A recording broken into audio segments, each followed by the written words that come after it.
Commander of the Apocalypse. This video is purely for entertainment and does not infringe on copyrights or laws. The rights to the novel and image belong to the original author. We do not claim ownership.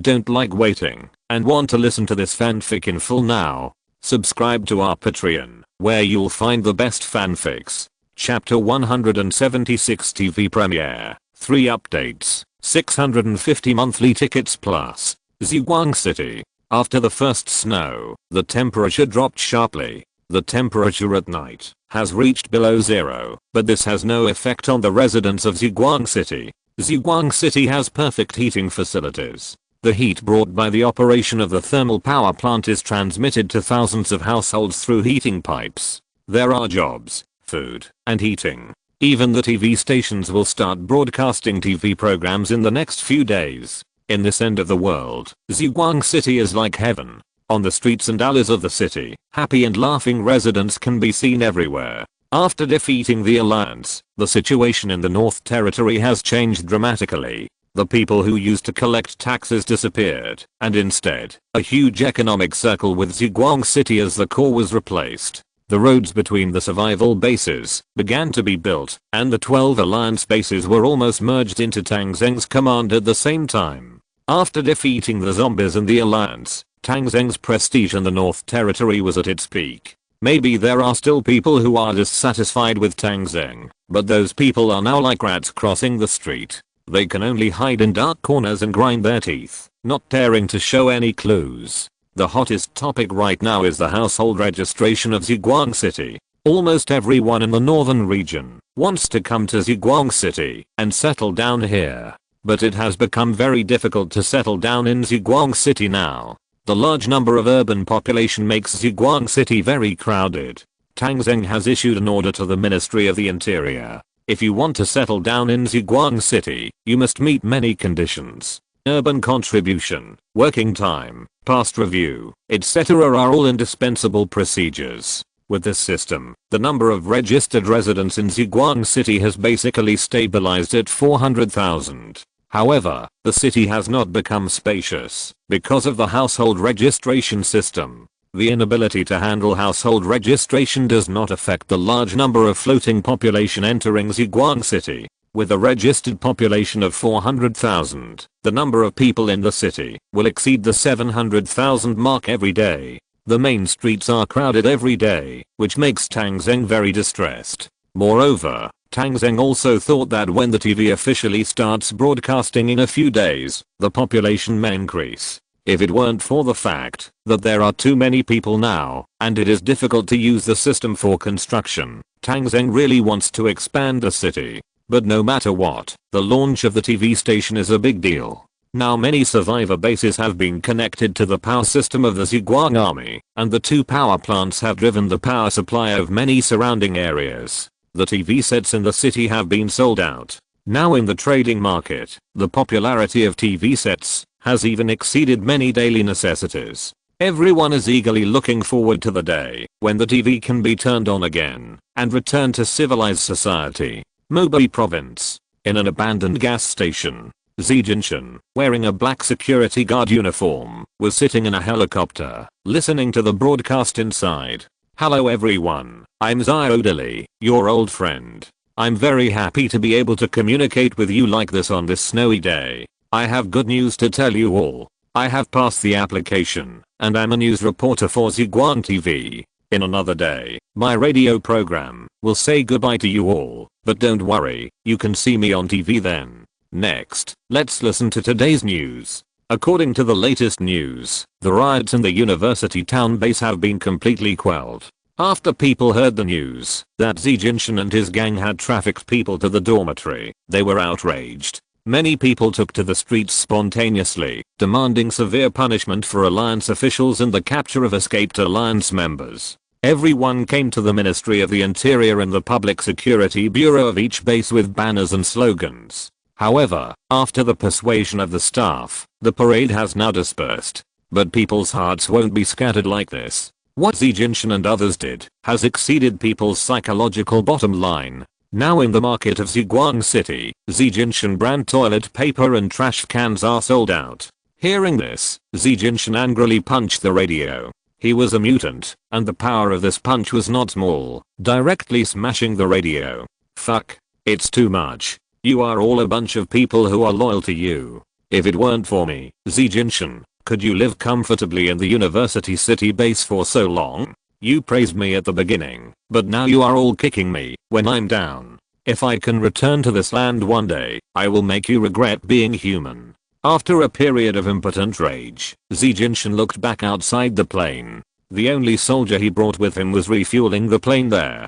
The fuel tank of this small civilian helicopter is too small, and it can't fly far without fuel. But after refueling this time, he can fly directly to the survival base deep in Mobi and see the situation there. If possible, he didn't want to go too far, because the farther away from here, the less hope he would have to come back. Have you finished refueling? He lowered his head and asked the personal soldier.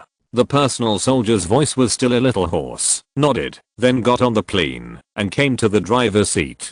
Zijinshin sat there, ready to go.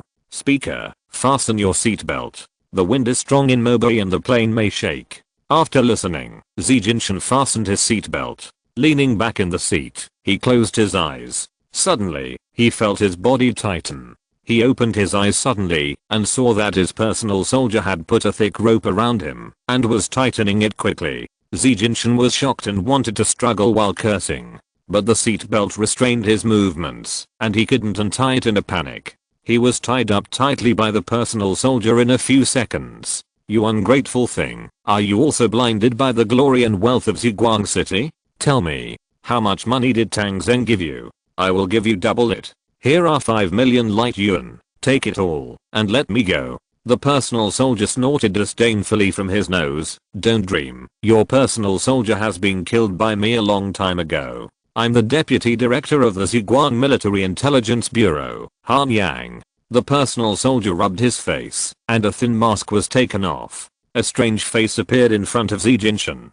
Zijinshin opened his mouth, and the whole person wilted like an eggplant hit by frost. I give you everything. Please let me go. Even if you throw me in the desert, I don't want to go back to Ziguang City. Impossible. You must atone for what you have done. Han Yang was not moved at all. The task he accepted was to capture Zijinshin alive and bring him back to Ziguang City. But Zijinshin was also a mutant, and the degree of mutation was very high. Among the normal mutant group, he was one of the top ones. It was not easy to capture him alive. After waiting for such a long time, he finally had a chance to capture him alive. How could he let him go? Zijinshin seemed to know that the other party would not agree to it and could not help but sigh. I know what you want. You should want to get the list of people I planted in Ziguang City, right? I tell you to give up. I destroyed the list a long time ago. Unless I say it myself, no one will know. Also, tell Tang Zheng that this matter is not over yet. Although I don't have that opportunity, the other members of the alliance are still there. You have no chance to catch them, because I sent them to Dalio. Dalio? Han Yang was stunned for a moment. Yes, they went to Dalio. With the previous incident, Dalio has already gone to the opposite side of Ziguang City. It's still an irreconcilable contradiction. Don't think that Tang Zheng has won now. Although you have defeated the alliance, can you defeat Dalio? It won't be long before Dalio will definitely send troops to the Northern Territory. By then, I will be in heaven, watching how Tang Zheng dies. At this point, Zijinshin's tone became dim and weak. I also wanted to be a good person. I have done a lot of good things for the alliance and the people. I don't want to do things like selling people, but I have no choice. If I don't do it, others will take my place, and my ideals and ambitions will have to rot in my stomach. I pray to God to give me more time. When I become stronger, I will take those people back. Unfortunately, God didn't give me this time. I failed. I will not return to Ziguang City. No one can judge me, not even Tang Zheng. Fuck God, Zijinshin said, and suddenly laughed nervously. As he laughed, black blood flowed from the corners of his mouth. Han Yang wanted to pry his mouth open, but it was too late. Zijinshin had a deadly poison in his mouth. He had bitten the poison sac before he spoke. No one could save him. Zijinshin laughed a few times, tilted his head to one side, and closed his eyes completely. Zijinshin, the former ruler of the Northern Territory and the Speaker of the Alliance, came to an end. Seeing this, Han Yang also sighed. He did not touch Xi Jinshan again, and directly drove the helicopter back to Ziguang City to report to the general. Xi Jinshan's death was somewhat unexpected to Tang Zheng, but it was reasonable. With the crimes he committed, he would definitely die more miserably after returning, and would be despised by thousands of people. Xi Jinshan was also a ruthless person. He did not give anyone a chance and directly committed suicide. However, he was dead, and the crimes he committed would not be forgiven. The TV program would be broadcast tomorrow. Tang Zheng notified Xiaodali to directly announce Xi Jinshan's crimes and the news of his death in the TV program. His death can also dispel some people's unrealistic fantasies. Time quickly came to the next day. 10 o'clock in the morning was the day when Ziguang TV station started broadcasting. The TV station was busy with this matter. Xiaodali sat in the studio, wearing a red suit, her hair was tied up, and her face was lightly made up. She was in a very good state. The director of the TV station, Li Xiaoqiang, personally checked the script with Xiaodali to ensure that there would be no mistakes in the first broadcast. The process of the TV program is like this. At 10 o'clock, Xiaodali started broadcasting, met everyone, and then reported the news. First, some situations in Ziguang City, including this parade, let everyone listen to the voice of the people. Then the hot situation in Ziguang Trading Hall. There are also some street interviews, and Nanmen Street is the focus of this report. Then there are Guangyuan exchanging publicity activities, to let everyone know about Ziguang City's currency. Finally, there is the heavy news, reporting the crime and death of Xi Jinshan. This time, Tang Zheng did not appear in the news. This is Tang Zheng's request.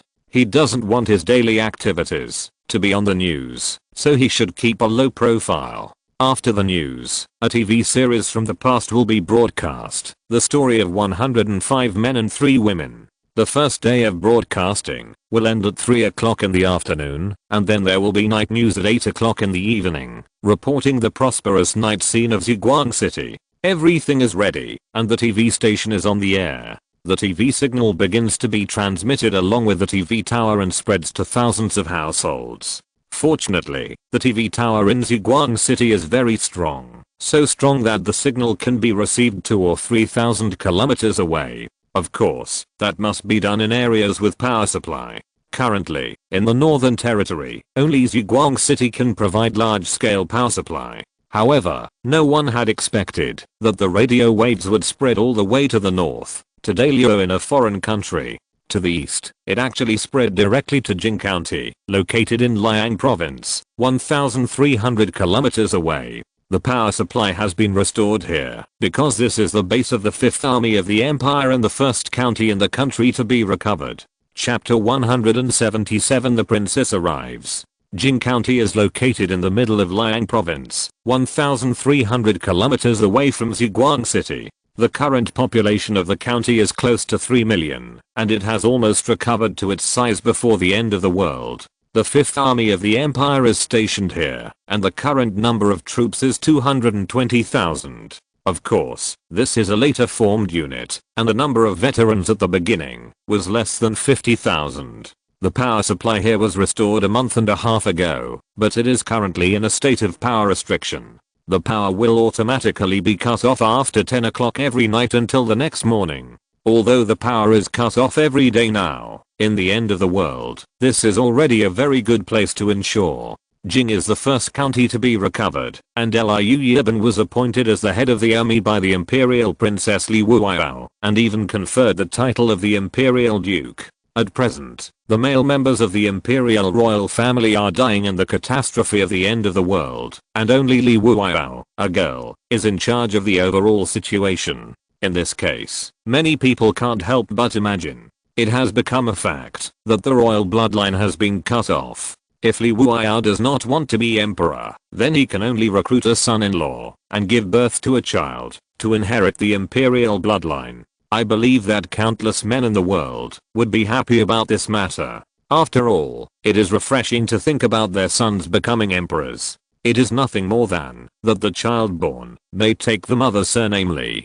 Compared with the vast rivers and mountains, this matter is not worth mentioning at all. Even if this matter is done well, it is not impossible for the son-in-law to take charge of the affairs of the empire before the child grows up. Even if she cannot rule the empire, at least Li Wuao herself is a very outstanding girl, and the title of Han Yumingsu is not for nothing. In addition to the bonus of the status of the imperial princess, she herself is also very outstanding. Therefore, a competition for Li Wuao has quietly started among the young people of the empire, and those who are qualified to enter this competition are constantly working hard in secret. Liu Yibing, commander of the 5th Army, is a powerful candidate in this competition. The first person to recapture the county town, this matter adds a layer of halo to him. After occupying the Jing River, Liu Yibing has also been working hard to develop, taking advantage of the geographical advantage of the large water area of the Liang province, vigorously restoring the planting industry, and ensuring the food supply of the people.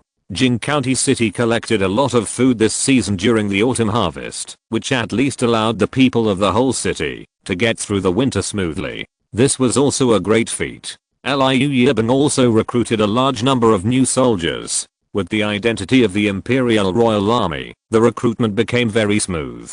The number of his troops has now recovered to 200,000, and he is constantly expanding the scope of the safe zone in the surrounding areas. The concept of the safe zone was proposed by Liu Yibing, which is to clear all the zombies around the Jing River and establish a vacuum zone without zombies. Around the vacuum zone, he monitors every move of the surrounding area by building outposts and installing monitors. Under Liu Yibing's continuous promotion, the safe zone has been expanding and has expanded to a diameter of 300 square kilometers. After doing so many things, Liu Yibing has never stopped, because he knows that his competitors are also developing and making progress. For example, the 3rd Army in the south, the 1st Army in the northeast, and the 7th Army in the southeast, which is united with the Navy, and Li Wuao's Royal Guards. These legion commanders are all his strong opponents. The 7th Army group proposed a policy that won Li Wuao's favor.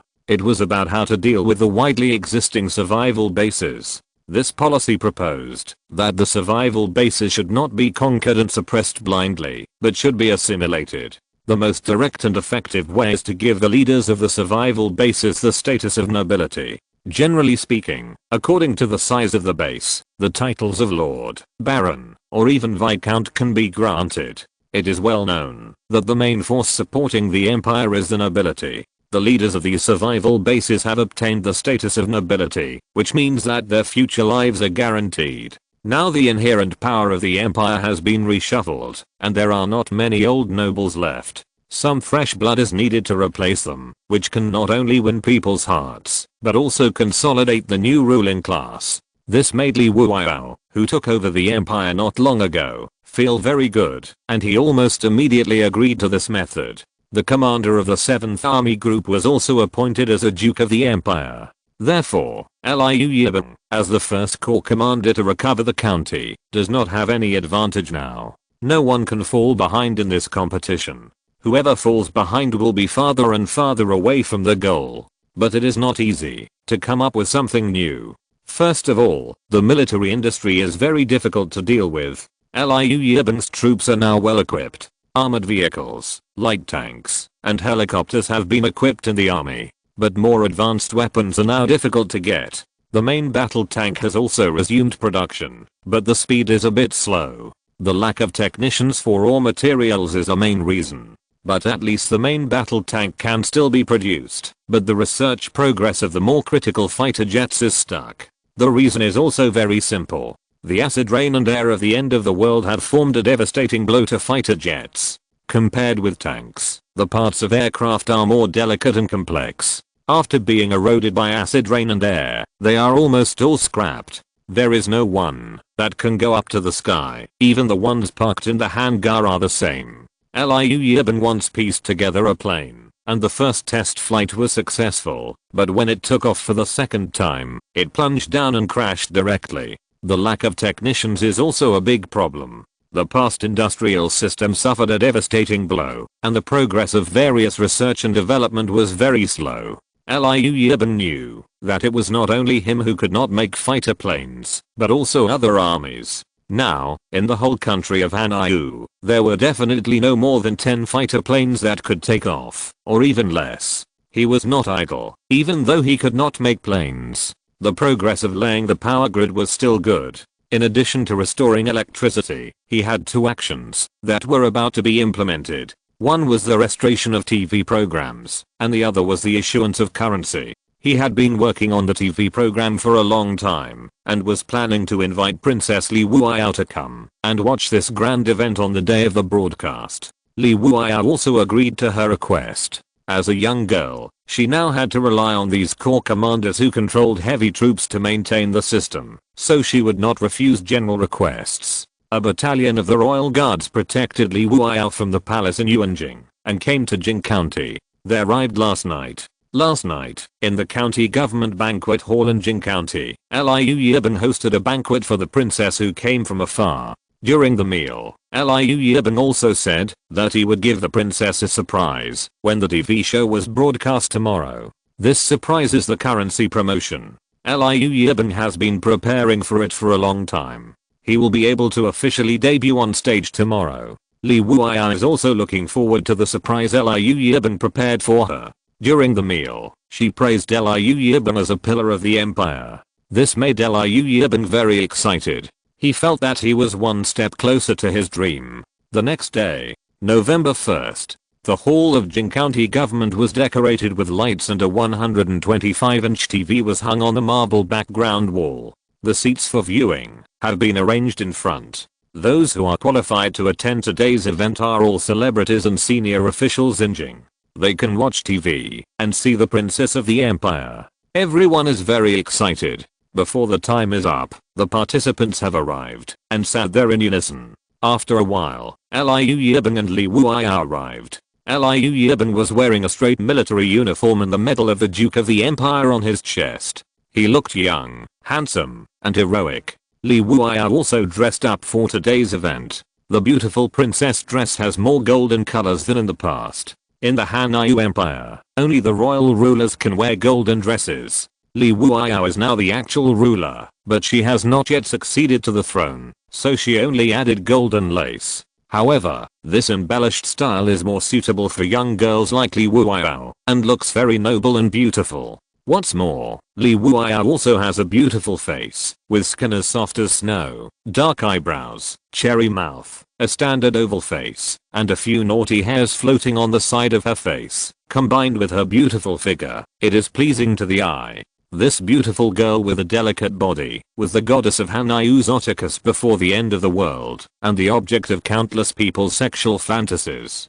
But now it's different. She is not only a princess, but also the only member of the royal family, the ruler of the empire. No matter what others think, they must show respect now. When Li Wuiyao arrived, everyone in the audience stood up collectively, bowed to the princess, and put their palms on their chests to pay homage. Li Wuiyao sat down at the main seat, after receiving the greetings from the audience, and then said softly, "Everyone, please sit down." Everyone smiled and sat down. Liu Yibing sat at the lower position about 2 meters away from Li Wuiyao, and then smiled and said, "Princess, the time is almost up. Shall we start now?" Li Wuiyao nodded. "Okay, I haven't watched TV for a long time. There are also several other places doing it, but yours is the fastest. I'm looking forward to it."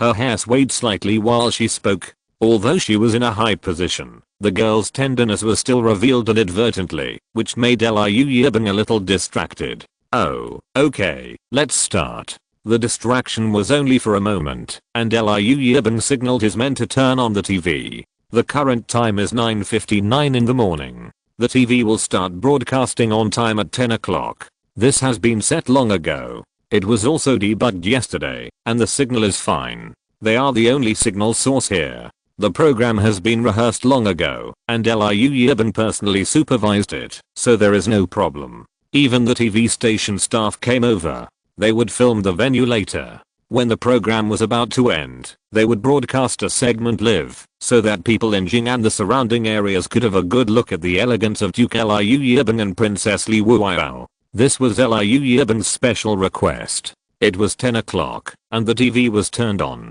The signal source was received. The screen flashed a few times, and the host appeared on the TV.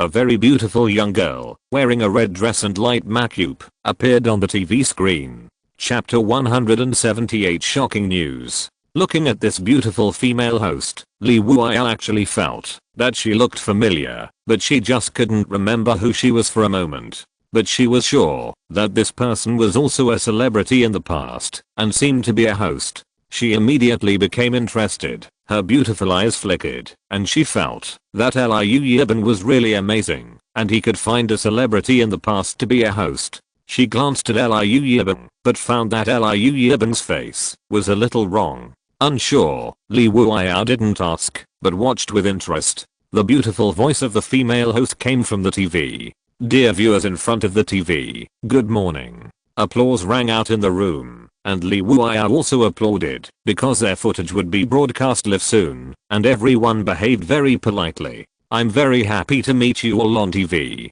I'm your old friend, Little Dilly. Time flies. It's been more than 100 days in a blink of an eye. I used to think that being a reporter and talk show host would be my lifelong career. I never thought that I would meet you all on TV in this way. To be honest, I'm a little nervous. If I don't perform well later, don't blame me. If you want to blame someone, blame our general for forcing me to come here and make a fool of myself. Little Dilly's voice is very nice, especially now that everyone knows who she is. And her relaxed hosting style is very different from the old-fashioned and orthodox style of Hanyu Royal Radio in the past, which makes people feel refreshed. Li Wuya even laughed. She turned her head and looked at Liu Yiben. Mr. Duke, you did a good job. You were able to find Little Dilly. This is worthy of praise. When the show is over, let her come to see me. Liu Yiben's mouth twitched. Okay. He was confused at the moment and cursed the people in the TV station in his heart. When did they change the anchor? Such a big thing was not told to him. If something unexpected happened, he would not forgive those unreliable guys. And what did this Little Dilly call him? General? Shouldn't it be the Duke?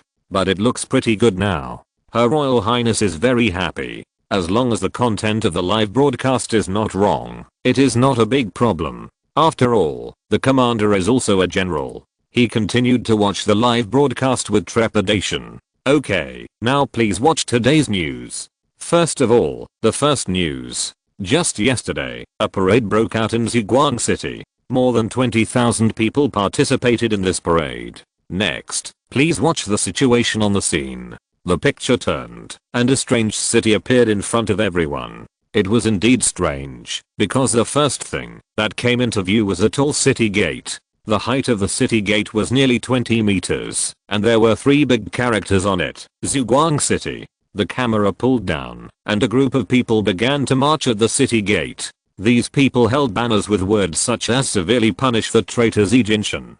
Give me back my compatriots. People in the Alliance Parliament need to be tried," and so on. Some passionate young people held up loudspeakers, shouted such slogans, and set off from the city gate. Many people behind held some small flags and waved their arms high. Others held stacks of leaflets and distributed them to the survivors watching along the way. In the picture, these survivors all looked well dressed, and there was white snow on the ground. Seeing this, Li Wuya realized that something was wrong. This is not Jing County. Because Jing did not know yesterday. She wanted to speak, but the content of the TV program deeply attracted her. Where is this? How could there be a demonstration? Why do these people demand severe punishment for the traitors? Who are the traitors? As a royal princess of the empire, her heart is actually sensitive and fragile. Her father died, her brother died, her uncles all died in the end of the world, leaving only her a lonely little girl, but her tender shoulders had to carry the vast country. If the country was stable, it would be fine. Now the empire has not been able to recover a prefecture level city, and she feels that she is now in a precarious situation. Although the commanders of these army groups all support her now, she knows in her heart that these people probably have their own thoughts. She has been suffering from insomnia for a long time, and at night, she becomes very insecure. Even if she cries until her pillow is wet at night, she will grit her teeth and insist on not letting anyone notice anything. The Hanyu Empire is her home, and she must shoulder the responsibility and protect this home. The word traitor has touched her sensitive nerves. Beside her, Liu Yibeng's face turned very ugly. He didn't even care that the people from the TV station were still filming and stood up directly. What's going on? Can anyone give me an explanation? Where is this Ziguang city? Why does he appear in our TV show? Where is the director of the TV station? Get over here. The director of the TV station, who had realized that something was wrong, quickly ran in. Sweating profusely, he explained to Liu Yibeng in a hurry, "My Lord Duke, this is what happened. Today, another TV station started broadcasting at the same time as us. 2 signal sources appeared at the same time, but their signal source is stronger than ours and the technology is more advanced. This is also the first time we have experienced such a thing. We are completely unprepared. The technicians are now dealing with it, and it will probably be transferred back soon. Immediately. Transfer it back to me immediately. If you can't do this well, you can go to guard the border of the safe zone." Liu Yibeng gritted his teeth and said, almost going crazy. He never dreamed that such a big mistake would happen at the critical moment, and it was embarrassing in front of the princess, which made him want to kill someone. But he didn't expect Li Wuiyao to wave his hand to stop him at this time.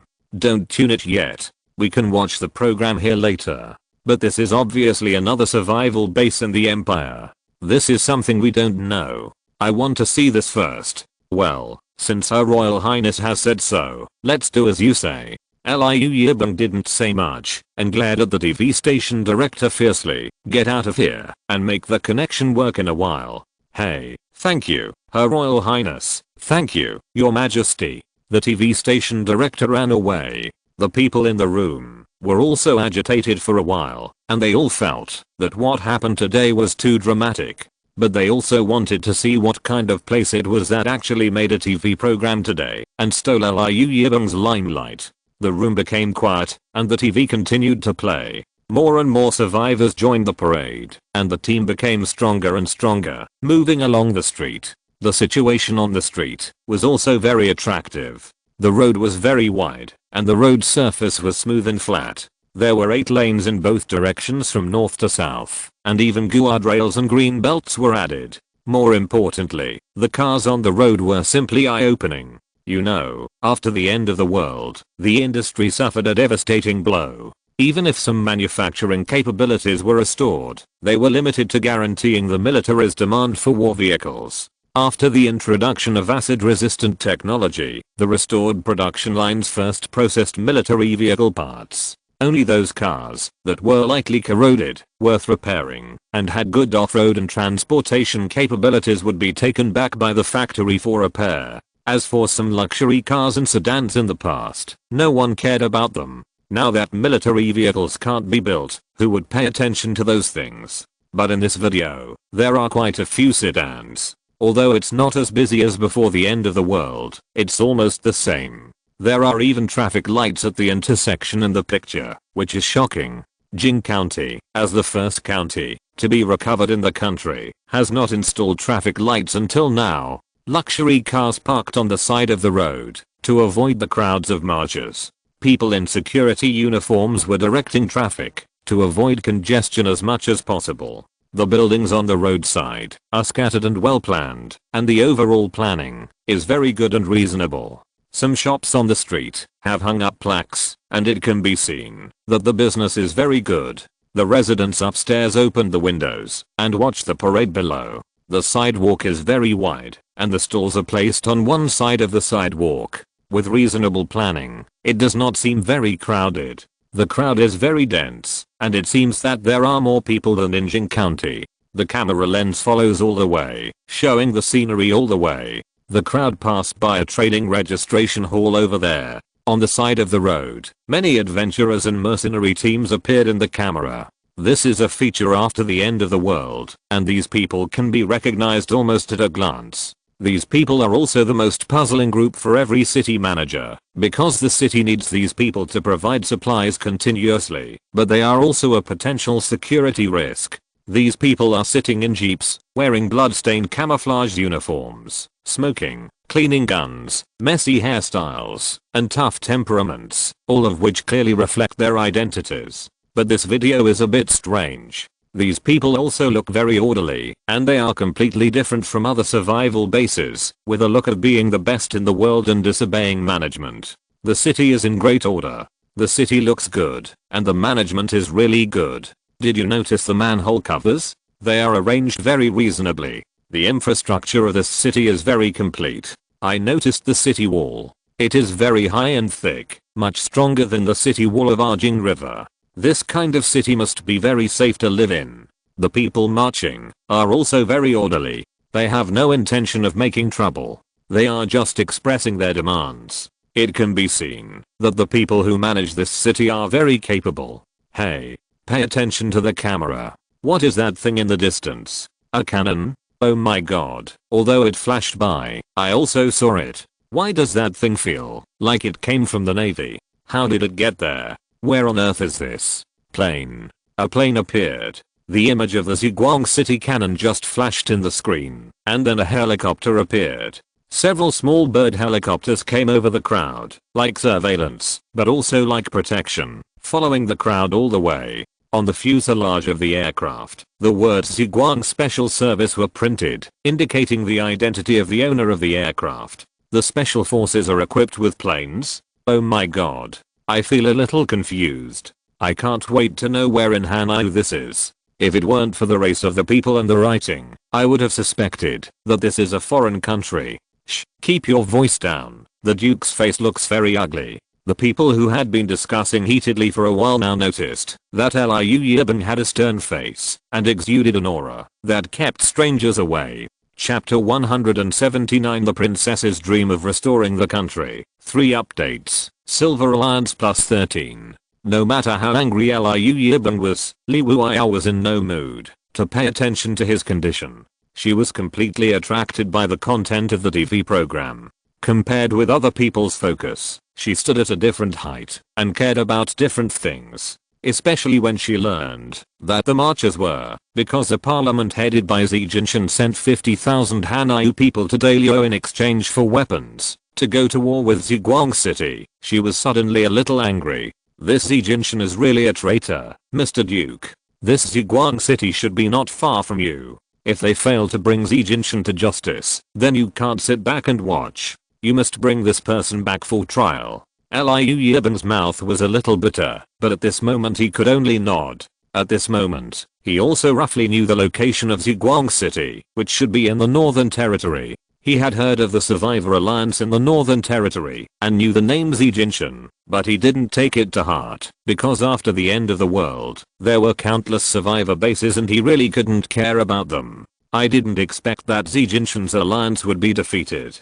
Now, Ziguang City should be the only one in the lawless area of the Northern Territory. On the TV screen, the parade has reached the Ministry of the Interior of Ziguang City. In front of the building of the Ministry of the Interior, people shouted slogans for a while, and someone came out to answer them. The official who answered said that Xi Jinping's question will be broadcast on TV tomorrow, and everyone just needs to look forward to the result. The crowd dispersed with satisfaction, and there was no riot or other things. Seeing this, Li Wuya didn't want to change the channel anymore.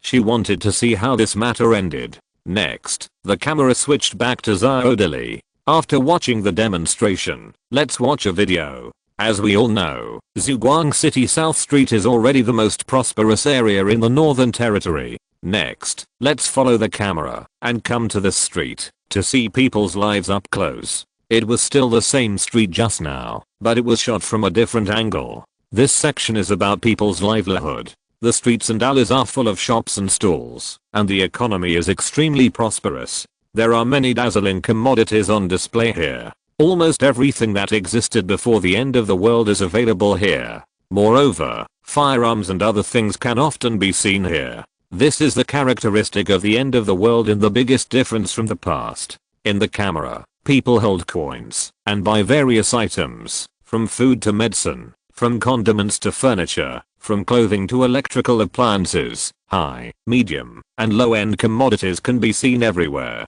Here Li Wuya noticed another detail. That is, currency has been issued here, and the prices of commodities do not seem to be high. Mr. Duke, have you seen the currency issued here? It seems to have a lot of credibility. It is not easy to do this in the end of the world. I think Jing can follow suit. Well, yes, it should be followed.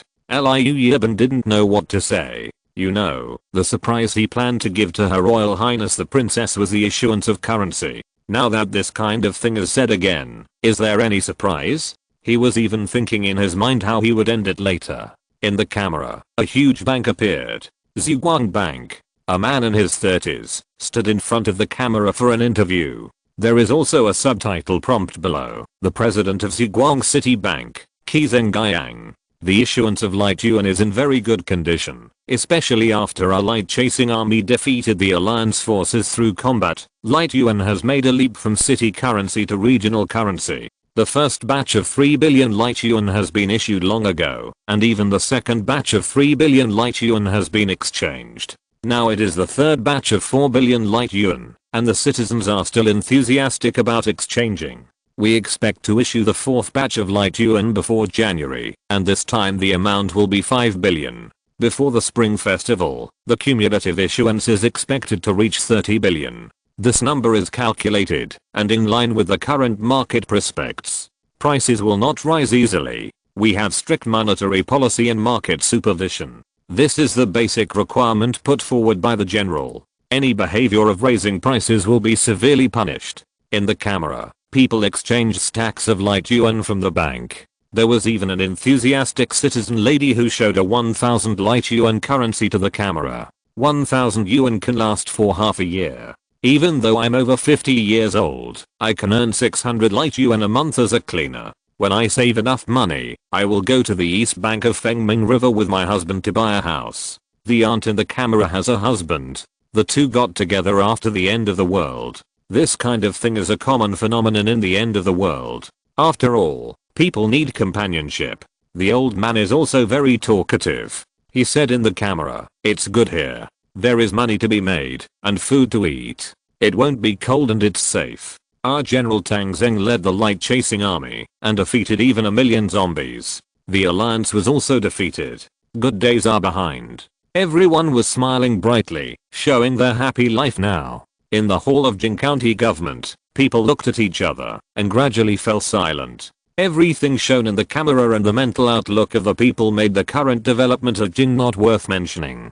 Defeated 1,000,000 zombies? Is it the cumulative number of annihilations when retaking the city? It seems that the military strength of this light-chasing city should be okay. Zhuguang City, Zhuguang Army, Tang Zheng. People are very curious about these things at this moment. At the end of the live broadcast, Xiao Dali announced a piece of news. Now I have good news to tell you. Xi Jinshan, the chairman of the alliance, was captured by our Zhuguang City agents in Mobei province today. Knowing that he could not escape the blame, he chose to commit suicide by taking poison and ended his sinful life. The law of nature is clear, and retribution is inevitable. This sentence has been verified once again. General Tang Zheng said that he would not sit idly by and watch 50,000 compatriots suffer in Dalio. At the right time, they will be brought back from Dalio and let the compatriots go home.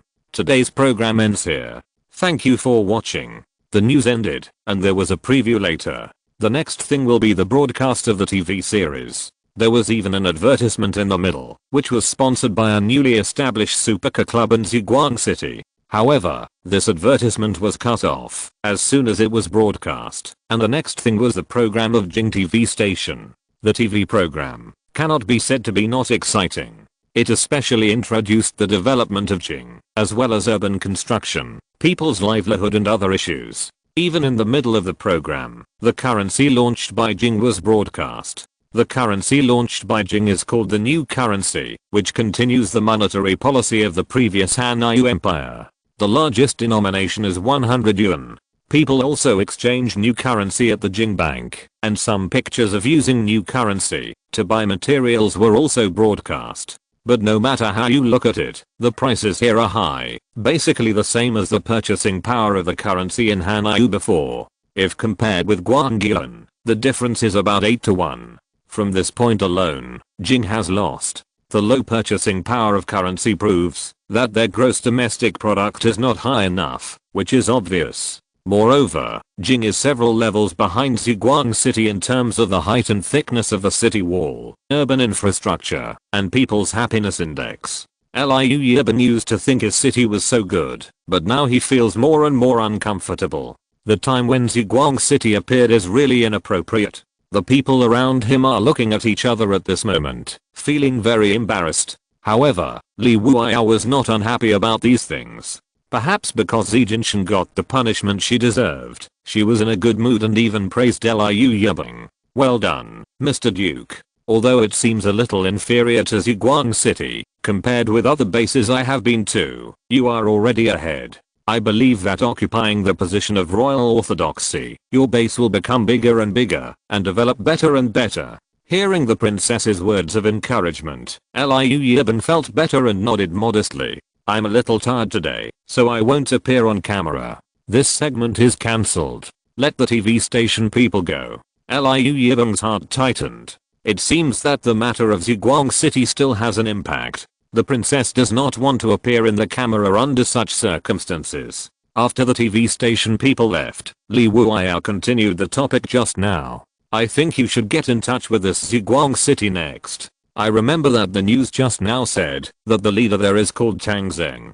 It's Tang Zheng. Liu Yiban muttered the name and remembered this person, but he didn't like this name. This person is a talent. You can try to contact him. It's best to bring Ziguang City under the jurisdiction. But there is one thing to remember. After the end of the world, these bases were built by those leaders. Many people are not so willing to join the empire's jurisdiction. You must first understand the situation, and then report this matter to me. Liu Yiban nodded. Princess, don't worry. Since the establishment of Jing Base, I have contacted many leaders.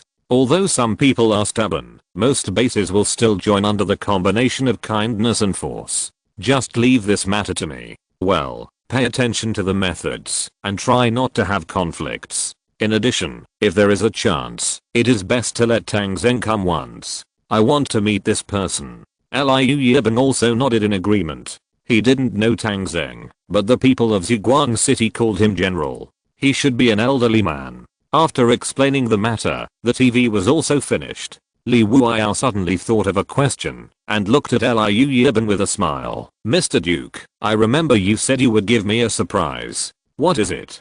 Don't keep me in suspense. Liu Yiban tried for a long time, but still didn't say anything about the currency. With the light source of Ziguang City in front of him, he was really embarrassed to bring up this matter again. But he just thought of another thing, and now he can only say it in advance. It's like this, Princess. The 5th Army has already started the Hezhou attack, and strives to capture the prefecture-level city of Hezhou between the first month and the Spring Festival, and give it to your highness as a New Year's gift. Hearing this, Li Wuyao's eyes immediately flashed with charming brilliance. You know, from the beginning of the end of the world to now, no one in the entire empire has been able to recapture a prefecture-level city. In a prefecture-level city, the number of zombies is at least tens of millions. For example, the super city of Yuanjing, the capital of Hanyu, has more than 500 million zombies in the city. Li Wuya even said in public that whoever can capture the first prefecture-level city will be conferred the title of prince,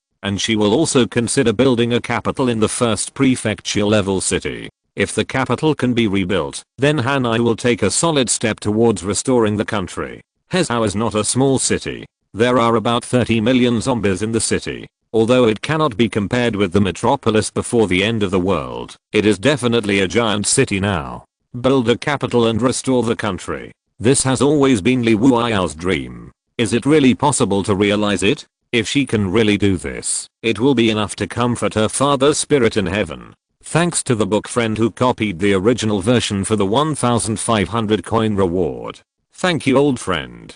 Chapter 180 Level 2 Mutant. The broadcast of Ziguang TV's program caused a great sensation in the surrounding areas. In the end times, only a few people can move around, so many people have only heard of Ziguang City, but have never seen it. Now, when you see it, the development and prosperity here are simply unlike the northern region. People's reaction to Jing is okay now. After all, Jing has developed well. But some people who have never been to Ziguang City are a little jealous. For example, Dalio in the north. Volcano City. Ferdinand City Lord's Mansion. In front of the long dining table, Ferdinand sat in the main seat, and 11 people sat in the other seats. The 12 members of the Alliance Council, except for Xi Jinping who has died, the remaining 11 people are all here. They met Ferdinand during the last population transaction, so this time they came to Volcano City and Ferdinand invited them to dinner. These people followed Xi Jinping all the way to the end, and now they regret it. They have been wanted by the Ziguang City Public Security Bureau. Now, not only Ziguang City, but also the 12 bases of the Alliance have posted their wanted orders. It is almost impossible for them to go back. They are all Hanyu people, born and raised here. It is not easy for them to become the leader of a base, but now they have to leave their hometown and live under the roof of others. Besides, it is not safe in Dalio. There are many Hanyu people working as free labor in this volcano city. These people were sent to Dalio by them. They do the lowest level of work here every day. Men are doing hard labor and are exhausted every day. The fate of women is not much better. Those with ordinary looks have to work, not to mention those who are beautiful. They have no choice. These people hate these members of the parliament. Now that they have come to Dalio, if they dare to appear in front of these people, they will probably be beaten to death. But they can't control their own destiny. When the Battle of Mangai Town was about to end, Xi Jinping arranged for them to come to Dalio. It was completely mandatory. The leader of these councillors is Qin Xiaolao from the logging base. He was the councillor who replaced Li Wang, and was also a close confidant of Xi Jinping. The alliance once tried to lure the Ziguang army to Mangai Town, and then launch a sneak attack at night. Qin Xiaolao also participated in it, and deliberately cooperated with Yang Linling and Jonathan's quarrel to lead the rhythm, and ask Ziguang City to send troops. This time they parted ways with Xi Jinping, and Qin Xiaolao was the leader of the other councillors. When they came, they also discussed it. Staying in Dalio is definitely not a long-term solution. We must find a chance to return to Hanyu. The way to return to Hanyu is, of course, to let Ferdinand from Dalio send troops to kill Tang Zheng, and they can go back naturally.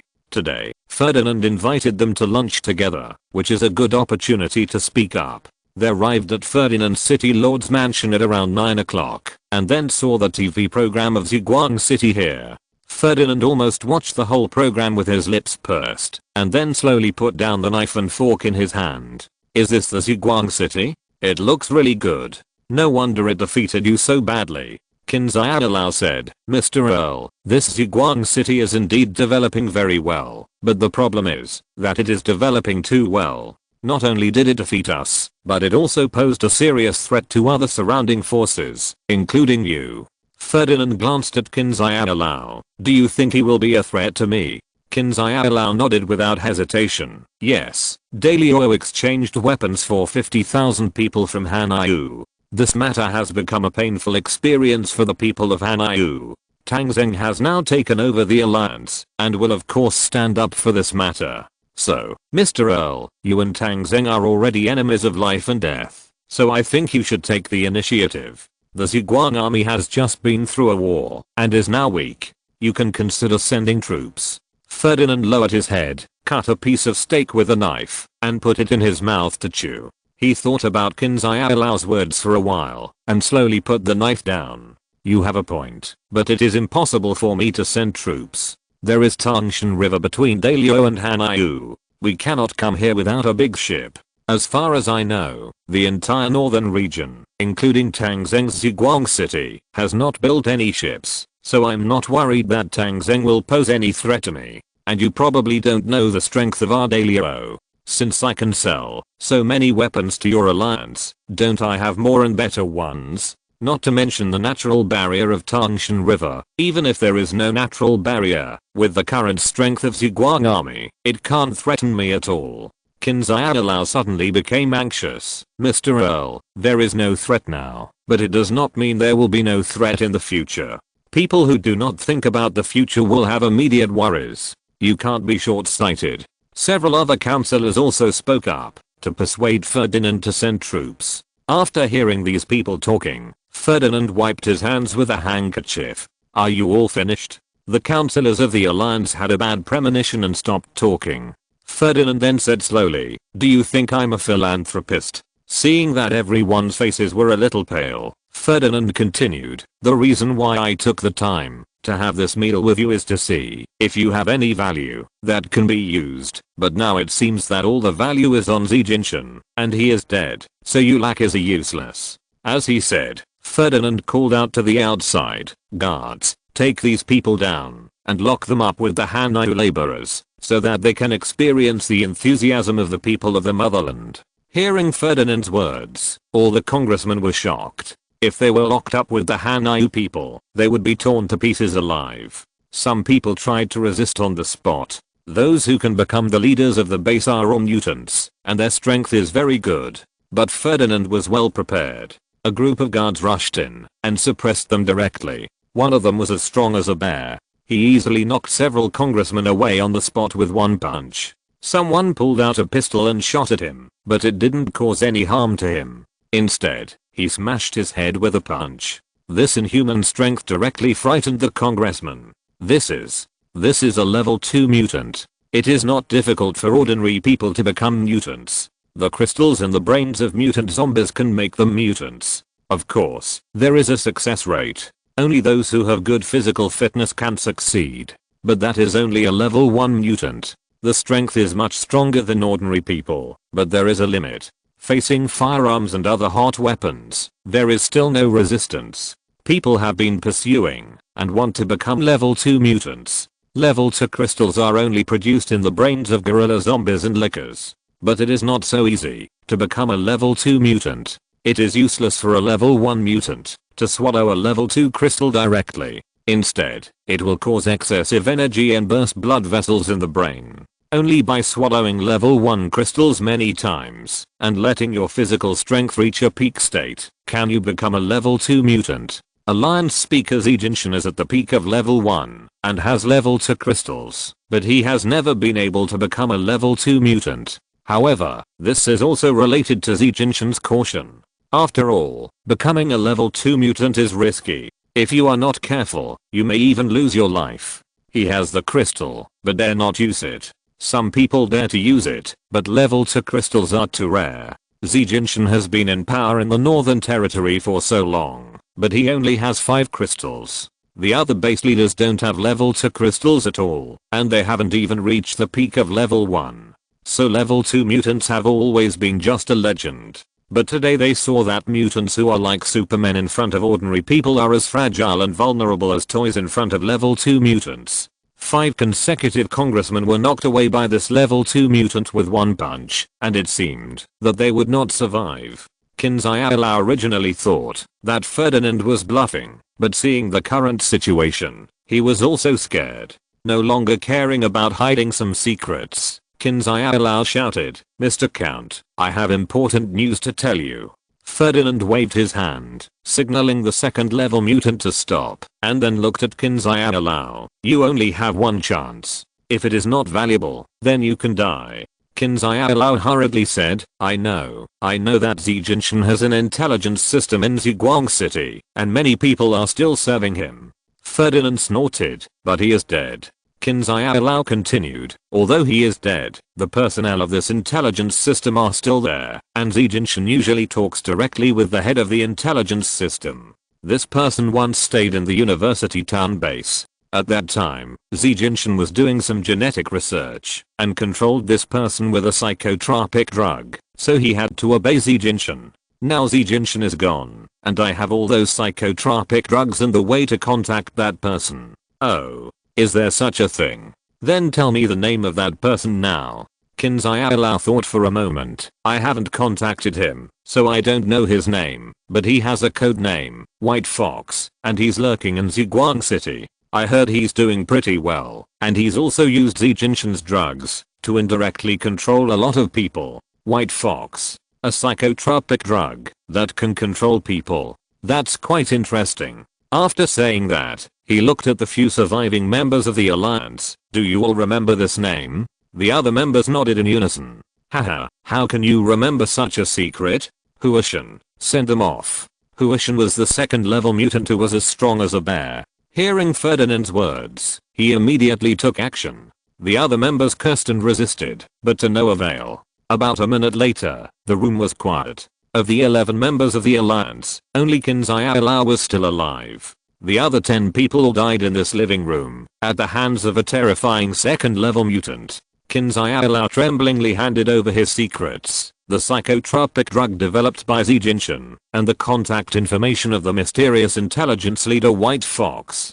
Chapter 181 Enclosure Operation. The TV program of Jing County was also broadcast in Ziguang City. It was also the first time for Tang Zheng to see the situation of Jing and the situation of the 5th Army. Generally speaking, the situation of Jing was still good, and new currency was also issued. There were more than 200,000 people of the 5th Army guarding there, and the city population was 3 million.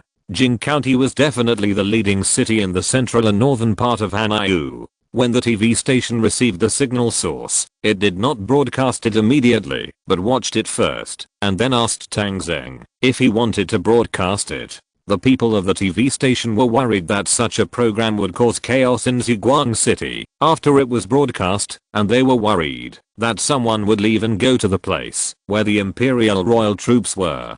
Tang Zheng told the broadcast without any hesitation that if someone left because of this matter, he would be happy. Now Ziguang City has too many people, and it is just because of this kind of thing that some people with weak wills are eliminated, which gradually puts pressure on urban life. After the TV station broadcast the program according to Tang Zheng's instructions, it also caused a great response in Ziguang City. As ordinary survivors, they are the people of Hanyu. They have been under the rule of the Imperial Royal family for hundreds of years, and they have become accustomed to such a life. Seeing the sudden appearance of the Imperial Royal Army, some people were immediately uneasy. The first thing many people thought of was to live in the area controlled by the Royal Army. After all, that represented the orthodoxy. However, this kind of uneasy feeling did not last long. After seeing the situation in Jing County, people calmed down. It seems that the place managed by the Imperial Royal Army is not as good as Ziguang City. They have settled down in Ziguang City, and the cost of leaving now is too high. So the news from Jing brought a gust of wind, which broadened everyone's horizons and let them know some of the situation outside, but few people actually left.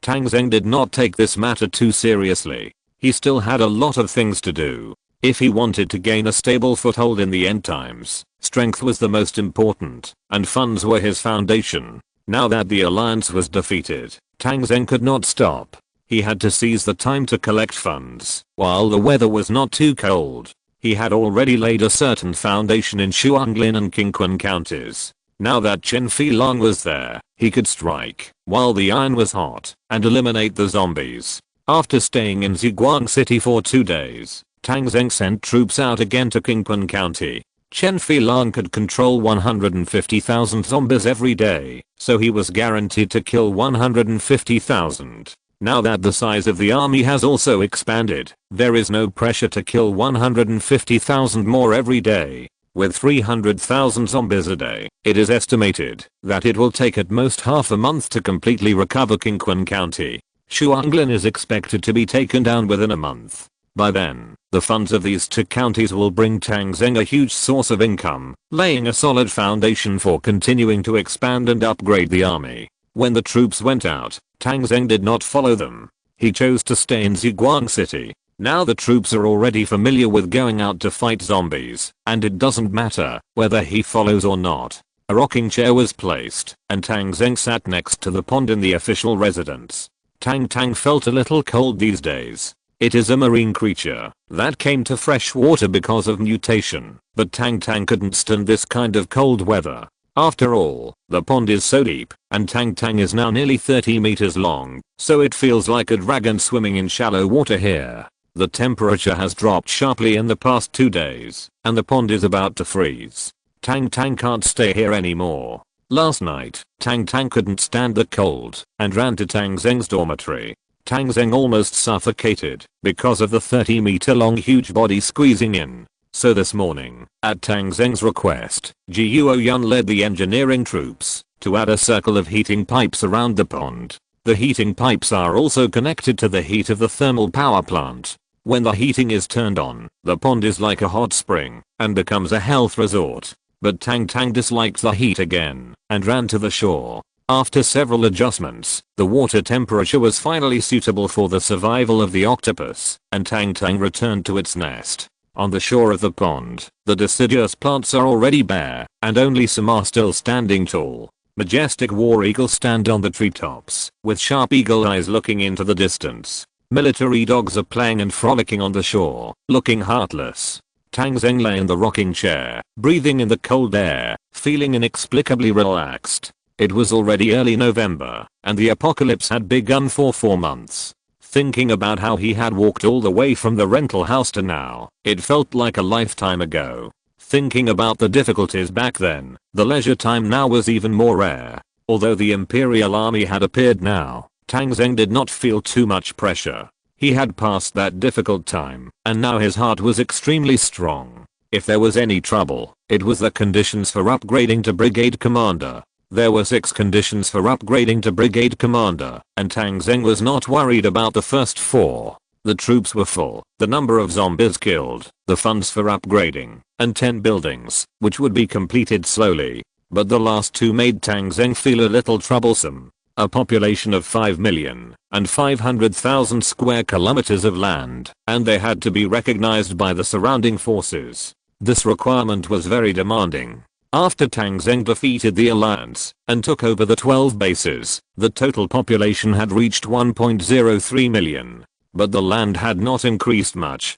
Currently, it only occupied less than 100 square kilometers, including the 10 square kilometers of Ziguang City. This shows that the system defaults, that the area controlled by Tang Zheng is only the base itself, and does not include other lands around the base. This makes Tang Zheng feel that the progress is slow, and he wants to include the land around the base in his control. After thinking about the safety zone approach of Liu Yibing's Jing County in the news a few days ago, Tang Zheng felt that he seemed to be able to give it a try. He casually called the helicopter he often took a platoon of the guard company, and left Ziguang City. At present, there is a large area around Ziguang City without zombies. Tang Zheng plans to build all the areas without zombies into safe zones. First, Tang Zheng came to the south of Ziguang City 50 kilometers away. There is a highway here, which comes from Fengcheng. At the beginning, Chen Filong's group of zombies came along this highway. Now after such a long time of cleaning, this section of the highway is empty without any abandoned vehicles. On weekdays, most of the caravans in the south will take this highway when traveling to Ziguang City. Tang Zheng landed on the highway, got off the plane, and built a city gate on the highway. The width of the city gate just spans the highway, and the iron gate can be closed directly when it falls. On both sides of the city gate, a bunker was built. This kind of bunker is a bunker inside the city wall, and it is a bunker if it is not inside the city wall. Then 2 sentry towers were built above the city gate. The sentry tower is above the city gate, and the height directly reaches 35 meters, which can see a long distance. Opening the soldier page, Tang Zheng directly selected 2 Gatling heavy machine gun groups, 4 snipers, 4 mobilized soldiers, a communications soldier, a cook, a medical soldier, 2 military dogs and 2 war eagles. Tang Zheng also appointed a 4-star scout from his own guard force to serve as the station master of this checkpoint. After all, in terms of arms, scouts are more careful and have more experience. This team of 16 people is equivalent to 2 squads, directly under the City Guard Battalion. At present, the City Guard Battalion has only 2 companies, and there is still a lot of room for manpower. Then Tang Zheng equipped this place with 3 vehicles, 2 Willys jeeps and a heavy truck for freight. Willys jeeps are used to check passing vehicles or when chasing.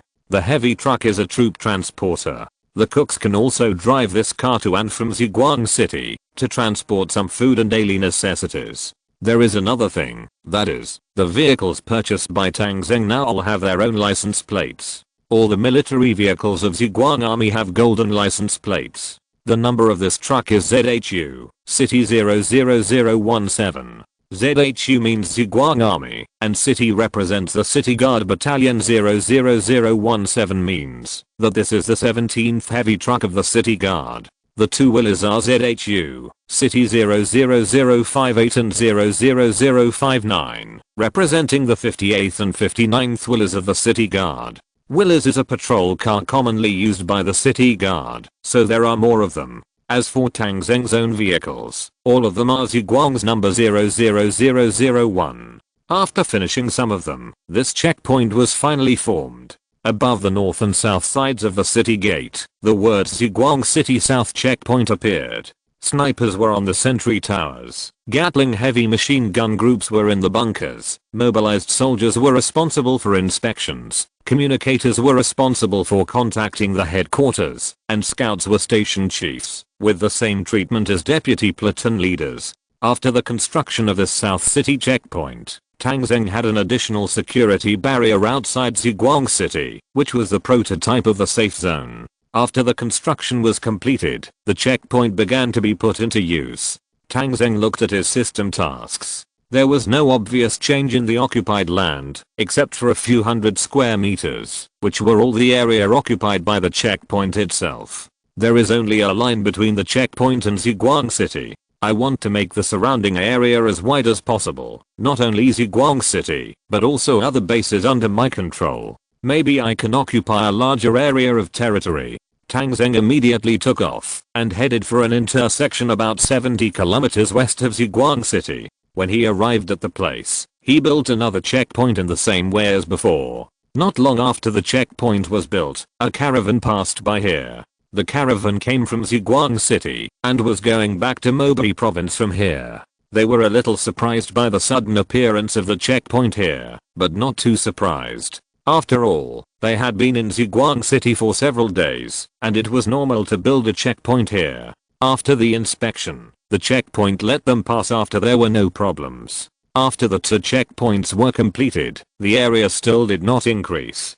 Tang Zheng did not care and continued to expand in the surrounding areas. He was looking for some key intersections where checkpoints had to be built where vehicles passed. As for some hidden country roads, Tang Zheng simply built a wall there and blocked them directly. Roads were blocked one by one and checkpoints were set up one by one. In the southern and western regions, a dense road network has been established. After working until the evening, Tang Zheng asked Xiaodali to report on the news that Zhuguang City was building checkpoints in the surrounding areas. All vehicle caravans passing through Zhuguang City and the surrounding 12 bases must be inspected. This news was broadcasted, but it did not cause any waves. After all, normal business dealings did not care about inspections. But about 30 minutes after the news was broadcast, Tang Zheng's task progress finally increased. Currently controlled land area 3,539/50,000 square kilometers. From less than 100 square kilometers before, it jumped directly to more than 3,500 square kilometers. Chapter 180 to the beginning of the territorial dispute. The news that Zhuguang City began to set up checkpoints around the city spread to thousands of households through television. The people of Zhuguang City were naturally excited because the TV said that when the safe zone was established, ordinary residents would be able to walk out of the city gate and go to the wild. Now the wild is the world of adventurers and mercenaries. The regular troops are busy attacking the county town, and those small towns and villages are all their world. As for ordinary residents, it is very difficult to find or collect some supplies. Moreover, although the city is good, people can't always stay in one place without moving, and going out is inevitable. So the people of Zhuguang City are very happy, but others are not very happy. In Jing County, Liu Yibing also saw the news. Now Li Wuiyao has returned to Yuanjing Palace, and he is still the one who makes the decisions on all matters here.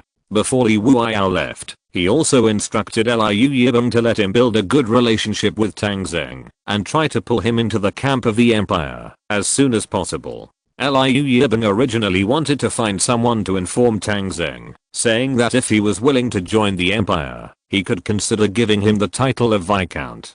But after seeing this news, Liu Yibing didn't think so. Tang Zheng is very ambitious, and it can be seen from the fact that he started to enclose land. He is not satisfied with living in a corner of Zhuguang City. In addition, he has learned about the situation of Zhuguang City in the past few days. If he were Tang Zheng, He would not even want the title of Earl, let alone the title of Viscount. He planned to use the title of Viscount to win over Tang Zheng, and he didn't want him to get a high position. Although Tang Zheng had ruined his good fortune unintentionally, Liu Yiben was instinctively unhappy. In addition, he had learned about Tang Zheng's situation in the past few days. He didn't expect that the old man or middle-aged man he thought was actually a young handsome guy. After learning about Tang Zheng's history of making a fortune, Liu Yiben felt more and more that this guy was a talent. No, a genius. An ambitious genius. A natural hero. After he reported the news of Ziguang City and Tang Zheng to Li Wuiyao and Yuan Jing,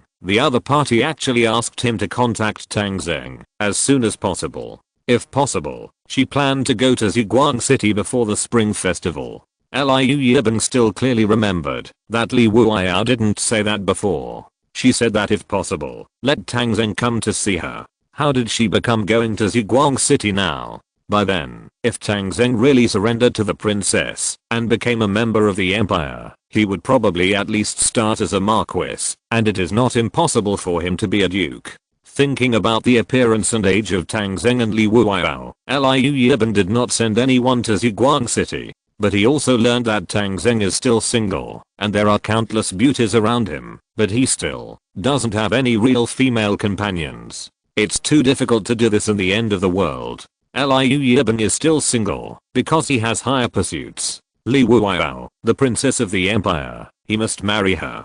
Compared with the vast rivers and mountains, he would rather endure his desires and do this highlight. But why did Tang Zheng do this? What does he want to do? Although there is no sign that Tang Zheng has the same ambition as himself, the man's intuition still makes Liu Yiben alert. In an area, having one shining star is enough, so the plan to recruit Tang Zheng can be announced to be stopped now. However, Liu Yiben did not intend to do nothing. As the commander of a group army and the lord of a big city, Liu Yiben had a very sharp vision. He saw that Tang Zheng wanted to expand, but the northern region had some natural disadvantages. To the north, the farthest he could reach was the edge of Tangshan River. Across the river was the territory of Daliao, and he could not expand there. To the northeast was the Goylan Mountain area, which also could not be expanded. To the east was Hezhou, where two large rivers passed through the city, and the main bridges were in the urban area, which served as a natural barrier to block the direct contact between Jing River and Ziguang City. Therefore, Tang Zheng could not expand to this side, and even if he wanted to go there, he could not go there. He could only send troops to gnaw on the hard bone of Hezhou little by little. To the west was the endless desert of Mobi province. Thinking that Tang Zheng would definitely not go there for the time being, there was no practical significance. Therefore, if Tang Zheng wanted to expand far enough, he had only one choice, that was to go south. Fengcheng and Qinzhou, two cities with large populations, have unlimited resources and possibilities. Liu Yiben thought for a long time and made a decision. Since he didn't want Tang Zheng to expand, he had to suppress him. With Her Royal Highness the Princess paying attention to this matter, it would definitely not work to suppress him directly. Then he would suppress Tang Zheng's future development space so that he could not form a large scale in a short period of time. At least before he opened up Hezhou, Tang Zheng must not continue to grow and develop, so he would let him jump around in the small piece of land in the North Territory. It would be absolutely impossible to go south. After opening up Hezhou, his power would directly expand to the North Territory, and Tang Zheng could announce his resignation. The Qinzhou and Fengcheng strategies that had been arranged could be started in advance. After seeing that this enclosure was effective, Tang Zheng seemed to be injected with chicken blood. This shows that there is no opposition from the surrounding forces in his current occupied area. This is also very normal. After all, there is no force in the North Territory that can compete with Tang Zheng, and he has not infringed on the interests of other survival bases. Of course, no one will be idle to oppose. The Empire might object, but the 5th Army is currently far away from the Jing River, 1,300 kilometers away, and there is also the inevitable natural barrier of Hezhou in between. Before taking Hezhou, the Empire cannot interfere with their actions. Although the area of 500,000 square kilometers is large, it will eventually be enough if it is enclosed piece by piece. In the next few days, Tang Zheng continued to carry out this enclosure movement. 30 consecutive checkpoints were established by Tang Zheng, and the number of people in the city guard battalion continued to increase. There are 16 people in one checkpoint, and 30 checkpoints are 480 people, which is almost close to 2 companies. There are also other bases that have been stationed with troops from the city guard battalion by Tang Zheng.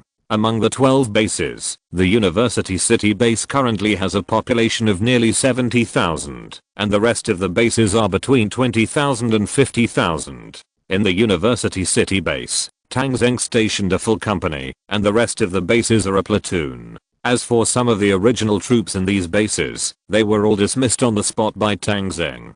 Some of the dismissed people petitioned the local internal affairs department, hoping to meet the general and let them continue to serve in the army. Tang Zheng did not do anything too extreme. He sent political officers and security officers to each base, and then selected some dismissed personnel, but the security officers at that time, the Minister of the Ministry of Internal Affairs, the Director of the Security Bureau, and some major officials under each base, were all from Tang Zheng's system. It didn't matter if ordinary office staff positions were given to survivors. With the continuous establishment of various checkpoints, Tang Zheng's road system in the Northern Territory became more and more complete. It became more and more difficult to bypass the checkpoints and take the small roads, and Tang Zheng's control area became larger and larger.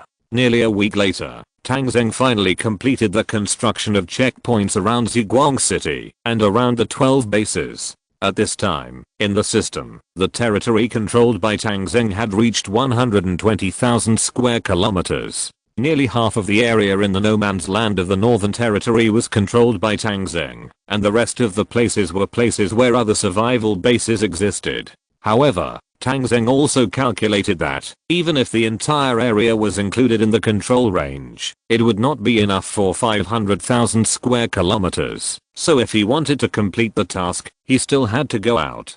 Going north is one direction. Tang Zheng can even push the territory to be Fengdu on the bank of Tangshan River. However, there are still some counties in Lumbadi City in this area, which is not a safe area. The territory of Tang Zheng recognized by the system must not only be recognized by other forces, but also cannot have a large number of zombies. If humans cannot move safely in this area, what kind of territory is it? After taking over Qingpan and Shuanglin counties, the territory may be expanded by tens of thousands of square kilometers, but it will be difficult to expand further because the space is limited. In the past few days, Tang Zheng has been thinking about this matter. If he does not take over Lumbadi to the north, he cannot expand. To the northeast is the Guan mountain area, which cannot be expanded either. To the east is the territory of Hezhou, and Tang Zheng does not want to contact the empire too quickly. To the west is Mobi province. That desert is easier to control, but it is a deserted place, and there is no use in controlling it for the time being. Should he go south to Fengcheng? Fengcheng is a city larger than Lumbadi and Hezhou, and there are many survivors around it. Tang Zheng only passed by Fengcheng and came here, but he was not very clear about the specific situation of Fengcheng.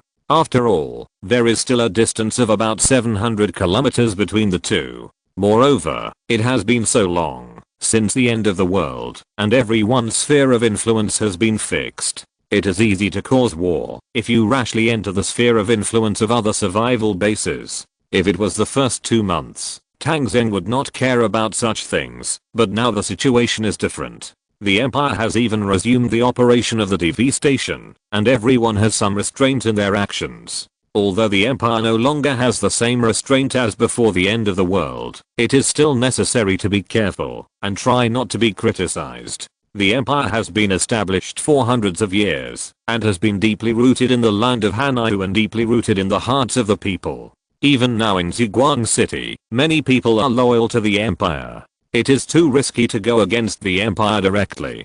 Tang Zheng had to consider these issues. Just when Tang Zheng was thinking about these issues, a piece of news from Jing attracted his attention. On the evening of November 10th, the news in Jing broadcast a shocking content. I have good news to report to everyone. Thanks to the unremitting efforts of Mr. Liu, the Duke of the Empire and Commander of the 5th Army, the Kinsao Survivors Alliance accepted the Empire's amnesty. After Duke Liu Yiban's request and the approval of Princess Li Wuoyao, the leader of the Qinzhao Survivors Alliance, Liu Yucheng, was appointed as the commander of the 5th Army's Independent 1st Division, and was awarded the title of Imperial Marquis. The various departments of the Qinzhao Survivors Alliance have been integrated into the Army's Independent 1st Division, and its current troop size is 50,000. In addition, the Army's headquarters is in contact with several major survival bases in Fengcheng, striving to get Fengcheng back to the embrace of the Empire as soon as possible.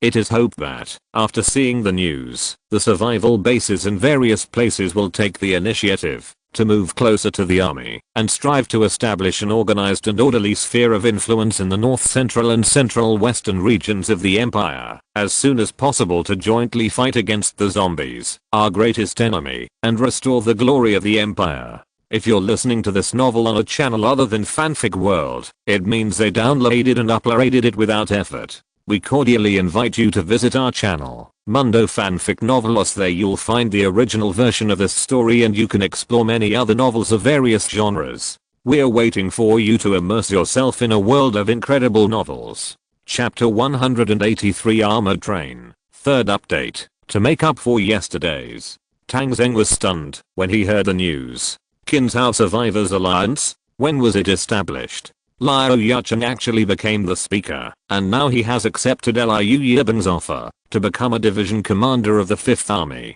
Tang Zheng still clearly remembers what happened when he left Qinzhao. A conflict at the trade fair killed most of the leaders of the Qinzhao survivors, and there was a big reshuffle. But Tang Zheng wanted to leave at that time, so he didn't stay in Qinzhao. In fact, there were 3 people who benefited the most from that conflict, namely Liu Yucheng, Bailing, and Zilanlan. The leaders of the other large and medium-sized bases were almost all dead, and these 3 people picked up a peach that fell on the ground and took a considerable advantage.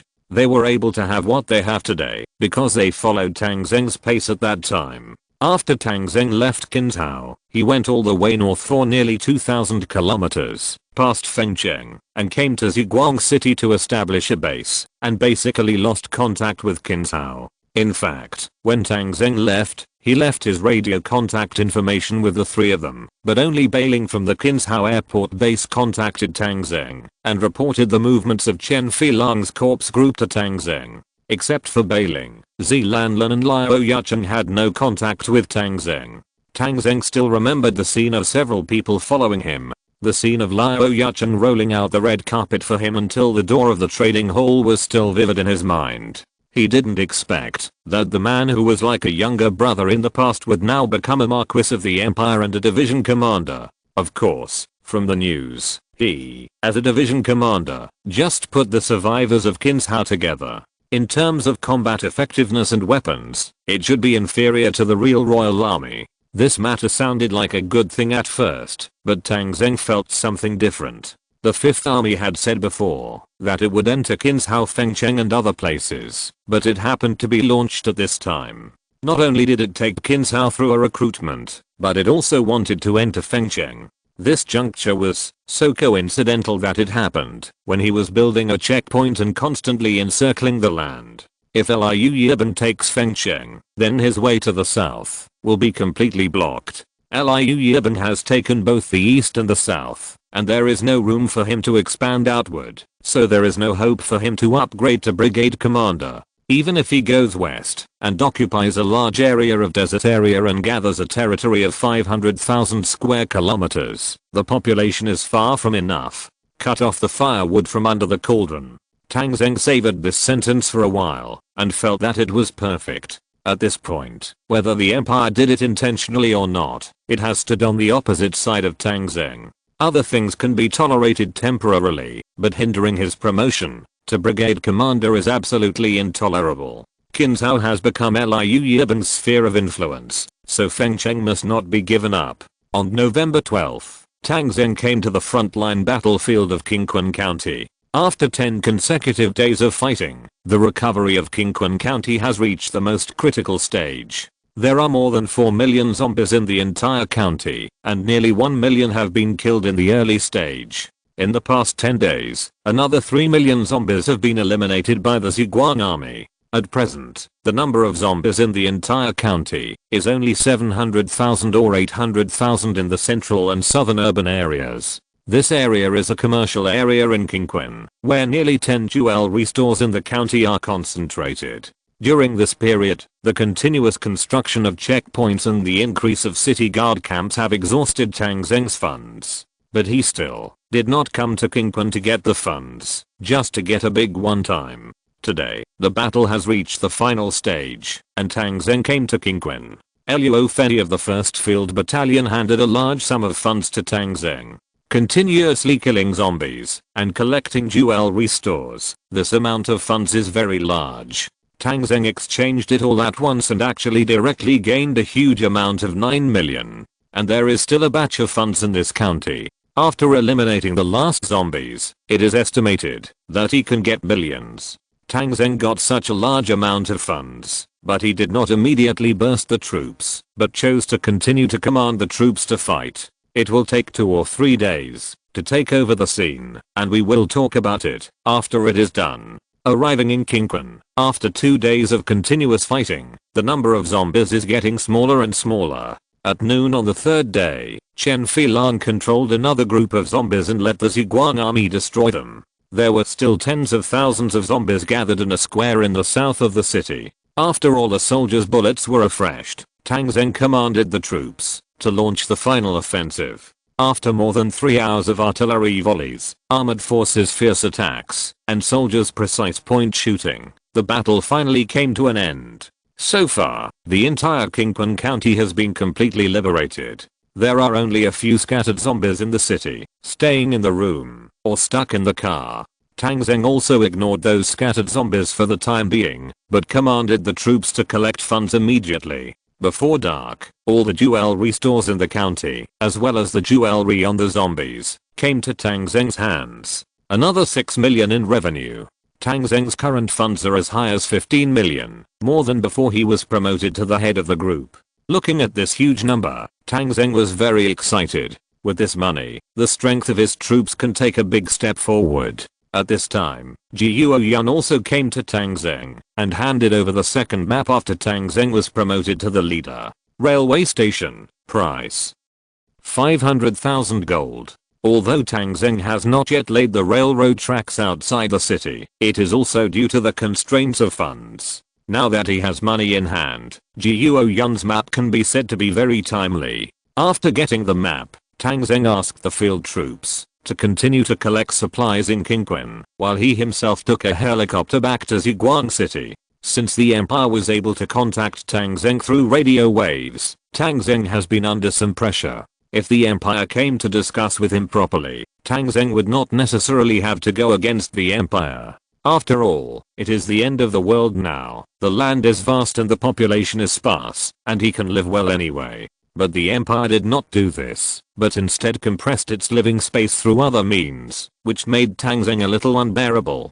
So now that he has money, he wants to build immediately, and increase his troops immediately. Back to Ziguang City, Tang Zheng came to the reserved position of the railway station. The railway station is at the northeast gate of the inner city. This gate is specially used for trains. Jiuo Yun followed Tang Zheng and gave him some advice. General, it's best to build a section of railroad in advance for the construction of the train station. Now it's night, which is a good time to build. I suggest that you start from the northeast gate and lay a section of railroad that can connect to the Taiping lumber yard, which is the closest railway to us. In this way, our trains can go to various train stations in the surrounding areas through this railway. The Taiping lumber yard is located in the southwest of Ziguang City, only about 30 kilometers away. Because it is rich in wood, there is a railway passing through here, which can be regarded as a small village. The zombies here have long been cleared by the adventurer team without the need for the Ziguang army to do anything. The supplies here have long been plundered, and now basically no one comes. Tang Zheng followed Jiuo Yun's advice, and immediately laid a railway. The price of the railway is 10 gold per meter, which is 10,000 gold per kilometer. 30 kilometers is 300,000 gold, which is a little expensive. However, this is nothing for Tang Zheng, who now has 15 million funds, and he can directly buy the railway. Guo Yun planned the route, which was all along the wilderness, but a railway bridge needed to be built over the Fengming River in the middle of the journey, which required an additional 100,000 yuan. After 400,000 yuan was spent, the railway was laid. At the farthest point, it was already connected to the railway of the logging camp. After the laying was completed, Tang Zheng spent another 500,000 gold to build a train station. After the arrangement, a train station appeared. This is a train station, not a high-speed railway station, and there is no modern waiting hall. The architectural style of the waiting hall is somewhat biased towards the end of the last century, mainly solid and practical. The high platform is about 1.5 meters high and a full kilometer long.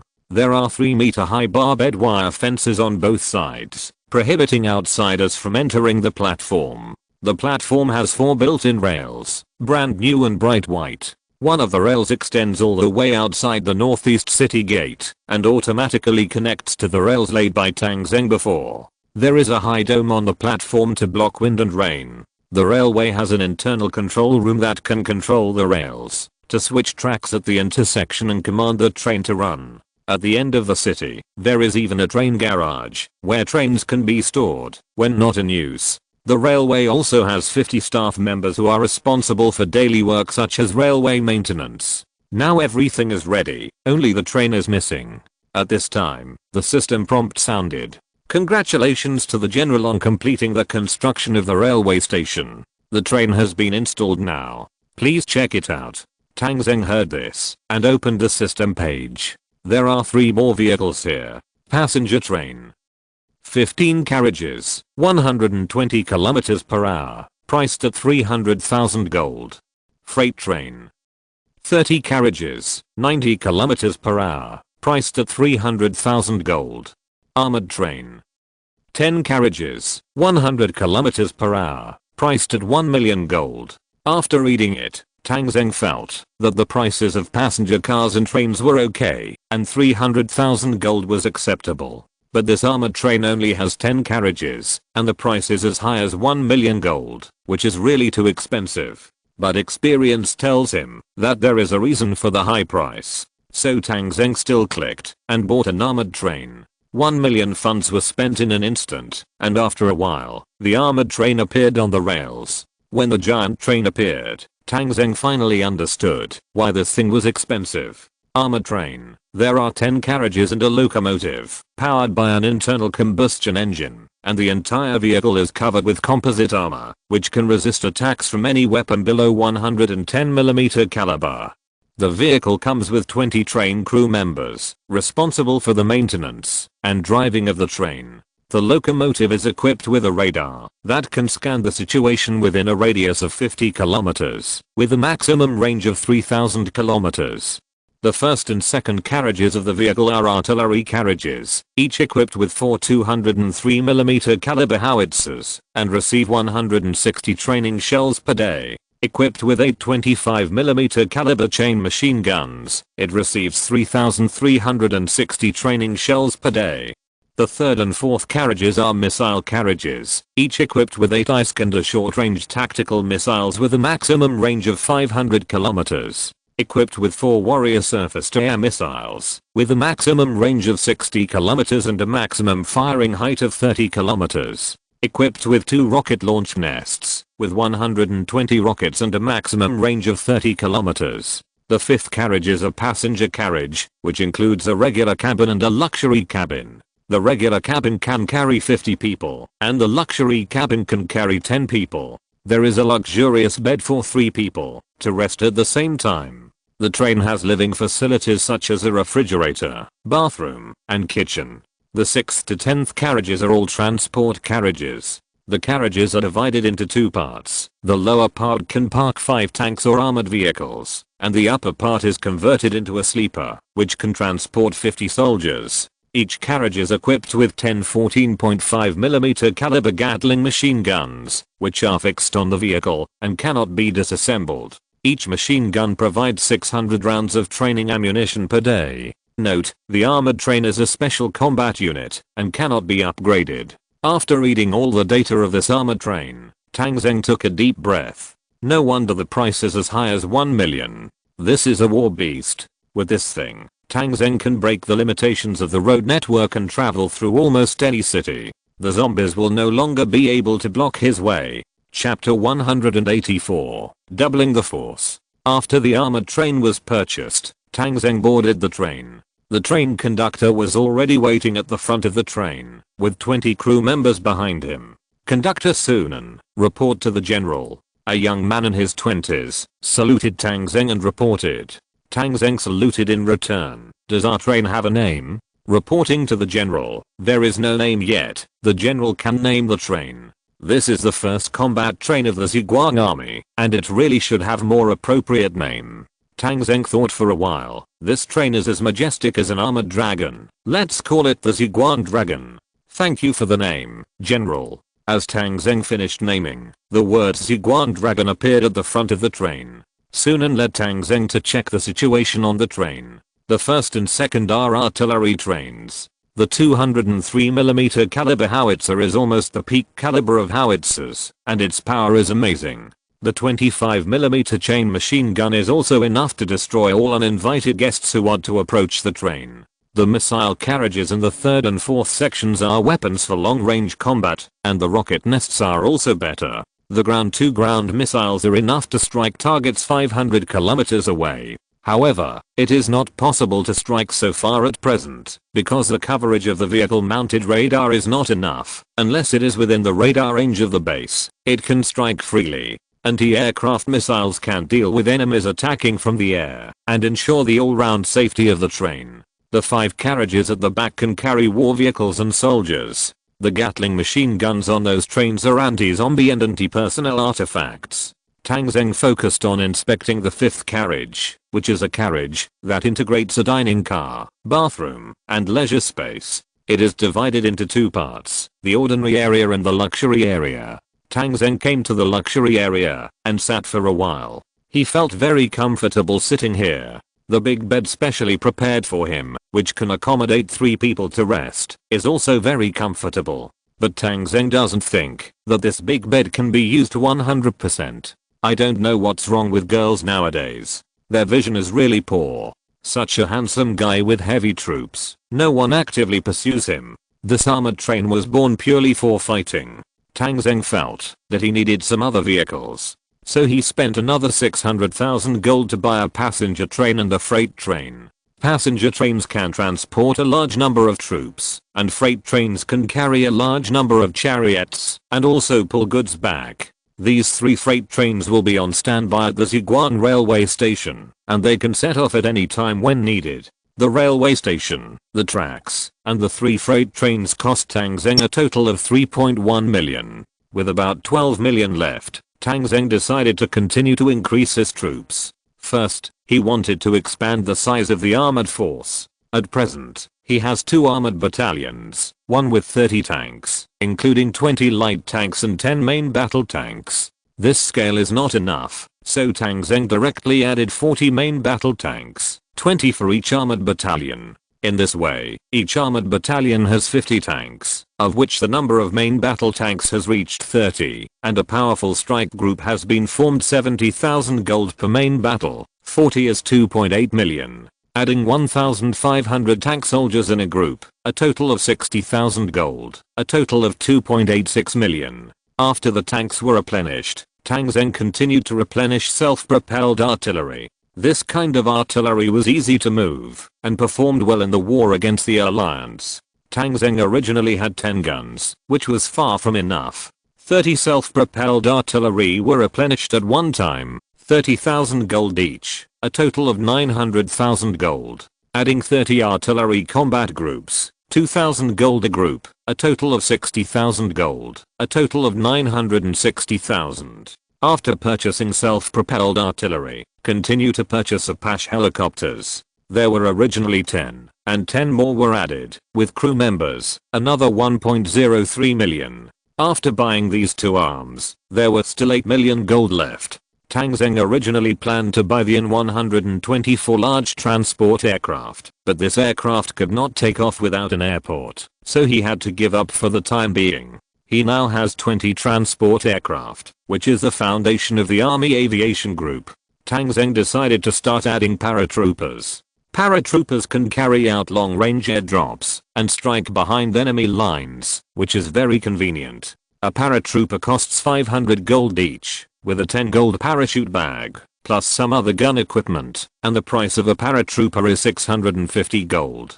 Tang Zheng bought 1,500 paratroopers at one time, a total of 5 companies 975,000 gold. With about 7 million gold in hand, Tang Zheng began to increase the number of ordinary soldiers this time. None of Tang Zheng's infantry battalions are currently fully staffed. Even the City Guard battalion, which has been expanding these days, actually has a total of only 2,000 people. The remaining field battalions only have 1,500 people in 5 companies. Even the 5th battalion is currently only 1 company, which is no longer an advantage in the mercenary world. Then, Tang Zheng increased the field battalion from the 1st to the 4th battalion, and continued to add 3 ordinary companies to each battalion, so that the pure combat force of each field battalion reached 2,400 people. 1 battalion has 8 companies, which has broken the military system of the empire. Generally, the imperial army of the empire has only 3 companies in 1 battalion, and it is not a reinforced company with a huge number of people like Tang Zheng. There are also 5 battalions. Tang Zheng will not favor one over the other. He must strengthen the voice of the 5 battalions outside, so he also directly equips the 7 companies of the 5 battalions. A total of 19 companies were added, and another 2.47 million funds were allocated. After all these were done, Tang Zheng's 5 field battalions were all fully staffed. Each battalion has 8 companies, and there are also guard platoons, cooking platoons, medical platoons, etc., which are fully staffed together, and each battalion has reached 2,500 people. With the 5 battalions fully staffed, the funds in Tang Zheng's hands also dropped sharply to 4.5 million gold.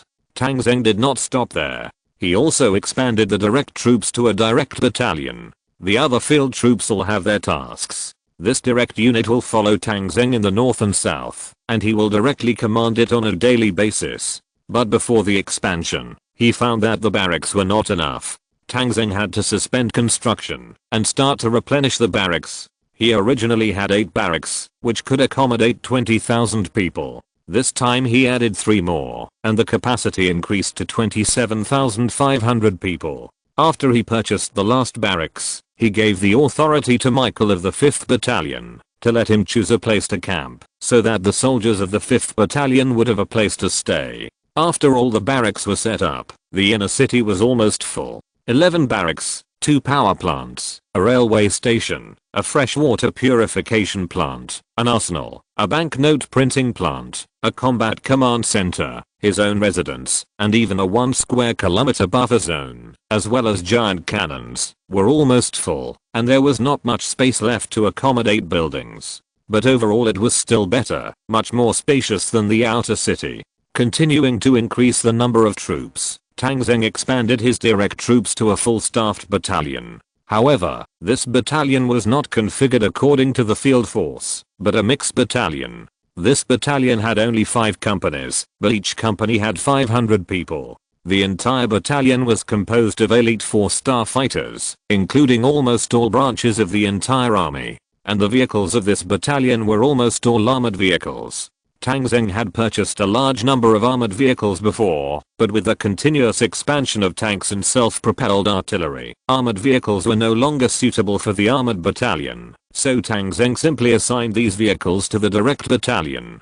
Tang Zheng had a total of 100 armored vehicles, which were directly assigned to the direct battalion. One armored vehicle could carry 23 people, which could carry 2,300 people. There were also 100 Willys jeeps used to carry Gatling machine guns, which could also carry 200 people. For this battalion, Tang Zheng directly added 2,300 people to the field troops, and the elite forces drawn out cost a total of about 1.2 million yuan, because there were many advanced arms in it. For example, anti-aircraft infantry. Tang Zheng equipped each combat platoon, as well as snipers and flamethrower warriors, and a large number of scouts. It can be said that the combat effectiveness of this direct battalion is the best in the entire army, and it is composed of all elite veterans. There are also 100 armored vehicles as assault forces, which can adapt to any combat venue, as long as they are not on the scene in a tank battle. When the direct battalion was replenished, Tang Zheng's funds dropped to 2.5 million, and the 4 barracks just now also cost 800,000. Tang Zheng did not stop at this point. He added 100 soldiers of various types to the armored train, including artillery and heavy machine gun groups, as well as scientific research soldiers to operate those cannons, Gatling machine guns and missiles. He also added 3 companies to the engineering corps, bringing the engineering corps to 1,500 people. Then the Military Intelligence Bureau and the Special Service Department each added 300 people. For such a special force, people are not too many. There is another branch of the army, that is, the Air Force ground crew. Now that the Army Aviation Battalion has also formed a scale, ground crew personnel are also indispensable. Although there is no airport yet, the aircraft are now helicopters, all parked in an open space in the inner city. Tang Zheng added 100 Air Force ground crew personnel to lay the foundation for the future airport construction. After doing all this, a total of 800,000 gold was spent, and only 1.7 million gold was left in his hand. Tang Zheng stopped. At this time, the strength of his troops once again made great strides. The 5 fully staffed field battalions plus the direct battalion have a total of 15,000 people. There is also the Army Aviation Battalion, with 1,500 paratroopers enlisted, dozens of aircraft pilots, and ground crew, totaling 1,800 people. The City Guard Battalion has 2,000 people, and the Engineer Corps has 1,500 people. The Guard Company, the Cooking Company, and the Medical Company have a total of 900 people. The Armored Corps has more than 300 people, and the Artillery Corps has more than 500 people. The Special Service has 300 people, and the Military Intelligence Bureau has 300 people. There are also other miscellaneous people, including the Armored Train Corps, the Radar Corps, the Combat Command Center, and the Research Institute. The total has reached 23,500 people, which is doubled compared to before. There is still a gap of 6,500 people from the full strength of the regiment. Tang Zheng did not continue to increase the number of troops. He had to leave some space for personnel. The City Guard and Engineer Corps are not yet fully staffed. At most there is a gap of 5,000 people. He still has large transport aircraft to buy, and Frogman troops to add. This has to leave some space. Although the money was almost all spent, Tang Zheng felt a rare sense of fulfillment. With these elite troops, he had a strong capital for the next expansion. Chapter 185 Checkpoint Confrontation. November 20th.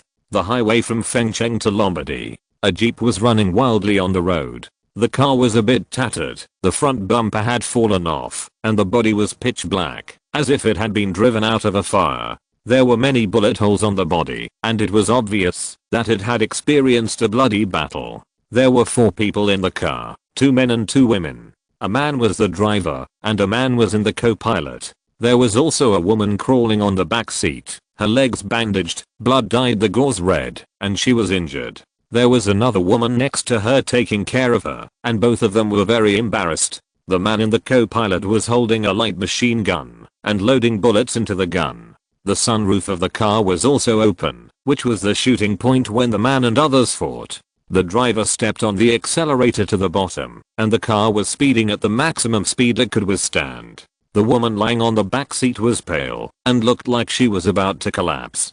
Bailing, how long will it take to get to Zhuguang City? She asked the woman next to her. Bailing, the leader of the Qinzhou airport base. In the past, Bailing always looked radiant, but now she was in a mess. In the cold weather in mid-October, her clothes could not even completely cover her body, revealing a white back and half of her slender waist. But compared with the woman next to her, her condition was good. She hurriedly patted the other's arm gently. Sister Lanlan, don't worry, I talked to Tang Zheng before. Zhuguang City is located 700 kilometers north of Fengcheng. We have already run almost 600 kilometers from Fengcheng. There are about another 100 kilometers to arrive. At this time, the driver said in front, Leader Bay, it's more than 600 kilometers. We came from Qinzhou. We also urgently refueled on the way. Now we have almost run more than 1,000 kilometers. After hearing this, the woman lying in the back seat moved her cracked lips. She also came from Kinsao. She was Zhi Lanlan, the leader of the Bailishan Park base in the past. Excessive blood loss made her face pale and her mental state was very poor. Have we run more than 1,000 kilometers? Where are the people who followed us? Are they still there? Bailing's face darkened. In order to buy us time, they are all gone. This is a last car. Zhi Lanlan smiled bitterly. There are still 100 kilometers left. I'm afraid it will be difficult for us to make it. My body is no longer able to do it. When the pursuers come next time, I will stay to delay for a while. Bailing shook her head decisively. No, you have recorded Liao Yucheng's crimes. You are the most direct witness. No matter who stays, you cannot stay. Zhi Lanlan's face was miserable. So what? Liao Yucheng is no longer the same as before. He is the commander of the 1st Independent Division of the 5th Army of the Imperial Royal Forces. With this golden signboard, almost all the major forces in Kinsao have been wiped out by him, and he has organized a force of 50,000. Even many people in Fengcheng have been won over by him, and he has privately organized a force of more than 10,000. We can't fight him, and I'm afraid Tang Zheng can't do it either. Standing up for us at this time is to go against the Empire. Does Tang Zheng dare? Hearing Zhi Lanlan's words, Bailing was silent for a moment. But after a while, she raised her head. I think Tang Zheng can be trusted. Even if he doesn't dare to fight Liao Yucheng and the Empire, he should save us. Zhi Lanlan shook her head slightly. Saving us will also take a great risk. Bailing, you are still too naive. Bailing squeezed Zhi Lanlan's hand and passed on a little warmth from her palm. Sister Lanlan, we have no other choice, right? Zhi Lanlan was stunned for a moment. Yes, we have no choice. From the day we stopped colluding with Liao Yucheng, we have no choice. Just as she was stunned, the sound of a vehicle behind her sounded, and another car caught up. The man in the front passenger seat stood up decisively. Just as he was about to show his head from the sunroof, a string of bullets came over. Several people in the car lowered their heads tightly, the glass shattered, and sparks flew. The man in the passenger seat held a gun and opened the passenger door. Slow down a bit, I'll go down to intercept them. Chief Bei, thank you for taking care of me in this life. We'll see you in the next life. Bailing's eyes were filled with tears. These most loyal subordinates were leaving him one by one.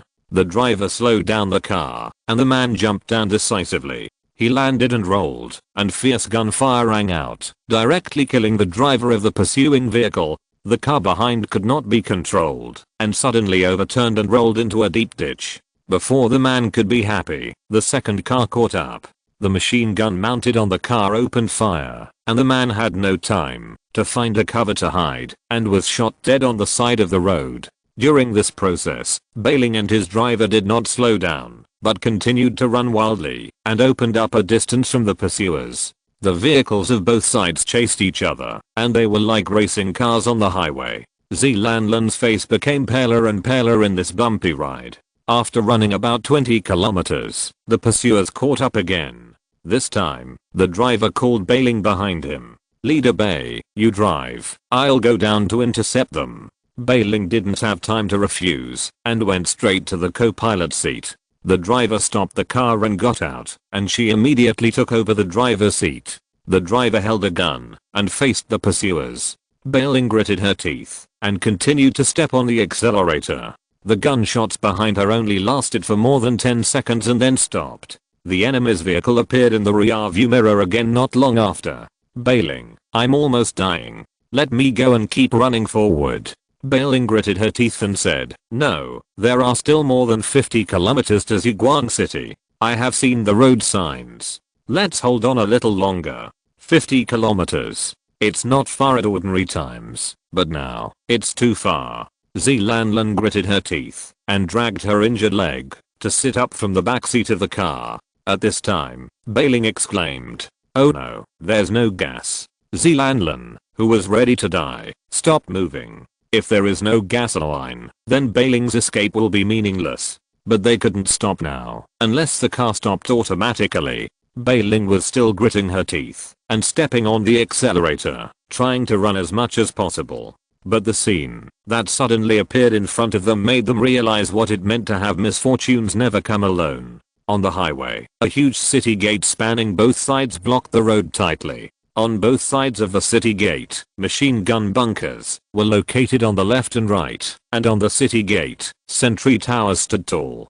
Bailing could even see the muzzles of the guns in the bunkers and sentry towers. Seeing that the road ahead was cut off, Zealandland smiled bitterly and even prepared to commit suicide. At this point, she would rather die than go back and fall into Liao Yucheng's hands. Unexpectedly, Bailing suddenly exclaimed, "Sister Lanlan, this is the checkpoint of Ziguang City. We are about to reach Ziguang City."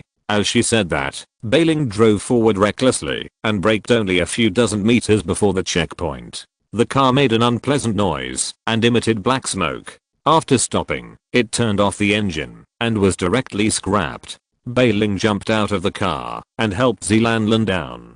Facing the guns of the defenders, she shouted, "We are from Kinsao. I'm Tang Zheng's friend. My name is Bailing. Someone is chasing us." At this time, a tough soldier came out of the bunker. The uniform on his body proved that he was a squad leader. He came to Bailing and Zealandland and led them into the bunker. "Leader Bailing, I used to be a member of the General's Guard Company. I know something. You come in and hide immediately." Bailing and Zealandland entered the bunker, and the pursuers behind them had already caught up. There were 5 jeeps in total, with more than 20 people. When they were 100 meters away from the checkpoint, the loudspeaker of the checkpoint shouted, "Stop the car ahead. This is the checkpoint of Ziguang City. Stop and accept inspection." Creaking. These cars could not rush through, so they had no choice but to stop in front of the checkpoint. A leader jumped out of the car and said angrily, "What checkpoint? This is the territory of the Empire. Do you dare to stop the Imperial Army from doing something? The person in the car in front is a wanted criminal by the Imperial Army. Release him immediately, or you will be in trouble." This person was wearing the uniform of the Imperial Army, and his rank was a company commander. The people in the car behind him also jumped out, all holding automatic rifles and wearing the uniform of the Imperial Army. This outfit is still very deterrent in the end times, enough to make people feel cautious. However, at the checkpoint of the Ziguang army, the squad leader did not give face to the people who came. "No matter who you are, we accept the order of General Tang Zheng to check the passing vehicles here. The 2 women in the car in front are very suspicious. I suspect they are wanted criminals in Ziguang City. Now they must be sent back to Ziguang City for investigation by the Public Security Bureau. If you are really from the Royal Army, let your superiors negotiate with General Tang Zheng. If you have anything to say, you, a small squad leader, dare to talk to your superior like this. Believe it or not, I will shoot you now." As he said, the 20 or so people here raised their guns. The squad leader of the Ziguang army was not at all intimidated. "Then you can try it. I warn you, if you take another step forward, no matter who you are, you will be killed on the spot. Ready?" Hearing the squad leader's order, the guards at the checkpoint also pulled the bolts. The 6-barrel Gatling gun was set up in the bunker, and the black muzzle flashed cold light. Once the other party made any unusual movements, they would be waiting for a torrent of metal. There was also a sniper on the high sentry tower, and the red dot of the sniper rifle had stopped on the chest of the company commander. The company commander was furious, but facing the heavy firepower and strong fortifications, he knew he could not win. Okay, wait for me. I will let the superior contact you. You must hand over the 2 women." The squad leader did not listen to him at all. He directly asked 2 soldiers to take Bailing and Zealandland to their truck. The medical soldier quickly treated Zealandland's injuries, and the car started and headed straight for Ziguang City. At the same time, the squad leader immediately asked the communicator to report the matter to the Combat Command Center. Chapter 186 Conflict Escalation. 3 updates, 700 monthly tickets plus. In Ziguang City, Tang Zheng was going to organize his troops to go out for the 2nd time and try to capture Shuanglin County in early December. He had promised Chen Filong that, as long as he could help him control 10 million zombies, he would give him freedom and let him completely become a human. Tang Zheng did not intend to break his promise, but at this time, he received a report from the Combat Command Center. "General, at the checkpoint in the south of the city, a woman named Bailing and a woman named Zealandland were chased and ran over. They were rescued by the garrison at the checkpoint. Now someone from the Imperial Royal Army has caught up with them. They introduced themselves as the 1st Independent Division of the 5th Army. They are asking for people there and are confronting the armed garrison.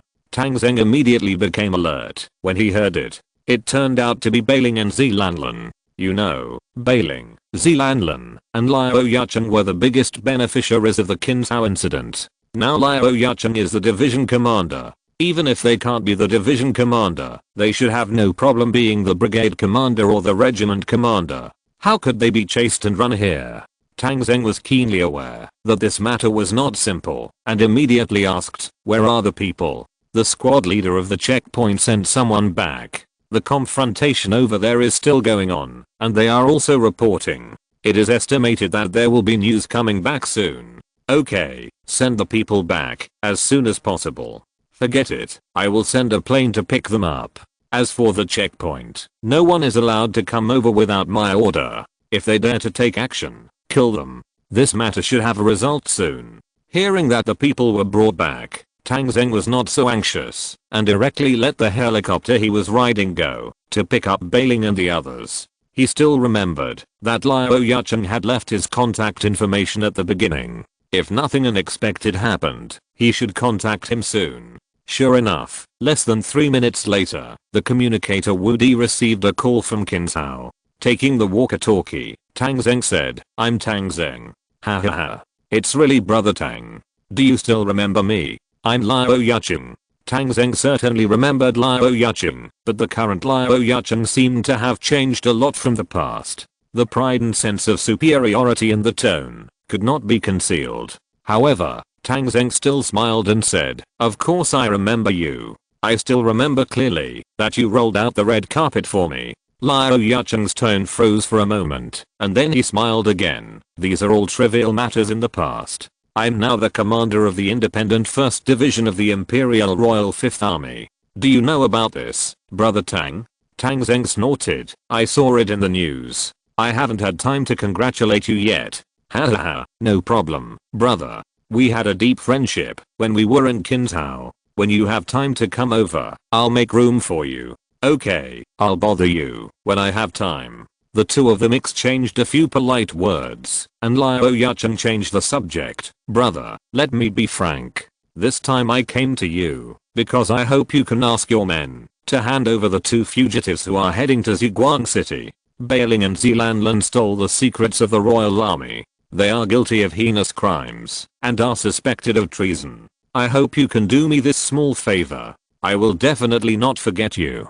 Tang Zheng also laughed. So these 2 people are habitual offenders. They also committed crimes in Ziguang City. I will urge the Public Security Bureau to investigate as soon as possible. Once the matter here is investigated, if there is nothing serious, I promise to send them to you. How about it? Liao Yacheng probably didn't expect Tang Zheng to shirk and refuse like this, and his tone suddenly became cold. If I remember correctly, these 2 people have never been to Ziguang City. Tang Zheng's tone also became cold. Really? It is also possible that the Public Security Bureau made a mistake, but it doesn't matter. Whether it is wrong or not, we will know it when we come back to check. Liao Yacheng was silent for a while. Tang Zheng, do you know what you mean by saying these words? Tang Zheng snorted from his nose. Liao Yacheng, this is exactly what I want to ask you. Click. The call on the other side was hung up. Tang Zheng also sneered and put down the walkie-talkie. Liao Yacheng, when he saw that he was powerful, immediately followed him and wished he was his grandson. Now that he has become a division commander, he immediately turned his face and was ruthless. Tang Zheng wanted to enter Fengcheng in the first place, and he would have to confront Liao Yacheng sooner or later, so it was a good thing to turn against him now. As for how Liu Yiben would react, Tang Zheng did not consider it at all. Liu Yiben wanted to interfere in the affairs here, but it would not happen until next spring. Even if he could take over Hezhou, it would probably be before the Spring Festival, and there would be enough things to keep him busy. By that time, Tang Zheng was confident that his strength would definitely be different from before. After ending the call, he returned from the plane that went to pick up Bailing and Zilanlan. The guards took them to Tang Zheng's official residence. when they saw Tang Zheng, Bailing and Zilanlan had not recovered from the shock. There were also a few places in Kinzhao that had televisions, and they had seen Ziguang City on TV. It was already shocking to see it on TV, but seeing it in person now was countless times more shocking than on TV. When they saw Tang Zheng appear in front of them, the two girls who had been fleeing all the way even shed tears of grievance. There were not many people they knew in the apocalypse. All the people they were close to had died. Now they had traveled thousands of miles to seek refuge with Tang Zheng. Seeing him was like seeing a relative. Tang Zheng motioned the two to sit down and asked the guards to bring them warm tea. After they calmed down a little, he slowly spoke, "Don't worry, since you are here, it is absolutely safe. You can tell me anything, and I will make the decision for you. Bailing helped me in the past, so I should repay her." Zilanlan and Bailing were both leaders after all. Their emotions had stabilized at this time and they began to tell the whole story. According to Zilanlan, not long after Tang Zheng left, the Kinzhao Survivors Alliance was established. Liao Yucheng, who benefited the most at that time, served as the leader of the alliance. Many bases were integrated together. At that time, Liao Yucheng showed some signs of intolerance, arbitrary practices, and a bit violent personality. During this process, Zilanlan was drunk once and was occupied by Liao Yucheng.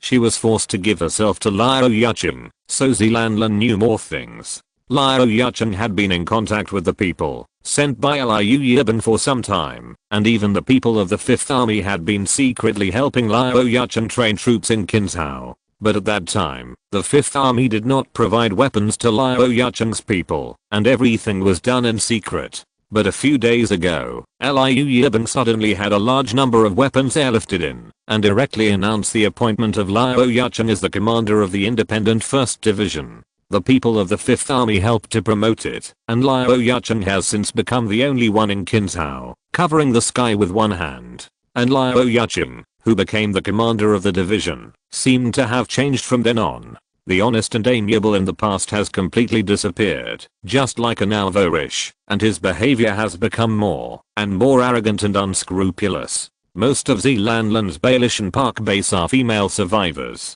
These women who are unwilling to commit to men have united after the end of the world, and their lives are not bad.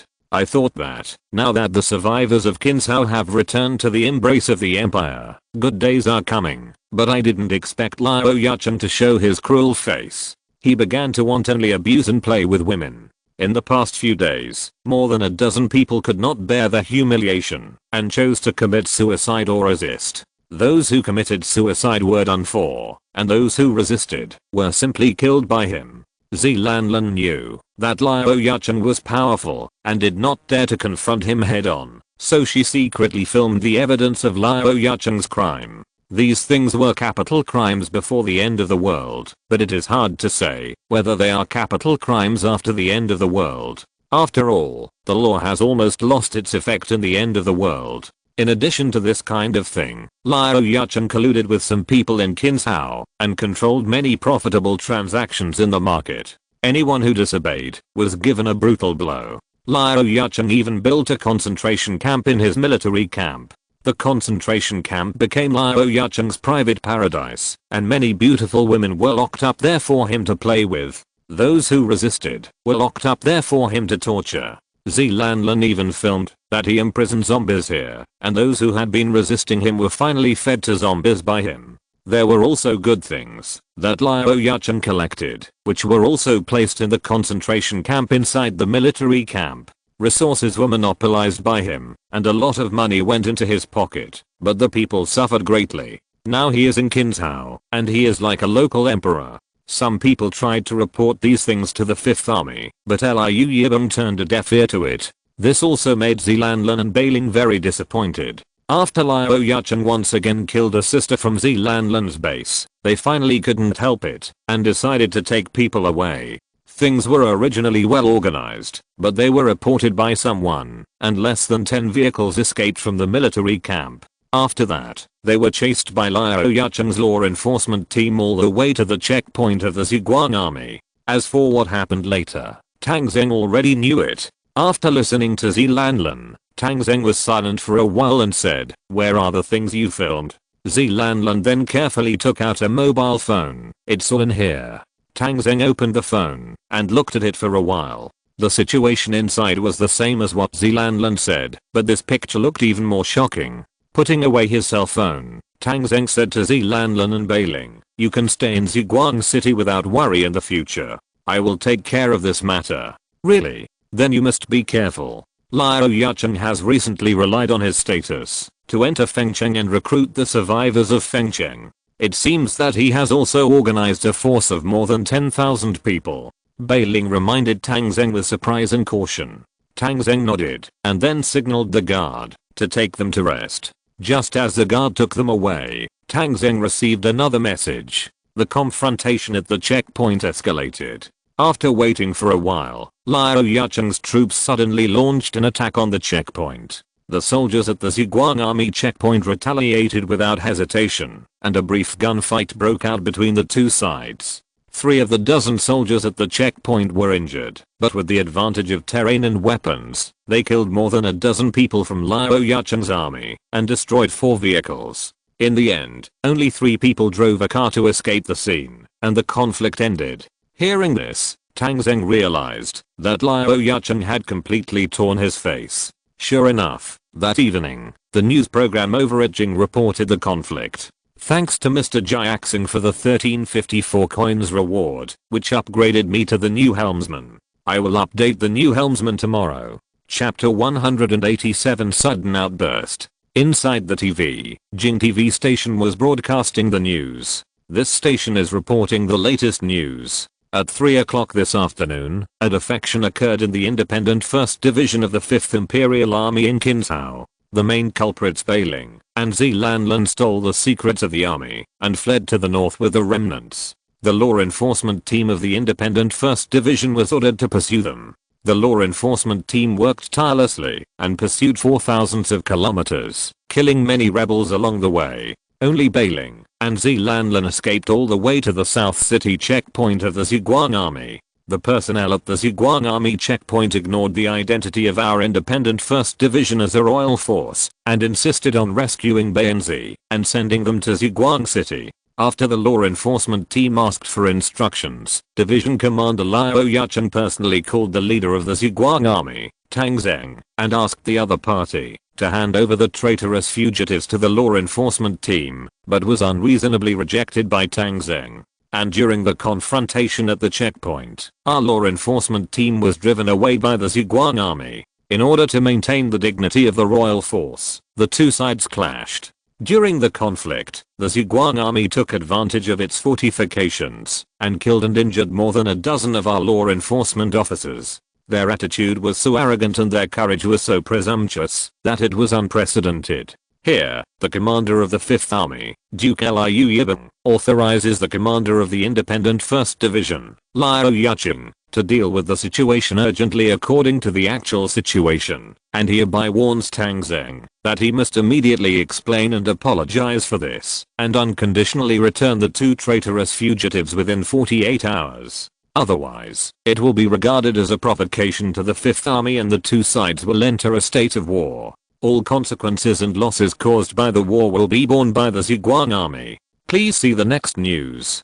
Duke Liu Yibeng responded to Princess Li Wuyao's call and was determined to take Hezhou City as a gift for the upcoming Spring Festival. At present, the 1st and 3rd Field Divisions of the 5th Army are clearing the zombies in Hezhou City with the cooperation of the artillery units. After a whole day of hard fighting yesterday, a total of more than 200,000 zombies were eliminated.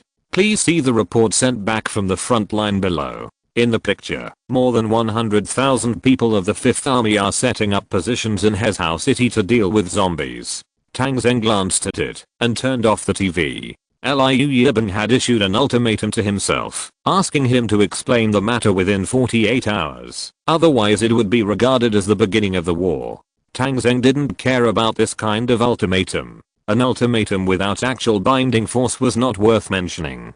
But Tang Zheng didn't want them to succeed, so he immediately asked Ziguang TV to fight back. The next morning, Ziguang TV made a news column program. The program was about the chaos in Kinsao City. In the program, Liu Yucheng was completely a demon.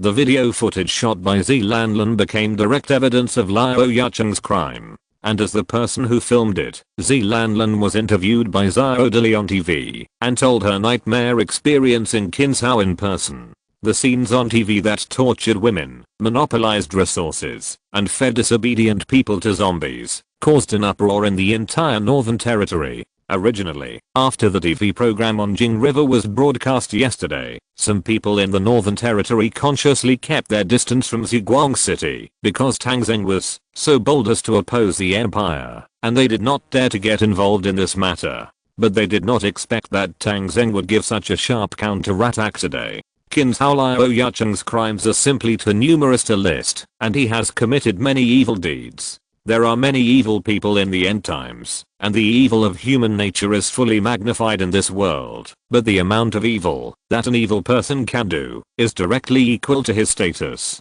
An ordinary evil person can only harm a few, or a dozen people, and he may be eliminated at any time. But an evil person in a high position is simply a nightmare. Liu Yucheng is a division commander, commanding tens of thousands of troops, and no one can do anything to him. When such a person does evil, too many people will be harmed. How can such a person become a division commander? What does Liu Yibing think? Is Liu Yibing also such a person? This kind of discussion is very popular in Ziguang City, but the people in other survival bases did not dare to speak at this moment. As soon as Tang Zheng released this news, it was the most direct response to the 5th Army Group, which was almost the same as declaring war. It is true that the Ziguang Army is the only one in the North Territory, but no one thinks that the Ziguang Army can gain an advantage against the Empire. If it fails, it may become history. In a panic, people waited for Liu Yucheng's response again.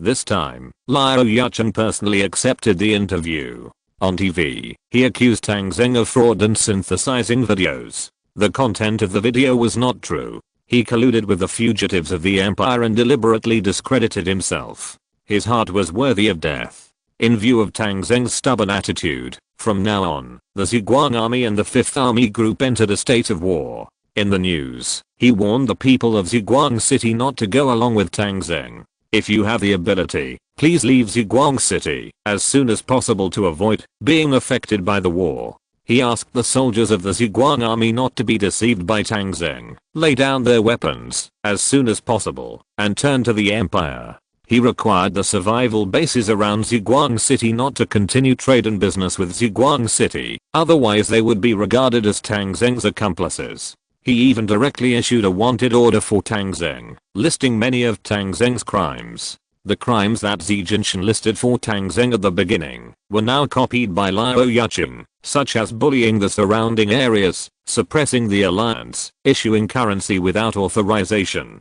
killing innocent people at the Kinsao Trade Conference, and killing the imperial nobles in Sanjiang, etc., all of which were put on Tang Zheng again. With the release of Liu Yucheng's statement, the two sides officially entered a state of war. The release of this news also brought great pressure to people inside and outside Ziguang City. Many of the surrounding survival bases did stop trade and business with Ziguang City, and the survivors in the city did lose a lot of money. The hundreds of years of rule of the empire have been deeply rooted in the hearts of the people. Now that Tang Zheng has been listed as a wanted criminal by the empire, they dare not continue to stay in Ziguang City. Ziguang City now has a permanent population of 400,000 and about 200,000 floating population every day. After this incident, there has been a certain decline. About 50,000 permanent residents chose to leave, and the floating population has even declined to only tens of thousands per day. Ziguang City, which used to have a population of about 600,000, has now dropped to about 400,000, about 1/3 less.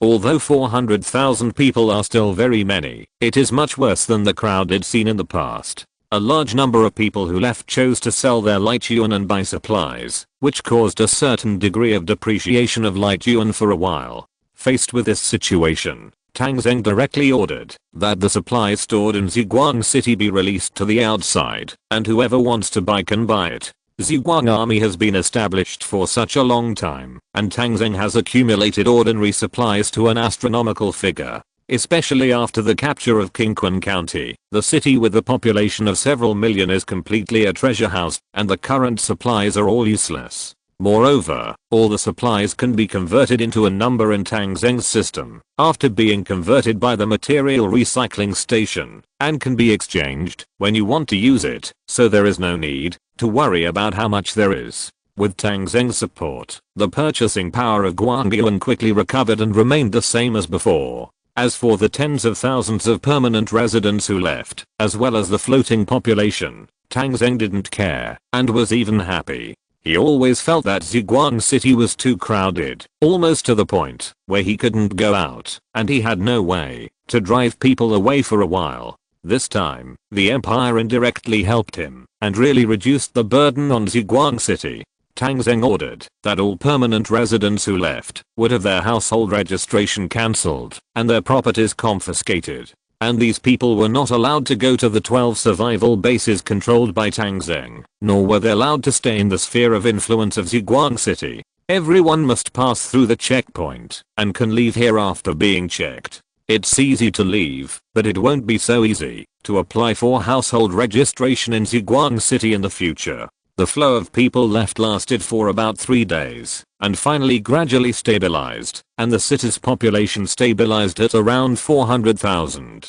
Most of those who stayed behind were those who had developed feelings for Ziguang City, and didn't want to leave. The city of 400,000 people was still busy and bustling, and people also found that life was back to normal. The crowded Ziguang City was a little deformed. The city stabilized, and Tang Zheng began his arrangements. He had not been idle these days. He had been studying the situation of Liao Yucheng. A large number of war eagles were sent out by him to fly over the land of Qinzhou Fengcheng, transmitting many pictures back to the Combat Command Center. Many valuable pictures were sorted out by the Combat Command Center and handed over to Tang Zheng for a view. Several of them were taken of the situation in Liao Yucheng's military camp. Liao Yucheng's military camp was located in the north of Qinzhou City, about 60 kilometers away from the city.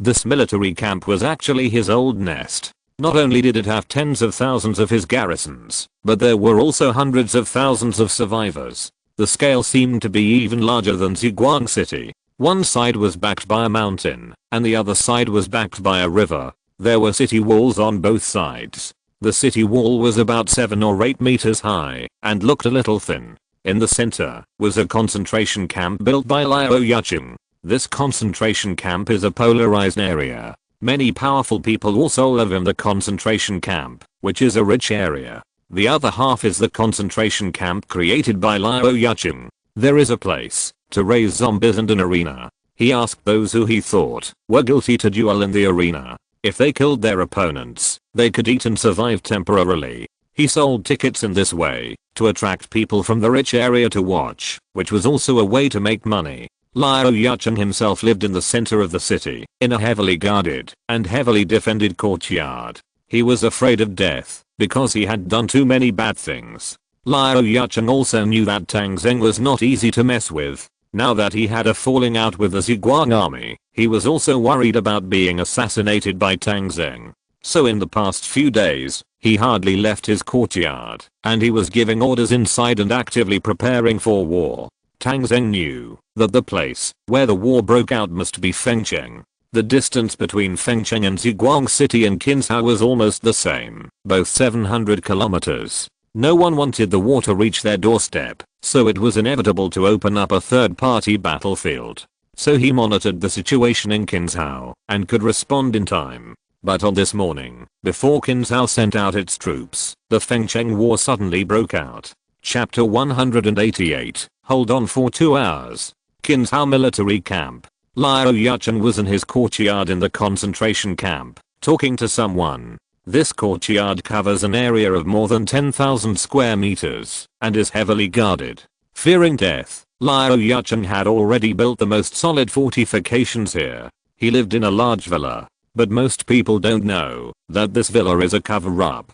His actual residence is located 20 meters underground in the villa, in a huge basement. There is only one exit from the basement to the ground, and the exit is inside a secret door in the villa. The walls of the basement are completely poured with reinforced concrete, with a thickness of 10 meters, and even multiple layers of steel plates are sandwiched in the middle. Not to mention artillery shells. Even if a nuclear bomb explodes on the ground, it will not affect it at all. The door of this basement is an alloy door with a thickness of 1.5 meters, which is firmly welded to the wall, and is almost impossible to break open with external force. The way to open the door is Liao Yuchen's retina verification and fingerprint verification. The underground space is very large, nearly 3,000 square meters. In such a large space, he is actually the only one living there. There are ventilation and drainage systems inside, wells have been dug, generators are installed, and a large amount of fuel is stored. There is electricity, and there are dozens of refrigerators that store a lot of food.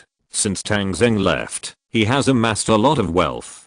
Perhaps influenced by Tang Zheng, he has also stored a lot of gold and silver, all of which are piled up in the basement. Several rooms are almost piled up into small gold mountains. In fact, he doesn't know what this thing is used for, but he knows that this thing can be exchanged for currency. Whether it is Guangyu or the new currency issued by the empire, it can be exchanged for gold. However, he still thinks that paper money is not very reliable, so he stores a large amount of gold, silver and jewelry here. This is his underground shelter, just in case. Most of the time, he still stays in the villa. Today, he was talking to someone in the villa. Brigade Commander Wang, how are your preparations going? Division Commander, I'm ready, only you can give the order. Very good. Have you contacted Jonathan? I have contacted him. Jonathan has long agreed to join us. He is just waiting for a suitable opportunity. Now as long as you give the order, my troops can immediately enter the international base, and then use the international base as a support to capture Yang Linling's mana base. These two bases are located in the north of Fengcheng, on the east and west sides of Fengming Mountain, and are both on important traffic routes. After taking these two bases, it will be difficult for Tang Zheng to enter Fengcheng.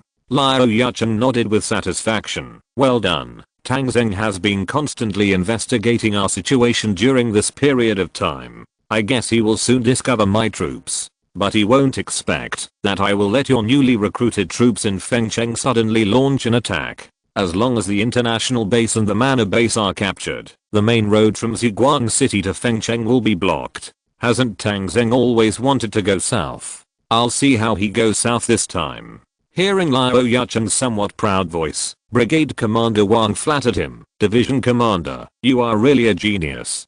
Tang Zheng certainly can't think of this move of ours. Ziguang City is 700 kilometers away from Fengcheng and 600 kilometers away from the mana base. By the time he reacts, we have already ended the battle. Then you come to support him. He will lose the initiative. If he wants to attack again, we can use these two bases as strongholds for a counterattack.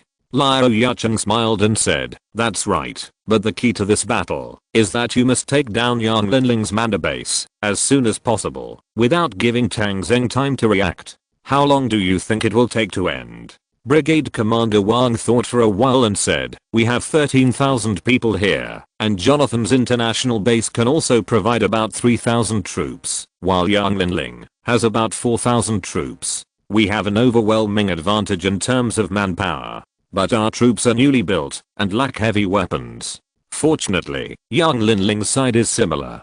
I estimate that it should be over in 5 hours. Liao Yuchen praised, your calculation is good. You do not have heavy weapons, but Yang Linling does not have any heavy weapons either. Most of their weapons were exchanged in Ziguang City, mainly firearms. If you can end the battle in 5 hours, Tang Zheng is 600 kilometers away from there, and it will take at least 6 hours to get here. He will not have enough time. And once the battle starts, we will also set out. Tang Zheng will definitely not be able to support in a hurry, but you must ensure that the battle is over within 5 hours, otherwise there will be too many variables in this plan. Please rest assured, Commander. We have 16,000 people. If we can't take down Yang Linling's mana base in 5 hours, you can take off my head and kick it like a ball. Liao Yuchen laughed, and then warned, be careful of Tang Zheng's aircraft support. Don't worry, Commander. Tang Zheng doesn't have many aircraft, and we are also equipped with individual anti-aircraft missiles. In this kind of large-scale battle, a few helicopters can't change anything. We will shoot them down when they come. Well, then let's act according to the original plan and catch Tang Zheng off guard. According to Liu Yucheng's arrangement, the Fengcheng War suddenly broke out in the early morning of November 23rd. The 12,000 people recruited by Liu Yucheng in Fengcheng, the independent 1st Brigade of the independent 1st Division, led by Brigade Commander Wang Kui, set out from the eastern base of Fengcheng at night and headed straight for the international base, 70 kilometers north of Fengcheng, 70 kilometers from the city. In the early morning, the troops arrived at the international base and joined Jonathan's troops at the international base. Jonathan received Wang Kui's troops and provided breakfast. After a simple breakfast, the two integrated troops, a total of 15,000 people, set out from the international base and headed straight for the manor base in the west of Shaanxi, across Fengming Mountain. The two bases are about 90 kilometers apart. From the Ring Mountain Expressway, about an hour later, at 7:40 in the morning, the troops arrived 10 kilometers east of the manor base. At this time, the leader of the manor base, Yang Linling, discovered the arrival of the enemy. Since the independent 1st Division and the Zhuang army entered a state of war, Yang Linling's base has been in a rather awkward position. Yang Linling himself has always been on good terms with the Zhuang army, but now Tang Zheng has become an enemy of the empire. As an imperial noble, Yang Linling naturally cannot stand on Tang Zheng's side. But he didn't want to go along with Liu Yucheng and others, so he remained neutral and didn't express any opinions or positions. But he didn't expect that despite doing so, he was still targeted.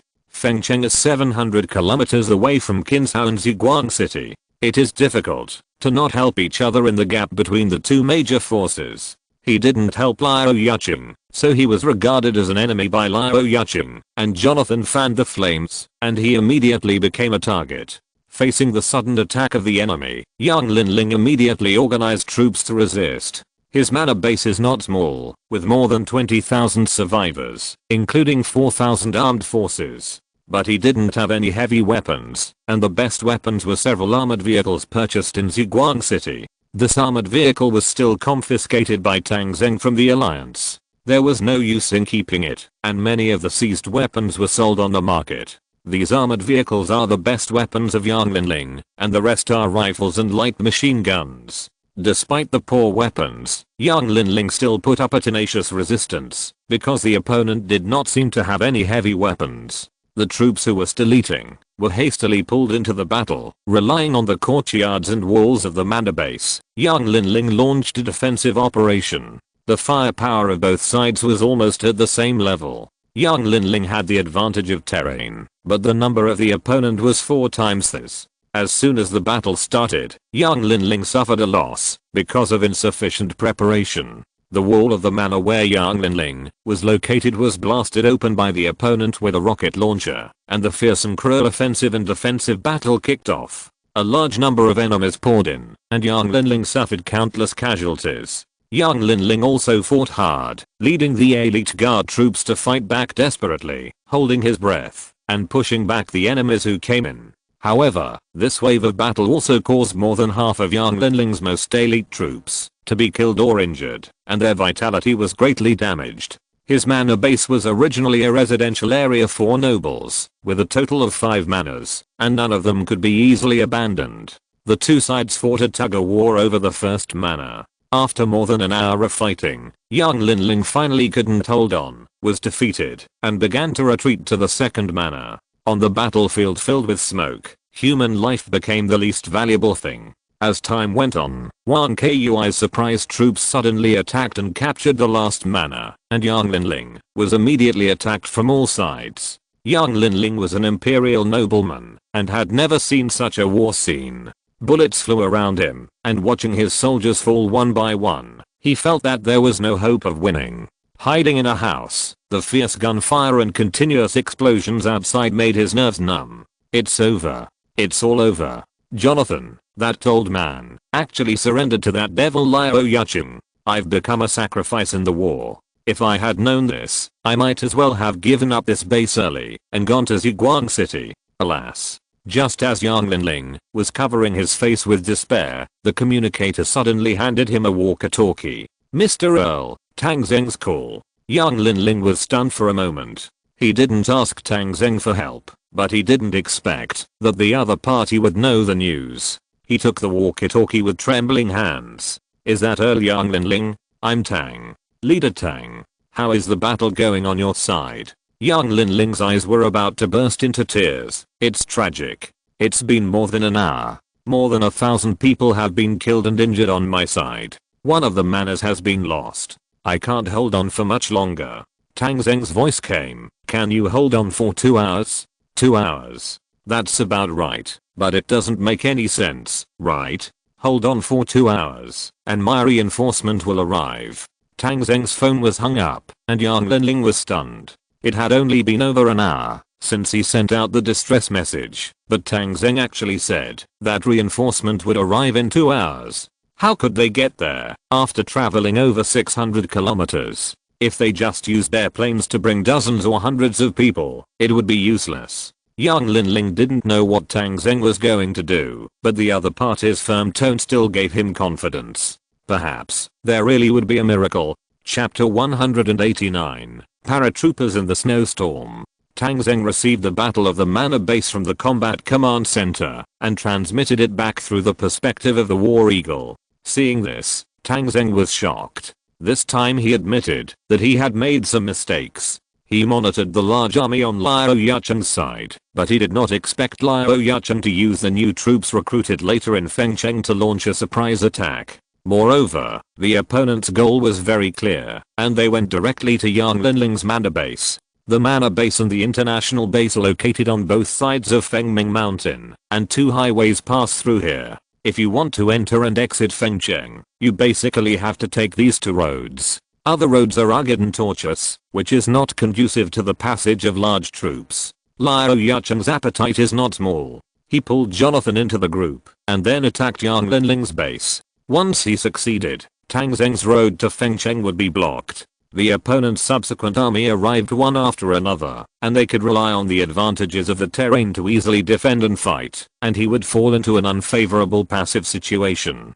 Moreover, Tang Zheng knew that there was the 5th Army behind Liao Yucheng. The 5th Army continuously provided Liao Yucheng with arms through air transport. After all, the other side had a large number of people. Once they were fully armed, Tang Zheng would be in big trouble. Once he failed to break through this line of defense and waited until the 5th Army took Hezhou, Tang Zheng would be in big trouble. Unable to upgrade to brigade commander, the current force was not enough to compete with the Empire. He could only abandon everything and head to the desert in the west. So as soon as Tang Zheng got the news, he almost immediately dispatched the troops. Zhuguang City was more than 600 kilometers away from Yang Linling's manor base. It was fast for a tank to drive there in 6 hours. After all, a tank was not a sports car, and tanks had to be pulled by trucks. But Tang Zheng had a plane.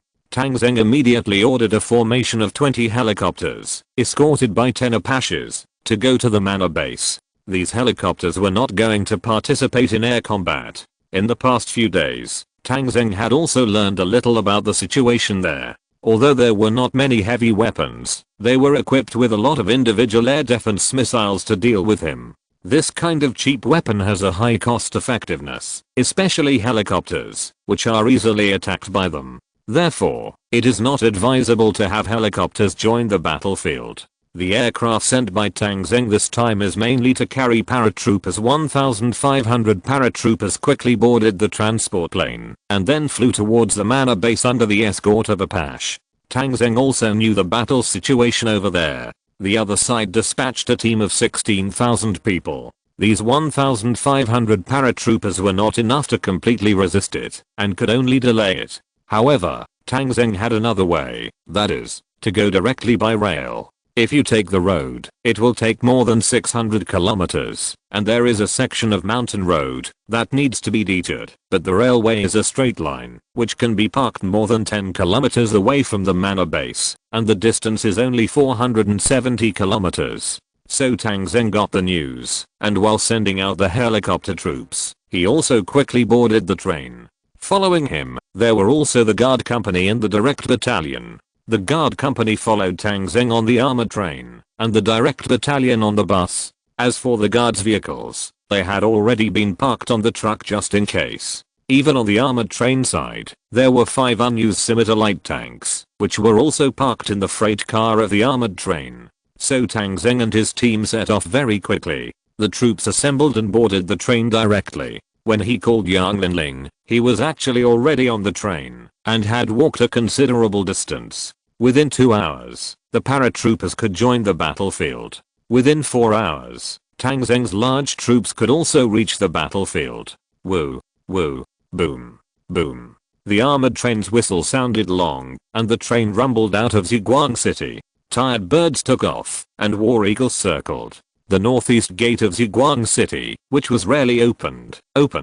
When the train rumbled out of the city, those who traveled to and from Ziguang City were dumbfounded. When did the inner city of Ziguang City have trains? Did that railroad exist before? Why didn't they know about it? Moreover, the train that was packaged like a war fortress simply subverted their cognition. The Ziguang army could actually make such a steel behemoth. Look at the cannon on the roof. Look at the missile on the roof. This weapon, which was born purely for war, makes people excited. I really don't know what those who left Ziguang City, because Ziguang City and the Empire were at war, would think when they saw this. And it's not just this one car. The second passenger train followed out of the city, and the fully armed soldiers sitting densely inside also made them stunned. After the second train left, the third freight train also followed out of the city. The 30-car freight train was full of armored vehicles and jeeps. The double-decker chariots were parked in the carriages in a row, gradually going away, and still left a murderous atmosphere. The train drove fast on the railway and soon disappeared from people's sight. The vehicle rumbled forward, and soon changed lanes at the logging site, and then headed straight for Fengcheng.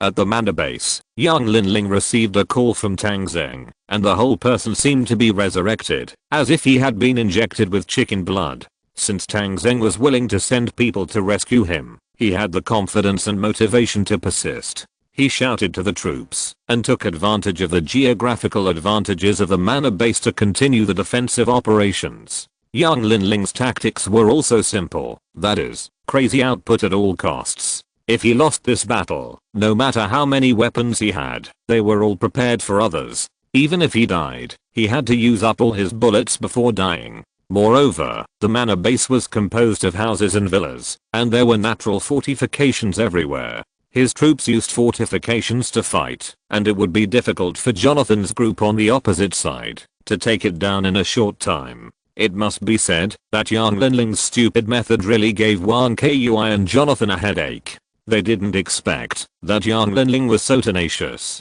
A group of defeated soldiers actually held back their 16,000 people for more than 2 hours, and they were still fighting to the death. Wang Kui was a little anxious. He had made a promise to Liu Yuqing that he would take down the manor base within 5 hours. If they still can't take it after 5 hours, Tang Zheng's reinforcement may arrive at any time. But now more than half of the time has passed, and he has only taken 2 manors. Yang Linling is still holding on to 3 manors and fighting with his side. Seeing that time is passing by, Jonathan can't stand it anymore. He took the initiative to come to Wang Kui's side. Brigade Commander Wang, I think we can be more ruthless. How ruthless? Wang Kui asked. Jonathan held up 2 fingers. It's very simple, flamethrower, gasoline bomb. Hearing this, Wang Kui took a breath. Jonathan, this foreigner, is so cruel that he actually wants to burn the people in the manor base to death. Ordinary wars cannot be so cruel. But when he thought of the military order he made in front of Liu Yuqing, Wang Kui knew that he had no choice. Okay, do as you say. With the addition of flamethrowers and gasoline bombs to the battlefield, the situation that could have been stalemate soon got out of control. The flamethrower sprayed out a long dragon of flames, wreaking havoc in the manor. With the help of gasoline bombs, the fire became more and more out of control. In the late autumn and early winter season of the manor, the sky snowed at some point. The snowflakes fell on the withered grass and trees, which had no effect at all, and were still ignited instantly. A few flame guns sprayed around, and turned a house into a furnace. For some sturdy houses, the attackers would fiercely shoot to cover, let the soldiers holding flame guns rush up, and wait for the guards to stop shooting, and the long dragon of flames would directly enter the room. Under this kind of inhumane killing, the people inside could not even hold on for 2 seconds, and the whole person would become a torch. The defenders ran and cried, and fell down, after running a few steps, becoming a charred corpse on the ground. Young Linling's manor soon could not be defended, and sporadic remnants of the defeated soldiers ran out of the manor, and ran desperately to the next manor. This is the third manor, and there are only 2 left, and Young Linling's side will be completely defeated. Moreover, there were a large number of survivors in the last 2 manors. Now, all the people on Young Linling's side have run back to the last 2 manors to hide, with a total number of about 20,000 people. It is conceivable that, if the attackers use flame guns and gasoline bombs in these 2 manors, what a tragic scene it will be. Young Linling stood at the door of the 4th manor, looking at his 4,000 men, and there were less than 1,000 left. At this time, an hour and a half had passed since he talked to Tang Zheng. Chief Tang, I may be defeated. I can't hold on for 2 hours. Young Linling wanted to use the intercom to talk to Tang Zheng, but he put it down after all. Forget it. After this incident, there may be no such person as him in the world. For the sake of his men's lives, he has planned to surrender. Looking up at the sky, his men can surrender, but he can't surrender. He is an imperial earl after all, and a man who claims to have a proud character. He wants to retain his last dignity, so he decided to commit suicide. He wanted to take one last look at the sky. He hadn't seen a clear sky for a long time. The sky is still gloomy now. When he looked up, there were even crystal snowflakes falling on his face. It was only then that he noticed that it was snowing in Fengcheng. The sky was covered with dark clouds, the ground was filled with thick smoke, and visibility was very low. Young Linling's blurry eyes looked at the horizon through the wind and snow. The snow in the sky was getting bigger and bigger, bigger than imagined. The big balls of snowflakes, as big as small houses, fell to the rear of the enemy. How can there be such heavy snow? Am I dreaming? Young Linling shook his head hard, and suddenly he had an idea. No, that's not snow. It's a parachute. This was timed, but it didn't go out. Wow, this counts as yesterday. If you're listening to this novel on a channel other than Fanfic World, it means they downloaded and uploaded it without effort. We cordially invite you to visit our channel, Mundo Fanfic Novelos. There you'll find the original version of this story, and you can explore many other novels of various genres. We're waiting for you to immerse yourself in a world of incredible novels. Chapter 190. Incoming missiles. The smoke of war and fierce gunfire, thick clouds and falling snow, provided natural cover for the paratroopers falling from the clouds. Hu Yuhang, the commander of the Army Aviation Battalion, led 1,500 paratroopers and successfully parachuted to kilometers behind the enemy. This is the foothills of Fengming Mountain, which is now covered with snow. The soldiers advanced along the hillside, crossed a hill, and were close to the manor base. The wind and snow were getting stronger, and visibility was very low, which made their progress very smooth. The paratroopers all put on the winter combat uniforms equipped by Tang Zheng. The white combat uniforms made it difficult for them to be found in the snow. About 20 minutes later, they were less than 200 meters away from the nearest enemy. In front of them was a manor that had been shot down, and now an enemy regiment was resting there. The 3rd Regiment of Wang Kui's Independent Brigade stayed here. They had just gone through a bloody battle and returned to the rear for a short rest and adjustment. Hu Yuhang, the commander of the Army Aviation Battalion, quickly issued combat orders. The 1st and 2nd companies entered the manor from the side, and he led a large force to enter from the back, attacking from both sides. The soldiers came to the wall of the manor one by one and jumped over the wall easily, just like crossing obstacles during training. The wind, snow, and gunshots blocked their perception, and they did not expect the enemy to suddenly appear from the back, so the 3rd Regiment of the Independent Brigade did not make any defense here. Everyone had just experienced a hard battle and was resting in the manor. The houses in the manor were almost burned, and they could only rest in the open air in the yard, in a very relaxed state. The petrol bombs they carried were basically piled here, and they would carry petrol bombs to attack the remnants of Young Linling again. Such a relaxed state led to disastrous consequences. When Hu Yuhang and others rushed out, many people were still lying. Only one sentry discovered something and blew a somewhat redundant whistle. Beep. Beep. Enemy attack. Prepare to fight. Don't rest. Get up the fucking time. Da da da. As soon as the sentry's words were conveyed, the gunfire of the Zhuang army rang out. The soldiers rushed out like wolves and tigers, holding their guns and starting to fire. The previous lack of preparation had fatal consequences at this time. They rushed to meet the enemy in a panic, and just as they stood up, they were hit by a violent storm. Paratroopers are not ordinary soldiers. In addition to the skills of parachuting, the training they receive is similar to that of scouts. It can be said that every paratrooper is an elite soldier, and they are very strong in both physical fitness and marksmanship. Prepared against unprepared, the more than 3,000 people in this regiment suffered a heavy blow at the first time.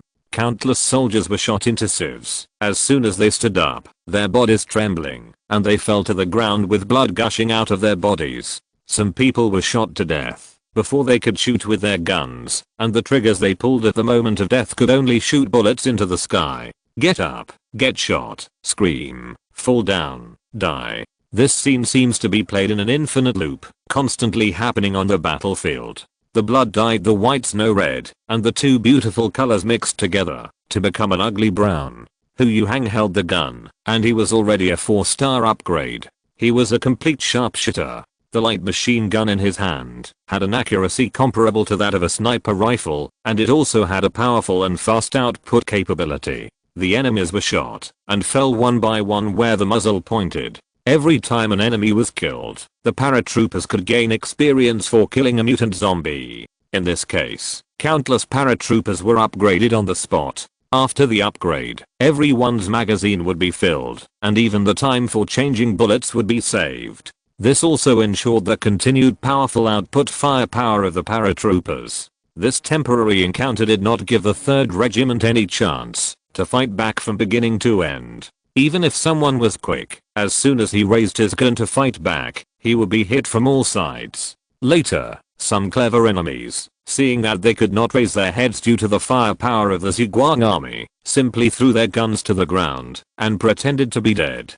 However, the fierce attacks suffered in front also gave the people behind some time to prepare. Part of the 3rd Regiment gathered together and quickly arranged defenses to resist the sneak attack of the Zhuang army. At this time, people from the 1st and 2nd companies appeared from the side. As the troops fired fiercely, the people of the 3rd Regiment of the Independent Brigade were completely stunned. The frontal defense had not been arranged yet, and the attack came from the side. Under the double attack, these troops, which were not elite in themselves, collapsed. The whole regiment fled in all directions, no longer caring about any formation or defense. Some people did not have time to run and wanted to surrender, but the Zhuang army did not have the time and energy to take over the prisoners at this time, so they could only end it all. More than 3,000 people in the 3rd Regiment were annihilated, and more than 2,500 were wiped out. Only a few hundred remnants fled in all directions. Some went to join the main force, and some simply became deserters. The troops were dispersed, and the gasoline bombs were destroyed by the Zhuang army. The continuous explosions and flames completely disintegrated their killing moves. The sudden arrival of the Zhuang army immediately gave a blow to Wang Kui and Jonathan, who were commanding the battle on the front line. Damn it, how could the Zhuang army come so quickly? The troops sent by the division commander were only 200 kilometers away from Kinzhou, and they arrived. We must take back the first manor, otherwise this battle will be difficult to fight. Wang Kui and Jonathan had a brief discussion, and Jonathan led the people from the international base and a battalion of the 2nd Regiment to counterattack the manor, where the Zhuang army was located. At present, they still have the upper hand in terms of overall numbers, and the total number is still more than 10,000. However, the Zhuang army and Yang Linling's people each occupied a manor to defend it, and the gasoline bombs were destroyed, so their greatest means of killing was gone. In desperation, both sides returned to the position of attack and defense again. One side relied on obstacles such as courtyard walls to attack, while the other side relied on houses to defend. The battle was very lively, but the cruelty was greatly reduced. It would be difficult to take it down in a short time. Wang Kui looked at the battlefield with some fear for a while, and his heart gradually settled down. He was worried that the large army of Zhuang army would attack, but now it seems that the number of Zhuang army is not large, and it seems that there are only more than 1,000 people. Although these more than 1,000 people are a hard bone to chew, the number is there after all, and with the remnants of Yang Linling, there are less than 3,000 people. Although his troops also suffered losses, the overall number is still more than 11,000, and it is definitely not a problem to win the final victory. He asked the anti-aircraft infantry to closely monitor the sky to prevent the helicopters of the Zhuang army from attacking, and then led the team to launch wave after wave of attacks. For every house and every fortification, both sides had to fight for it repeatedly. When Yang Linling saw the arrival of the Zhuang army, he became excited like chicken blood, and it was difficult for Wang Kui and others to take it down for a while. The Zhuang army was indeed a tough nut to crack. Wang Kui led his men to organize attacks many times, but they were all pushed back in a mess. The two sides fought back and forth, and the battle was somewhat stalemate. More than 4 hours had passed since the battle started. In Qinzhou, Liu Yucheng's troops also set out at the same time when the battle started. They have now traveled more than half of the 700-kilometer journey. In 3 hours at most, Liu Yucheng's large force will arrive. Wang Kui ended a call with Liu Yucheng, and his face turned ugly. Liu Yucheng was very dissatisfied with his performance during the call. He had issued a military order to end the battle in 5 hours, but now he failed to win in 4.5 hours. Although there was the factor of the Zhuang army joining in, after understanding the course of the battle, Liu Yucheng still felt that Wang Kui's side should have won easily. After ending the call, Wang Kui threw his hat hard. Damn it, let's fight. If we have to wait for the division commander to come to solve the problem, I'm afraid I won't be able to continue to be the brigade commander. At this time, Jonathan said to Wang Kui, Mr. Brigade Commander, I don't think we can use our strength evenly. Now the Zhuang army and Yang Linling each occupy a manor for defense. The result of fighting on both sides is that neither side can be defeated. We might as well defend one part and attack the other. First, focus on taking down the people on Yang Linling's side, and finally encircle and annihilate this group of Zhuang army that has penetrated deep into the enemy's territory alone. Wang Kui and Jonathan have analyzed that this group of Zhuang army may be a paratrooper unit coming by helicopter. Their purpose is to delay time. It is estimated that the main force of the Zhuang army is already on the way. Because the battle site is located in the north of Fengcheng, the Zhuang army is closer to the battlefield than Qinzhou.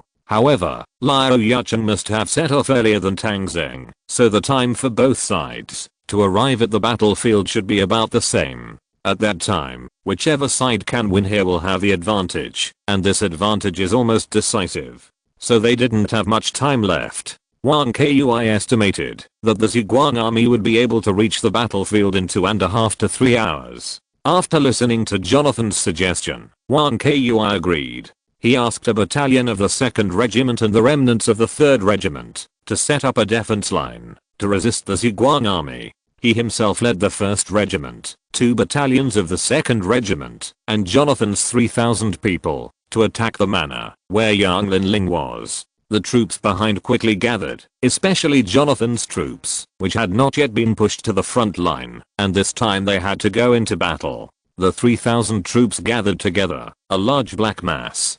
Jonathan himself was also in high spirits. He had waited too long for this opportunity. Yang Linling, this mad dog, had been biting him all the time. It was inexplicable that he insisted that he had snatched away the woman he liked. The relationship between the two was already like fire and water. Now it was time for him to take revenge. Organizing the troops, Jonathan stood in front of the team, ready to say a few words to boost morale and mobilize. But before he could say anything, he saw his men looking up at the sky in fear. Oh my god. Shit. Fuck. Enough. Enough. Enough. The men's fear quickly grew, and they fled in all directions. Jonathan had a bad feeling and looked back. In the distance, he saw several missiles dragging long tails across the sky. Chapter 191 Dimensionality Attack. Tang Zheng was sitting on the train, and amid the roar, he was less than 100 kilometers away from the manor base. The War Eagle was hovering in the sky, constantly transmitting video images. so Tang Zheng was basically clear about the process of the battle. Tang Zheng hoped to see the two sides enter a tug-of-war. He knew that Liao Yacheng had also sent troops, and a brigade was rushing to Fengcheng urgently. At this time, whoever wins on the battlefield will be able to gain an advantage later. But Liao Yacheng's side was a little farther away. Although he set off a little earlier, he was on the railway, which was still nearly 2 hours faster than him. He had been paying attention to the changes on the battlefield. Seeing that they suddenly gathered and prepared to concentrate their forces to attack Yang Linling's troops, Tang Zheng knew that he could not watch it any longer. If Yang Linling's troops were killed, his paratroopers would definitely suffer huge losses, which was not allowed. So Tang Zheng decisively ordered to open fire. Although the two sides were still dozens of kilometers apart, Tang Zheng still had a means of attack, which was the several ground-to-ground missiles on the armored train. The maximum range of this type of missile is 500 kilometers, and there are 16 missiles in the two carriages. This missile was not developed to deal with infantry, but to deal with the enemy's armored forces or bunkers. But now the enemy infantry is gathering, and if Tang Zheng doesn't give them a chance, he will feel sorry for their formation. He gave the order, and 8 missiles took off and bombed that area. Target, Manor Base number 3 Manor. Fire. As the personnel of the armored train pressed the button, the missiles that were originally pointed at the sky were launched. The missile dragged a long tail and took off with a trail of white smoke. A distance of dozens of kilometers was reached in an instant. The War Eagle hovered in the air, and the camera recorded the scene of the bombing. The manor, which originally gathered 3,000 people, was hit by missiles and the fire was soaring into the sky, and the ground almost turned over. The indiscriminate coverage bombing of 8 missiles caused countless casualties to the people gathered in this area. When the smoke cleared, only some scattered remnants could be seen around, either leaving or struggling on the spot. It was a mess. After this attack, the remaining number of 3,000 people did not exceed 700.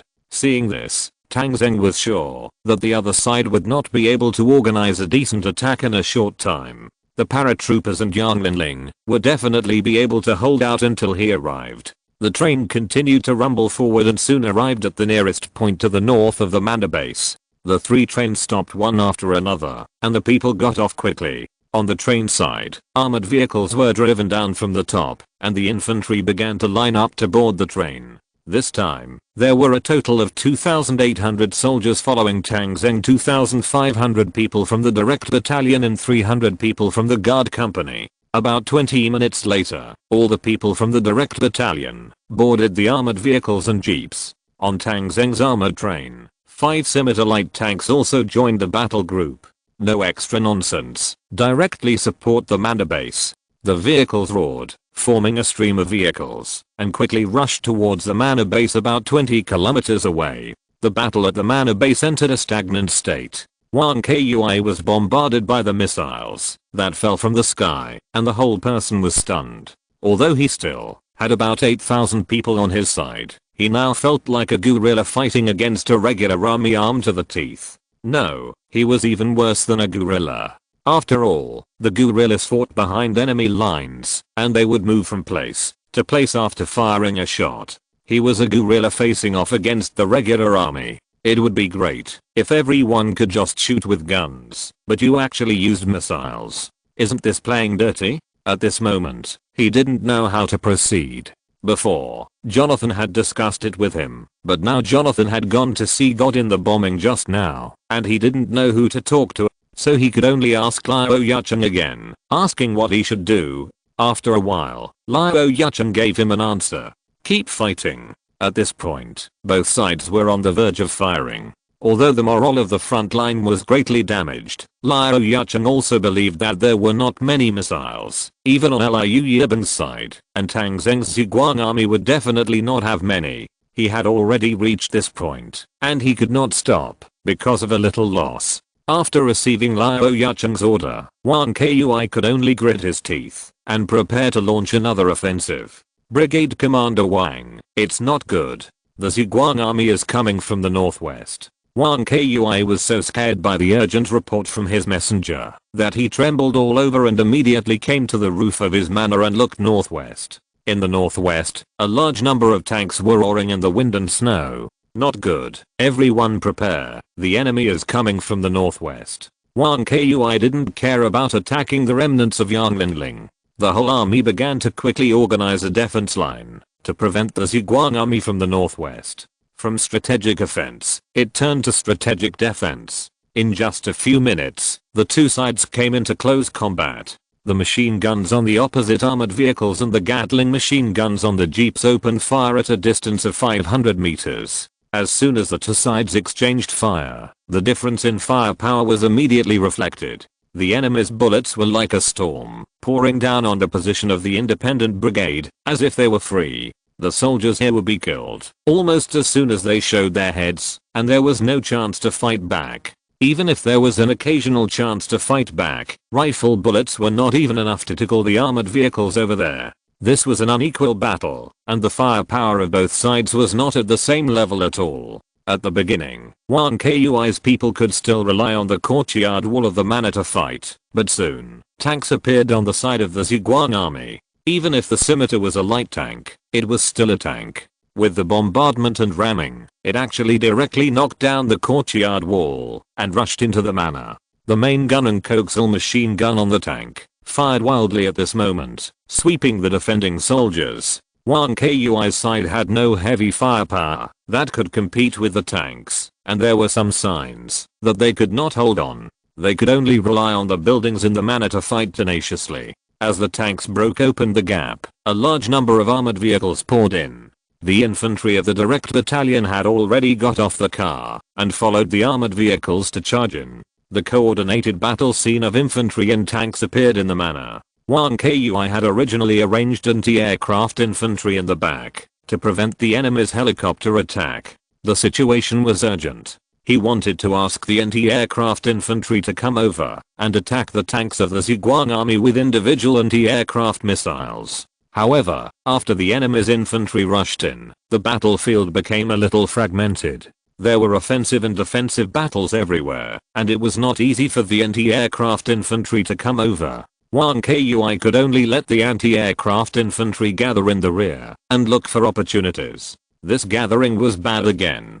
The opponent actually had missiles. 4 missiles broke through the air again and bombed Wang Kui's anti-aircraft infantry group. After the 4 missiles went down, the anti-aircraft infantry suffered heavy casualties and was basically written off. Then the nightmare really began. The Apache helicopter appeared in the clouds and joined the battle. Air-to-ground missiles and machine guns entered the battlefield, and the situation began to show signs of one-sidedness. Although Wang Kui had a lot of people, the combat effectiveness of the two sides was completely not on the same level. Especially after losing the anti-aircraft infantry, no one could deal with the Apache helicopter. The plane was circling in the sky, and the chain machine gun was like the roar of the god of death. Anyone hiding in the house would be shot by bullets that penetrated the wall. The jeeps shuttled flexibly in the manor, and the Gatling machine guns kept roaring, making Wang Kui's people cry for their parents. This is no longer a defensive battle, this is a massacre. They originally thought that they had joined the Royal Army and obtained some light weapons provided by Liu Yuqing, and they didn't know the height of the world. At this moment, they realized the cruelty of war. Their self-proclaimed pride and arrogance were so vulnerable in front of the powerful firepower of the Zhuang army. The gap between the two sides is not just the gap in weapons. There is also a tactical quality that is completely on a different level. After the soldiers of the Zhuang army got off the car, they automatically formed combat teams, relying on the tanks, cooperating and covering each other. In which direction the enemy appeared, who was responsible for killing, the division of labor was clear and clear. Moreover, they all have superb marksmanship. These enhanced 4-star soldiers, if taken to participate in the shooting competition, I'm afraid they can get a place. The armored vehicles and tanks caused the greatest damage, and the enemy couldn't raise their heads. The oppressive feeling and attack power of the helicopter made the enemy tremble. But the ones who killed the most enemies were the infantry of the Zhuang army. Their precise bursts of fire killed countless enemies. As two Apaches took turns firing missiles to annihilate the defenders hiding in a building, Wang Kui could no longer hold on. However, he did not have the courage to commit suicide. Before he knew that things were not going well, he had already boarded his jeep and was ready to escape. But his every move had long been under the surveillance of the Zhuang army. Seeing Wang Kui's jeep fleeing, an Apache chased it directly. Wang Kui's jeep was fleeing along the road, and when he saw the helicopter flying over, he was immediately scared out of his wits. He had no intention of resisting at this moment, so he simply stopped with a foot on the brakes. Opening the car door, Wang Kui took the initiative to get out of the car and surrender. Don't shoot, I surrender, I'm willing to surrender. The plane was already overhead, and the strong wind brought by the propeller made Wang Kui unable to open his eyes. He trembled all over and threw his gun directly to the ground and knelt down. I surrender, I confess, I'm willing to confess Liu Yucheng's crimes. This man is a bastard. Someone on the plane came down with a rope and recorded Wang Kui's words clearly. Until Wang Kui was tied up on the plane, he was still chattering about Liu Yucheng's actions. That bastard likes to play with women, but he has no ability. I saw it when he was taking a shower. It looked like a silkworm pupa. Chapter 192. Aftermath of the battle. The battle for the manor base that suddenly broke out finally came to an end before the evening. The captured Wang Kui returned to the manor base and used the loudspeaker provided by the Zhuang army to shout the words of surrender of the entire army.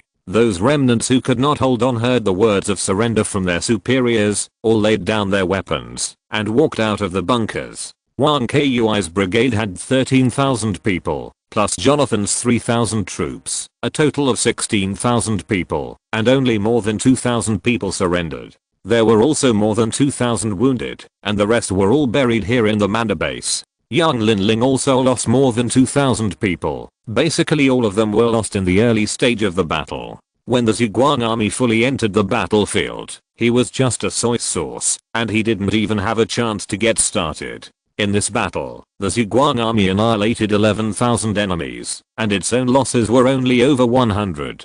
The battle loss ratio of 100 to 1. The results can be described as brilliant. On the other side, after Liu Yucheng learned that the independent brigade was completely wiped out, the troops stagnated for a while and actually chose to turn around and return to Kinsao. Obviously, after learning about the powerful combat capability of the Zhuang army, Liu Yucheng did not want to leave a lone army here to fight Tang Zheng, as it was very likely that they would continue to be annihilated. After all, the international base was not a solid city. Without a strong city defense, it would be better to withdraw in time. In this way, his plan to block Tang Zheng in the north of Fengcheng was a complete failure. However, his headquarters did not suffer any losses, and the two sides might continue to fight for Fengcheng in the future. Liu Yucheng's withdrawal of troops and the demise of Jonathan and the main force of the international base made the international base panic. The more than 10,000 survivors and the remaining troops of the base simply packed up their things and ran away, leaving only a deserted base for Tang Zheng to deal with.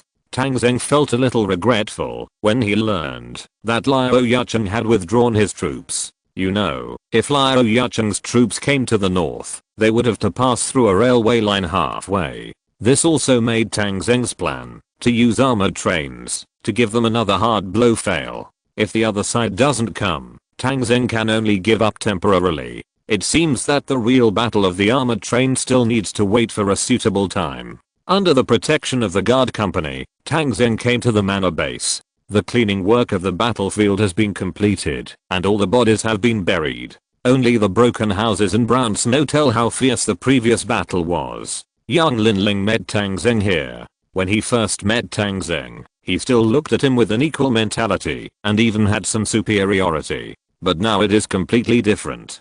The scene of the coordinated combat of the Zhuang army helicopters, tanks, armored vehicles, jeeps, paratroopers and infantry has been deeply ingrained in his mind and lingering. Oh, and there are missiles. The two missile attacks were the turning point of this battle. The first time made the independent brigade switch from strategic offense to defense, and the second time was from defense to defeat. And all of this was led by the man in front of him. Young Linling looked at Tang Zheng again, and he couldn't take out the arrogance of the imperial nobles. Chief Tang, thank you so much. If you hadn't sent troops here, I would have been.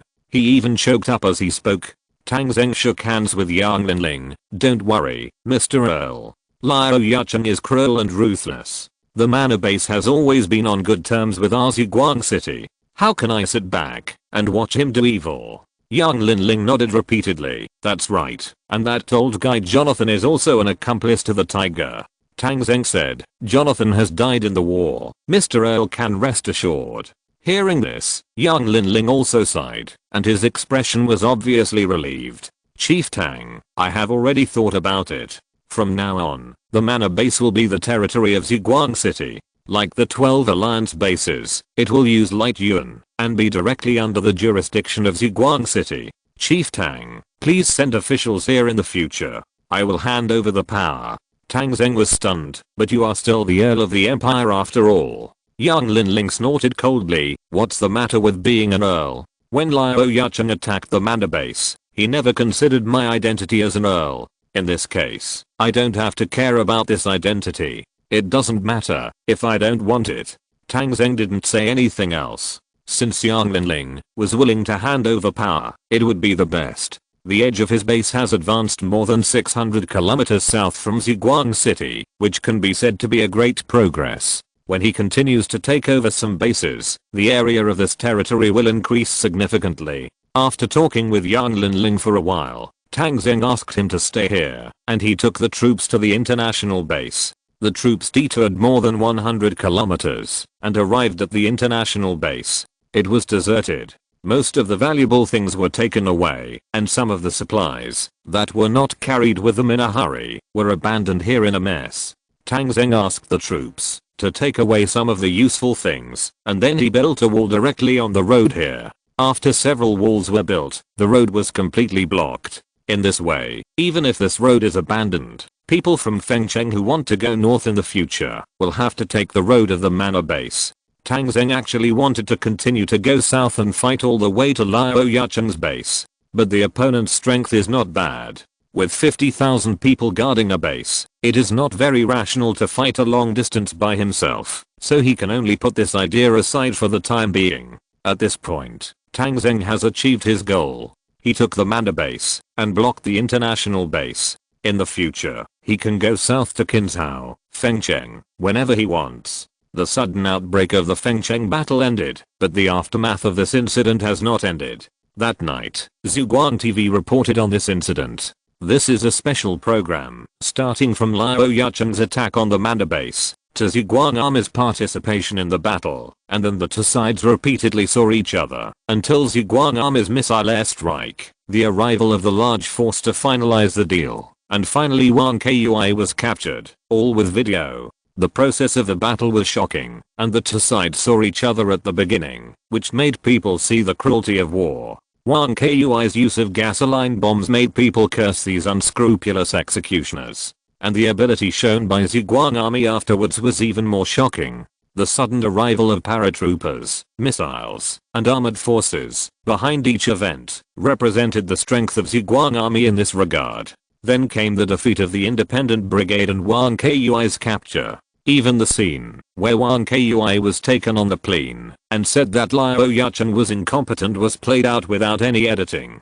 This incident once became a joke, and Liao Yucheng was even nicknamed Liao Yuken, becoming a topic of conversation after dinner. As for the confrontation between the light chasing army and the Imperial Royal Army, and the annihilation of a brigade plus 3,000 troops, people did not talk too much about it, but just waited and watched. This attitude actually explains the problem. With the victory of the light chasing army, people's awe of the empire began to dissipate, especially in the northern territory. Tang Zheng's light chasing army has become a huge force that cannot be ignored. Of course, the empire is not a pushover. Now the 5th army is not adjacent to this side, and Liao Yucheng's main force has not been deployed. It is still difficult to say how the situation will develop in the future. Experts see the doorway, while laymen see the excitement. This war has also given many people a warning. The power reflected behind the tactics of the light chasing army in this battle can be seen by those who are proficient in military affairs. Dailyo Volcano City. As a relatively developed border city in Daleo, Volcano City has also resumed TV viewing, but it has not actively broadcast programs, and the surrounding areas are not clear about the situation here. Ferdinand watched the entire news report at his residence. Beside him, the bear-like giant stood behind him. With this level 2 mutant around, no one could threaten him easily. Kinzai was also sitting not far from him. At this moment, Kinzai had become Ferdinand's subordinate, and a loyal one at that. His loyalty was not intentional, but he had been controlled by Ferdinand. He took Ferdinand's people to find the research institute left by Xi Jinping, and got the mental hallucination drug. After Ferdinand got the drug, he first controlled Kinzai. The principle of this drug is somewhat similar to that of poison. After using it, you can't get rid of your dependence on the drug. It's just that its efficacy is stronger and its control is stronger. Without the drug, people would rather die than live. Now Kinzai was appointed by Ferdinand as the intelligence director of Volcano City, specifically responsible for managing the intelligence personnel within Tang Zheng's sphere of influence, but now they haven't found the white fox. After watching the show, Ferdinand looked at Kinzai. Director Kin, what do you think of this battle? Kinzai thought for a moment. Lord City Lord, compared with the past, the combat effectiveness of the Ziguang army has improved significantly. I don't know how Tang Zheng did it, but there is no doubt that his inner city must have a huge military production line, and even the world-leading helicopters such as Apache can be mass-produced. His potential is huge and terrifying, and this man's ambition is now exposed. He would rather go to war with the Empire than let the Empire block his way south. This man will definitely become a big trouble for us in the future. I suggest that we should eradicate him as soon as possible. Ferdinand shook his head slightly. I understand what you said, but the actual problem is in front of us. We are separated from Hanyu by the Tang Zheng River. Although I have several cargo ships here, it is very difficult to transport a large force across the river. Tang Zheng has also established an observation post at Bifengdu. Once we move, we will be discovered immediately. At that time, we may be blocked on the river and face danger. So it is not realistic to attack Tang Zheng's territory now. We must think of other ways. Kinzai didn't know how to respond, so he just waited for Ferdinand's instructions. Ferdinand said directly, you haven't found Behu yet.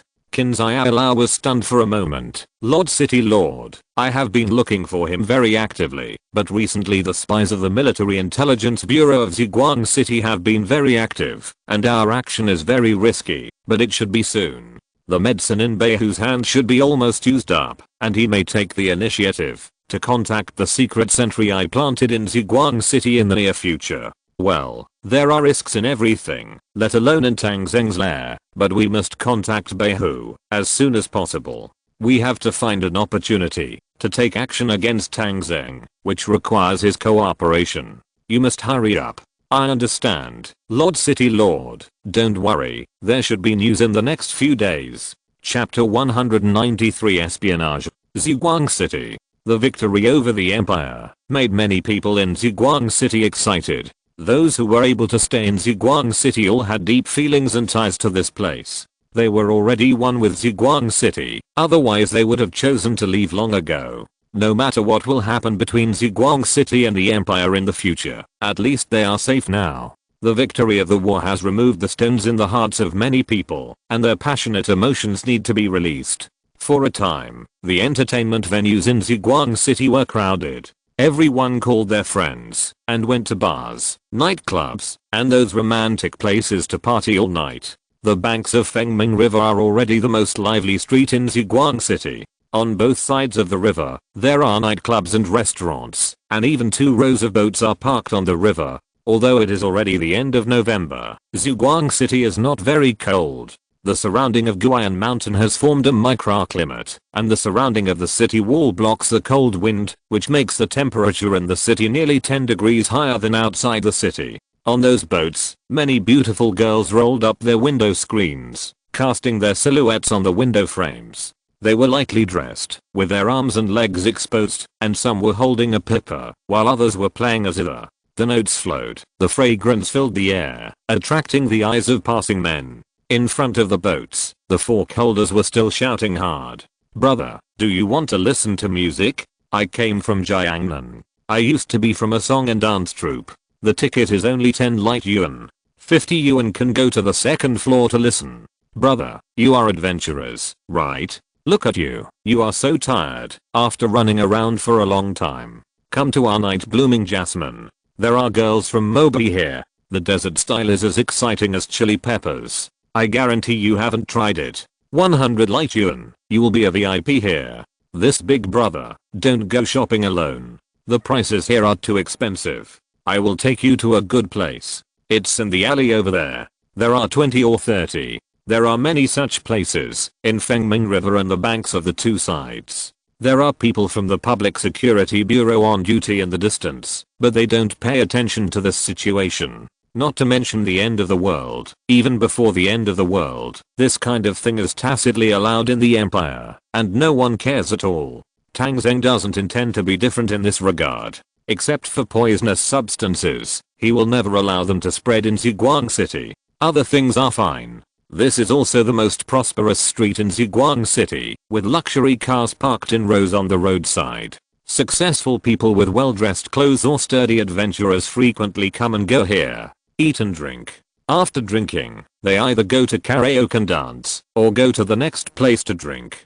Then they either go to the boat to listen to music, or go to the bar to dance. In the dim night, men and women enter a state of revelry, and countless transactions are made here. Drink today and worry about tomorrow, which is a common state in the end of the world. The streets and alleys are a picture of all kinds of people. There are drunk people vomiting under the trees at any time, and fighting breaks out somewhere soon. It is allowed to carry guns in the city, but shooting is illegal, and killing people will be arrested. But the people in the public security department don't pay much attention to ordinary fights. Adventurers dominated by alcohol fight each other every day, and injuries and disabilities are also common. Some people are beaten out by people in those brothels, because there are many people who don't have money to go in and play. Such an environment has even given rise to some gangs, but in a place like Ziguang City, it is impossible to expand a gang, and no one can challenge the dominance of the Ziguang army here. The streets are bustling with people. But there are also some people who seem to be wandering around doing nothing, but their eyes are constantly looking around to see if there are any suspicious people. People who often play here know the identities of these people.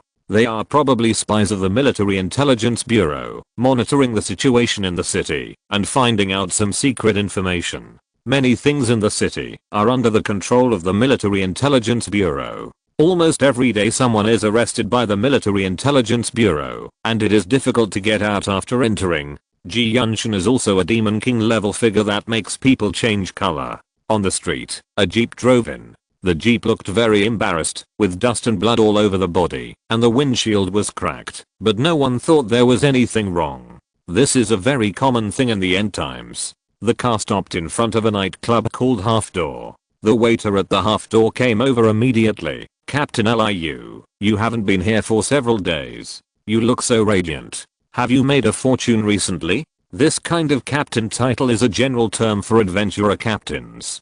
The man called Captain Liu jumped down, handed the car keys to the waiter, and patted him on the shoulder with a laugh. You kid still knows how to talk. Brother Liu, I've been lucky recently. I found an abandoned garbage station at the junction of urban and rural areas in Keiki County. I thought there was nothing good in the garbage station, but I didn't expect to go in and see. Wow. There are piles of copper. Our 3 trucks took 4 trips to get the copper back. As soon as these words came out, people around kept looking at them, and many of them looked at them with envy. There has been a long-term news of purchasing copper in the trading hall, and the price is very high. According to this person, his profit this time is probably at least 200,000 light yuan. The current 100,000 light yuan is at least equivalent to the past 1 million yuan, and 200,000 light yuan is more than 2 million. This money is enough to buy an antiviral serum, and there is still some left. I didn't expect that this adventurer captain is now vorish.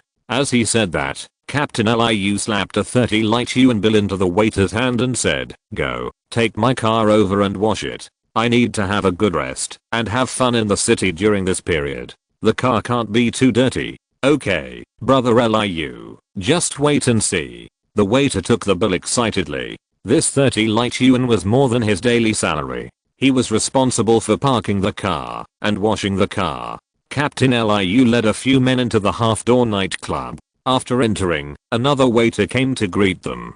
Brother Liu, you are here. Today our Xiaolinger was still talking about missing you. I didn't expect you to come now. It seems that you two are really destined to be together. You two have developed real feelings for each other in this half door. Ha ha ha. You are a good talker. Go and open a private room for me. Bring some good wine. See if Xiaolinger has any guests. If not, ask her to drink with me. If there are any pretty girls, bring them up, so that my brothers can choose. Another 30 yuan tip was given, and the waiter ran happily to work. Captain Liu led several adventurers into the private room, where boxes of beer and snacks were pushed over by carts. These adventurers who return to the city all want to enjoy themselves. Drinking beer in big gulps is the norm here. The girl dressed up in fancy clothes was also brought to the private room by the waiter, waiting for the guests to choose. The waiter brought the girl in and apologized to Captain Liu. Brother Liu, I'm sorry, Xiaolinger has guests over there now, so she doesn't have time to see you for the time being. How about you pick another girl to accompany you? Captain Liu's eyes widened immediately. What? I was out there for several days and almost got clawed by a zombie. I came back and ran to find her, but she's still accompanying other guests? What kind of guest is so proud that he dares to snatch a woman from me? Liu Fuhei. Several men nearby also stood up, with their hands on their guns, shouting to help Liu Fuhei find a place. Liu Fuhei waved his hands. You guys sit down, I'm enough alone. Damn bitch, I have to play with her today. I don't see who dares to stop me. As he said that, Liu Fuhei took out his pistol, stood up angrily, and ran upstairs. Those more famous girls basically don't serve on the first floor. The second floor is where high consumption is. The people around him all smiled helplessly as they watched Liu Fuhei go upstairs with murderous intent. It seemed that they were going to fight again. Such things happened every day, and everyone was used to it. Even a person who was suspected to be a spy on the side withdrew his gaze. It was really boring to see such jealous things. Liu Fuhei went all the way to the second floor and went straight to Xiaolinger's private boudoir. As soon as Liu Fuhei reached the door, a fierce man walked out. Brother, where are you from? Liu Fuhei asked first. The man on the opposite side was also very tough. Adventurer, Boss Hua is my big brother. Get out if you know what's good for you. Hearing this, Liu Fuhei immediately had a bottom line in his heart. Boss Hua was also the leader of an adventurer team, but no matter in terms of scale, strength, or weapons and equipment, he was not as good as his own team. He laughed immediately. Go back and ask your boss Hua. He doesn't dare to compete with me. Liu Fuhei, for a woman, you are a piece of shit. As he said, he kicked him directly and kicked the man several meters away. As a leader of adventurers who has been around for a long time, he is already a mutant, and this man is no match for him. Hearing Liu Fuhei's name, this man was immediately scared, with a look of fear on his face. He didn't care about the pain in his body and apologized repeatedly. I was wrong, Captain Liu. Please let me go. I just came here and haven't even touched Xiaolinger's hand.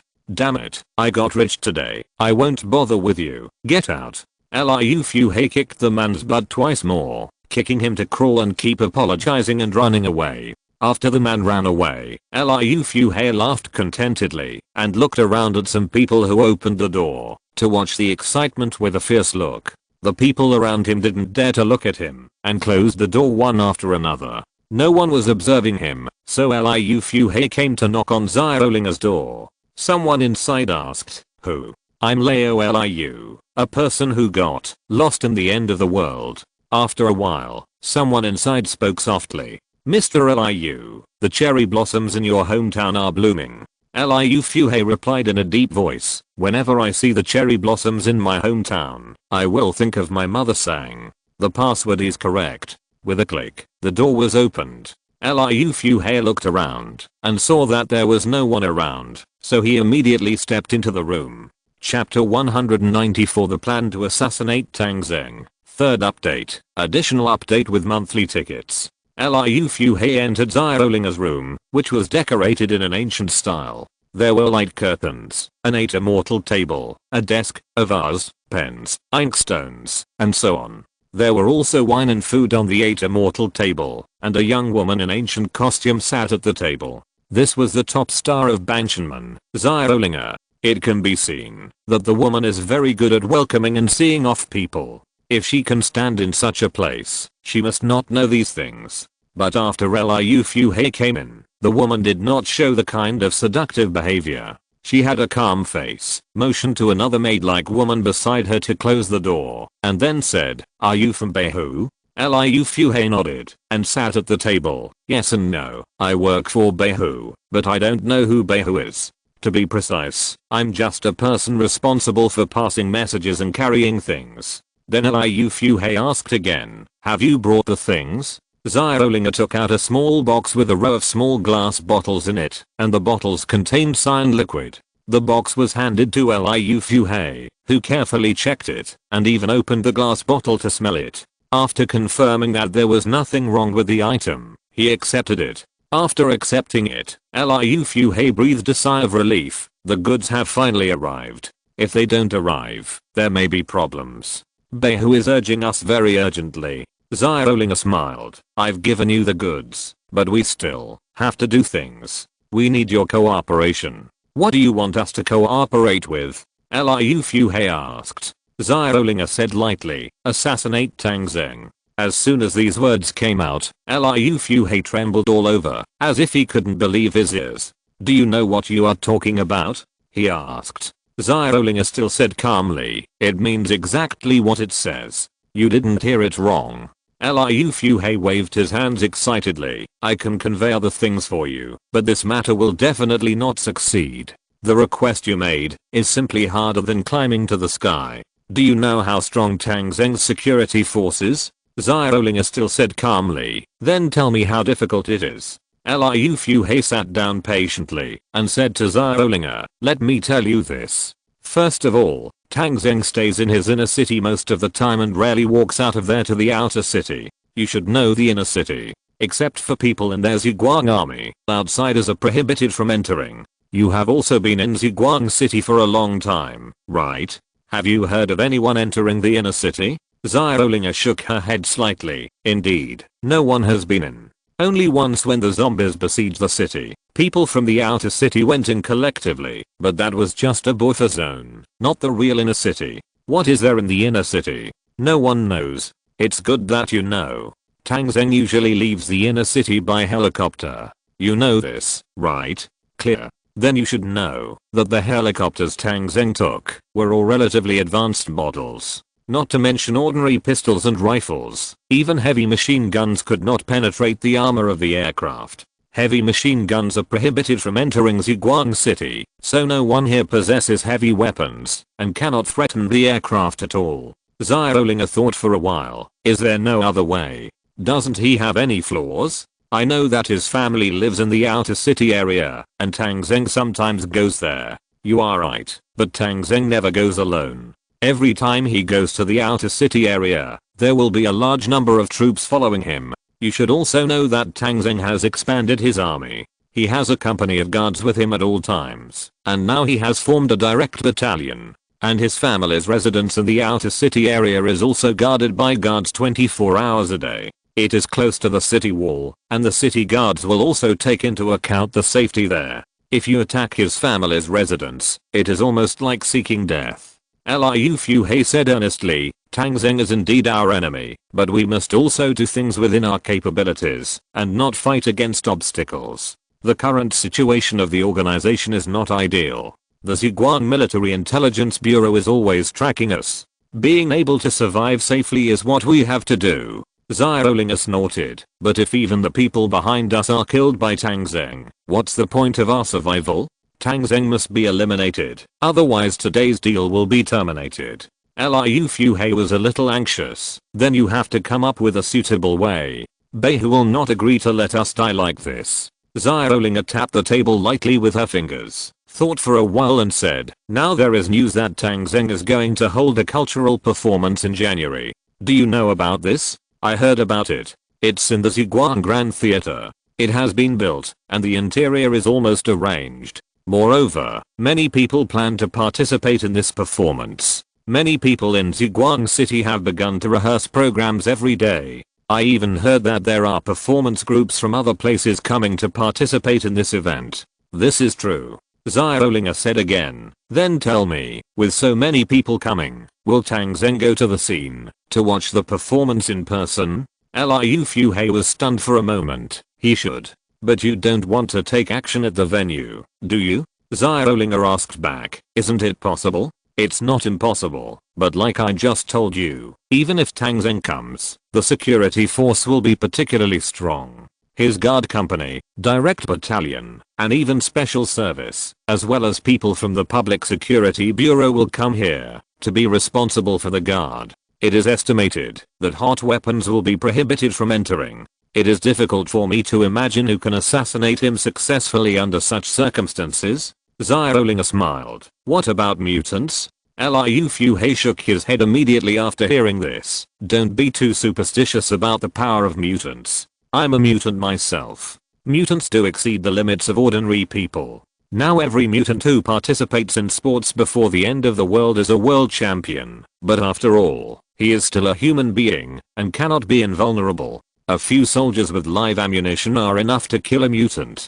Besides, I also know that Tang Zheng's guards are all elites in the army. Any one of them is as powerful as a mutant, so I don't think a few mutants can succeed in assassinating Tang Zheng. Xiaolinger continued. Then have you heard of level 2 mutants? Level 2? I've heard of them, but never seen one. Haha, that's it. The power of a level 2 mutant is beyond your imagination. A level 1 mutant is as weak as an ant in front of a level 2 mutant. Level 2 mutations are the trend of the future. They are all superhuman. When it comes to the performance, if a level 2 mutant suddenly attacks Tang Zheng, he will probably die. Seeing that Liu Fuhei seemed a little unconvinced, Xiaolinger directly took out a mobile phone with a video in it. This video was shot in Ferdinand's banquet hall in Daliao Volcano City. In the video, a Daliao man who was as strong as a bear easily killed several people, and the people who were killed looked familiar to Liu Fuhei. Who are these people?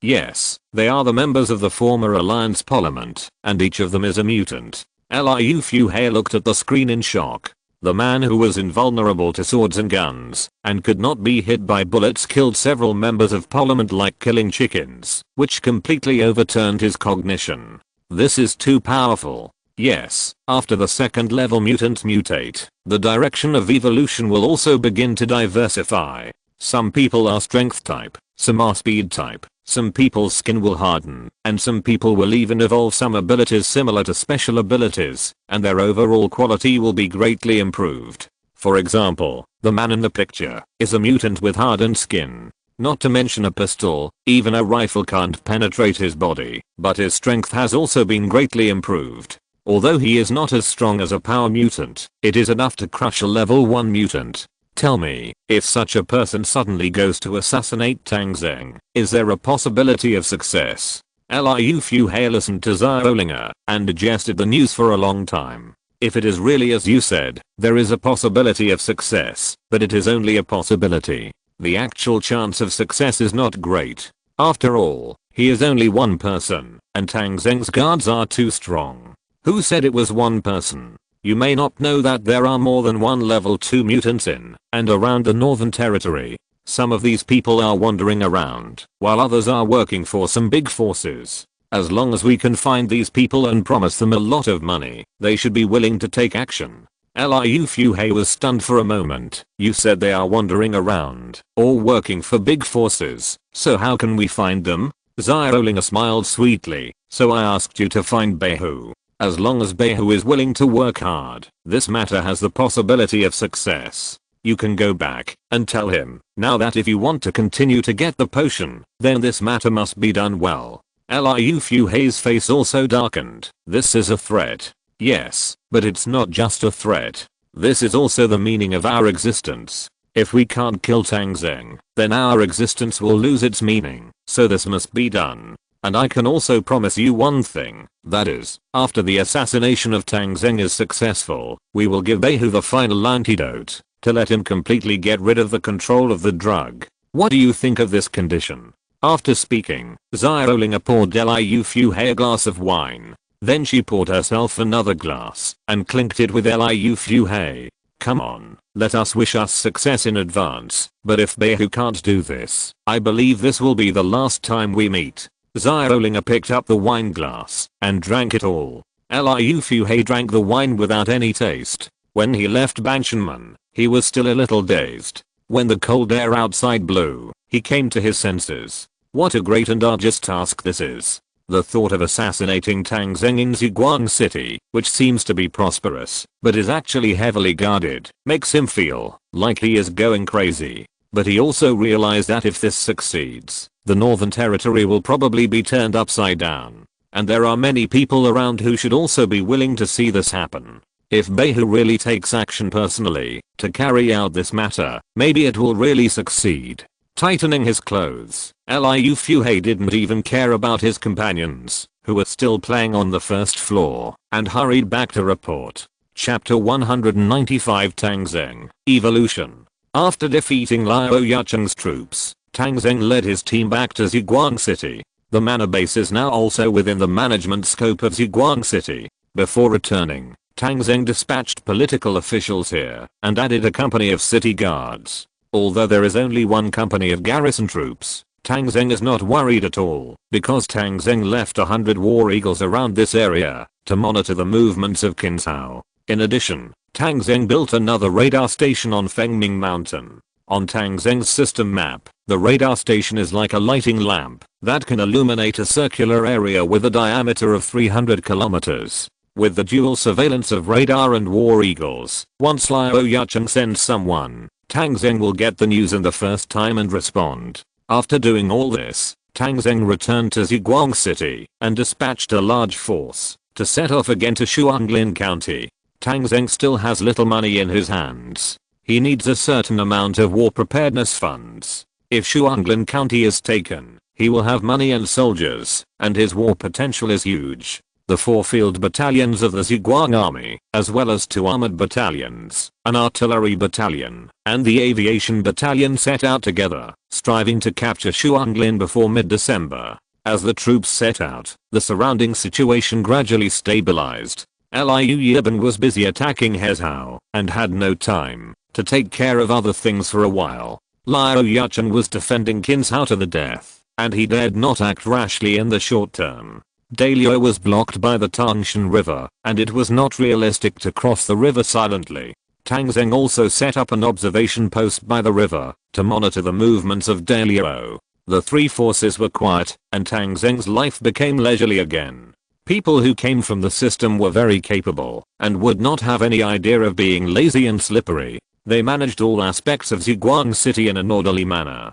Tang Zheng couldn't find anything else to do every day except visiting his family or playing with Tang Tang by the pond. This kind of life was fine for 1 or 2 days, but after 5 days, Tang Zheng was a little bored. He wanted to go out and relax, and he didn't want to go anywhere else, just walk around in Ziguang City. But Tang Zheng also knew that Ziguang City was not a pure land, nor was it very safe. The prosperity of the city also brought a lot of negative things. For example, if it was not forbidden to carry guns, there would be frequent violent incidents. The Public Security Bureau had to deal with dozens of fights every day, and shootings happened every now and then. Even in the city, there were already many gangs of evil forces, which were like gangs. It was like the rivers and lakes, and fighting and killing often occurred. Moreover, Tang Zheng knew that his identity was very important, and he must not take risks easily, even if there was a possibility of taking risks. In the land of the North Territory, there were countless people who wanted him dead, and he would not give those people a chance. Under normal circumstances, he would have to bring a large number of guards with him when he went out, but that would not be fun. The last time he went out with Ji Yunshan, Ning Yue and others, the city was relatively safe at that time, but now the situation is different. But Tang Zheng was still bored and really wanted to go out for a walk. As a result, Ji Yuoyun from the Research Institute found Tang Zheng and asked him to wait for 2 more days. He reported an important matter to Tang Zheng. Tang Zheng has thousands of troops under his command, and no one can defeat him in the northern region, but his own strength is still weak. In terms of Tang Zheng's strength and physical fitness, because of the long-term use of mutant beast meat, he is already close to mutants. But in actual comparison, there is still a gap between him and mutants. After all, Tang Zheng has always been improving in quantity, not in essence. A long time ago, Tang Zheng thought about whether he could evolve once, but his situation was different. After all, as the host of the system, he shoulders not only his own fate, but also the fate of thousands of soldiers of the light-chasing army. Evolution is risky, and there are also examples of failure in the first level evolution. Tang Zheng cannot take any risks. In order to ensure that there is no risk, the Research Institute has been conducting research on this topic. Fortunately, it has finally produced results. Guo Yun and others have found a way for Tang Zheng to upgrade without any risk. Hearing this news, Tang Zheng also temporarily suppressed his mood and decided to wait for 2 more days. Fortunately, things went smoothly. 2 days later, Guo Yun found Tang Zheng and said that the evolution could begin. Tang Zheng followed Guo Yun to the Gene Research Institute. Inside the institute, the staff had already made preparations. On a bed, various instruments and props were already prepared, and there were already a lot of tubes and so on. Tang Zheng couldn't understand what they were used for. Guo Yun explained to Tang Zheng, "General, for your personal safety, we have made a lot of preparations. For example, when you take the crystal for the first time, we will monitor your heart rate, pulse, blood pressure, blood oxygen saturation, etc. If your body can't bear it, we will discharge the energy through the tube, so that your body can transition smoothly and ensure a successful upgrade." Tang Zheng thought for a while. If I remember correctly, when other survivors evolved, those with good bodies were basically able to withstand it. Isn't my body good enough? Do I need to prepare for so long? That's right, General. According to probability, your physical strength has a 99% chance of evolution success, but we still have to make sure that there are no mistakes. And you also know that there are already a lot of mutants out there. Not to mention the leaders of other forces, even some adventurer teams, many of them are led by mutants, so ordinary mutants are no longer valuable. So this time, we want your level of evolution to break through the ordinary first level, so that you can pave the way for becoming a second level mutant in the future. So this time the evolution time may be a bit long. You may need to take multiple crystals in succession. Hearing this, Tang Zheng's eyes suddenly lit up. He is not strong enough and needs a lot of guards at all times, but the guards of others are external forces after all, and they are not as reliable as being strong at critical moments. Level 1 mutants are people who have only taken 1 crystal, and there are already quite a few of them. But the number of people who continue to take the second or even the third crystal is getting smaller and smaller, because the further you evolve, the greater the risk. If this kind of evolution is to be divided into a specific realm, then taking 1 crystal is the early level of level 1. 2 crystals are the middle stage, 3 are the late stage, and 4 are the peak. If you want to become a level 2 mutant, you must first reach the peak of level 1. Such people are absolutely rare. You must have good physical fitness and strong support, otherwise the crystals of level 2 zombies are not something that ordinary people can get. There is even some luck involved. There are many examples of people who have prepared everything and failed to evolve. Now Guo Yun said that he could break through the ordinary level 1, which made Tang Zheng very happy. Very good, you can definitely break through the initial stage of level 1, right? Don't worry, General. Since I dare to let you start evolving, I'm sure this evolution has only the possibility of success, and there is no danger. However, how far you can reach depends on whether your own potential is sufficient. At the very least, I guarantee that you can reach the middle stage of level 1. Okay, let's start. Tang Zheng took off his shirt according to Guo Yun's method, and then lay on the bed. Some instruments were connected to his body, and began to monitor his body changes. Guo Yun prepared a box of crystals, a total of 4. These 4 crystals were all armored zombie crystals. As a man, Tang Zheng certainly hoped that he would be stronger. The crystals of the agile zombies increase speed and flexibility, and come from the bodies of female zombies. After considering it, Tang Zheng did not evolve in this direction. Jiuo Yun took out a crystal and asked Tang Zheng to swallow it. Although the zombies are disgusting, the crystals are very beautiful, like crystal jelly. Tang Zheng took it and swallowed it in one gulp. His body began to gradually heat up, and waves of tingling sensations came from his whole body. Jiuo Yun saw this and immediately turned on an instrument. The stinging sensation soon subsided. His body continued to heat up. Tang Zheng seemed to feel his muscles expanding and compressing, and his cells seemed to be reorganizing. The numbers on the surrounding instruments kept changing, showing that Tang Zheng's physical strength was constantly increasing. Jiuo Yun pushed his glasses on the bridge of his nose. For a power mutant, the degree of mutation is 500 kilograms of arm strength. This degree is a minimum standard. In fact, there will be some differences according to individual differences. We can see from the monitor that the general's arm strength is increasing.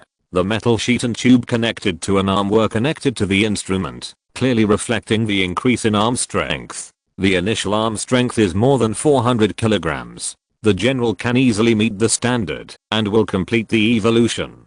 500 kilograms, and it hasn't evolved yet. Jiuo Yun stared at the instrument and saw that the number on the instrument jumped directly to 600 kilograms. That's not right. This strength has reached the standard. Why hasn't the general evolved yet? Seeing that the strength index was still slowly rising and had exceeded 700 kilograms, Jiuo Yun suddenly understood something. I see. The general has consumed too much mutant meat, even purified mutant meat. His physical strength is already close to that of a mutant, so his evolutionary level must be higher. The scientific research soldier next to him asked, how far can it go? I see that the general's skin seems to be a little red.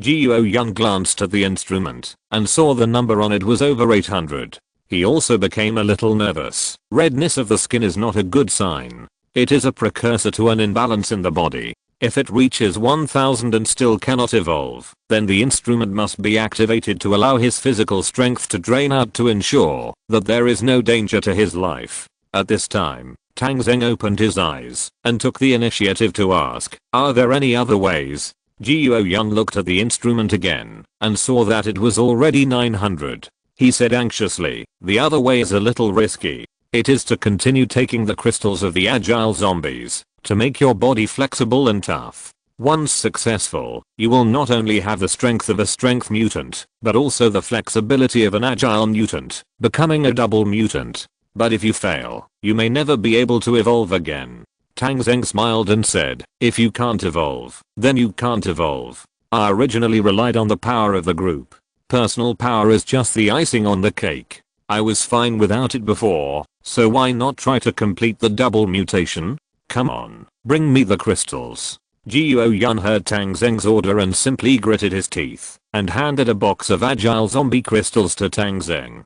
Tang Zheng took one and swallowed it. At this time, his strength data stopped at 1000 and his body seemed to have undergone another cell reorganization. Fortunately, there was a pain relief device, so Tang Zheng didn't feel any pain. After about 5 minutes, Tang Zheng's closed eyes suddenly opened. Because his body was full of energy, it seemed that there was a flash of white light when he opened his eyes. Success. Chapter 196. Double Evolution. Seeing Tang Zheng's condition, Jiuo Yun was overjoyed and hurried to check the data of the monitoring equipment. 1000 kilogram arm strength.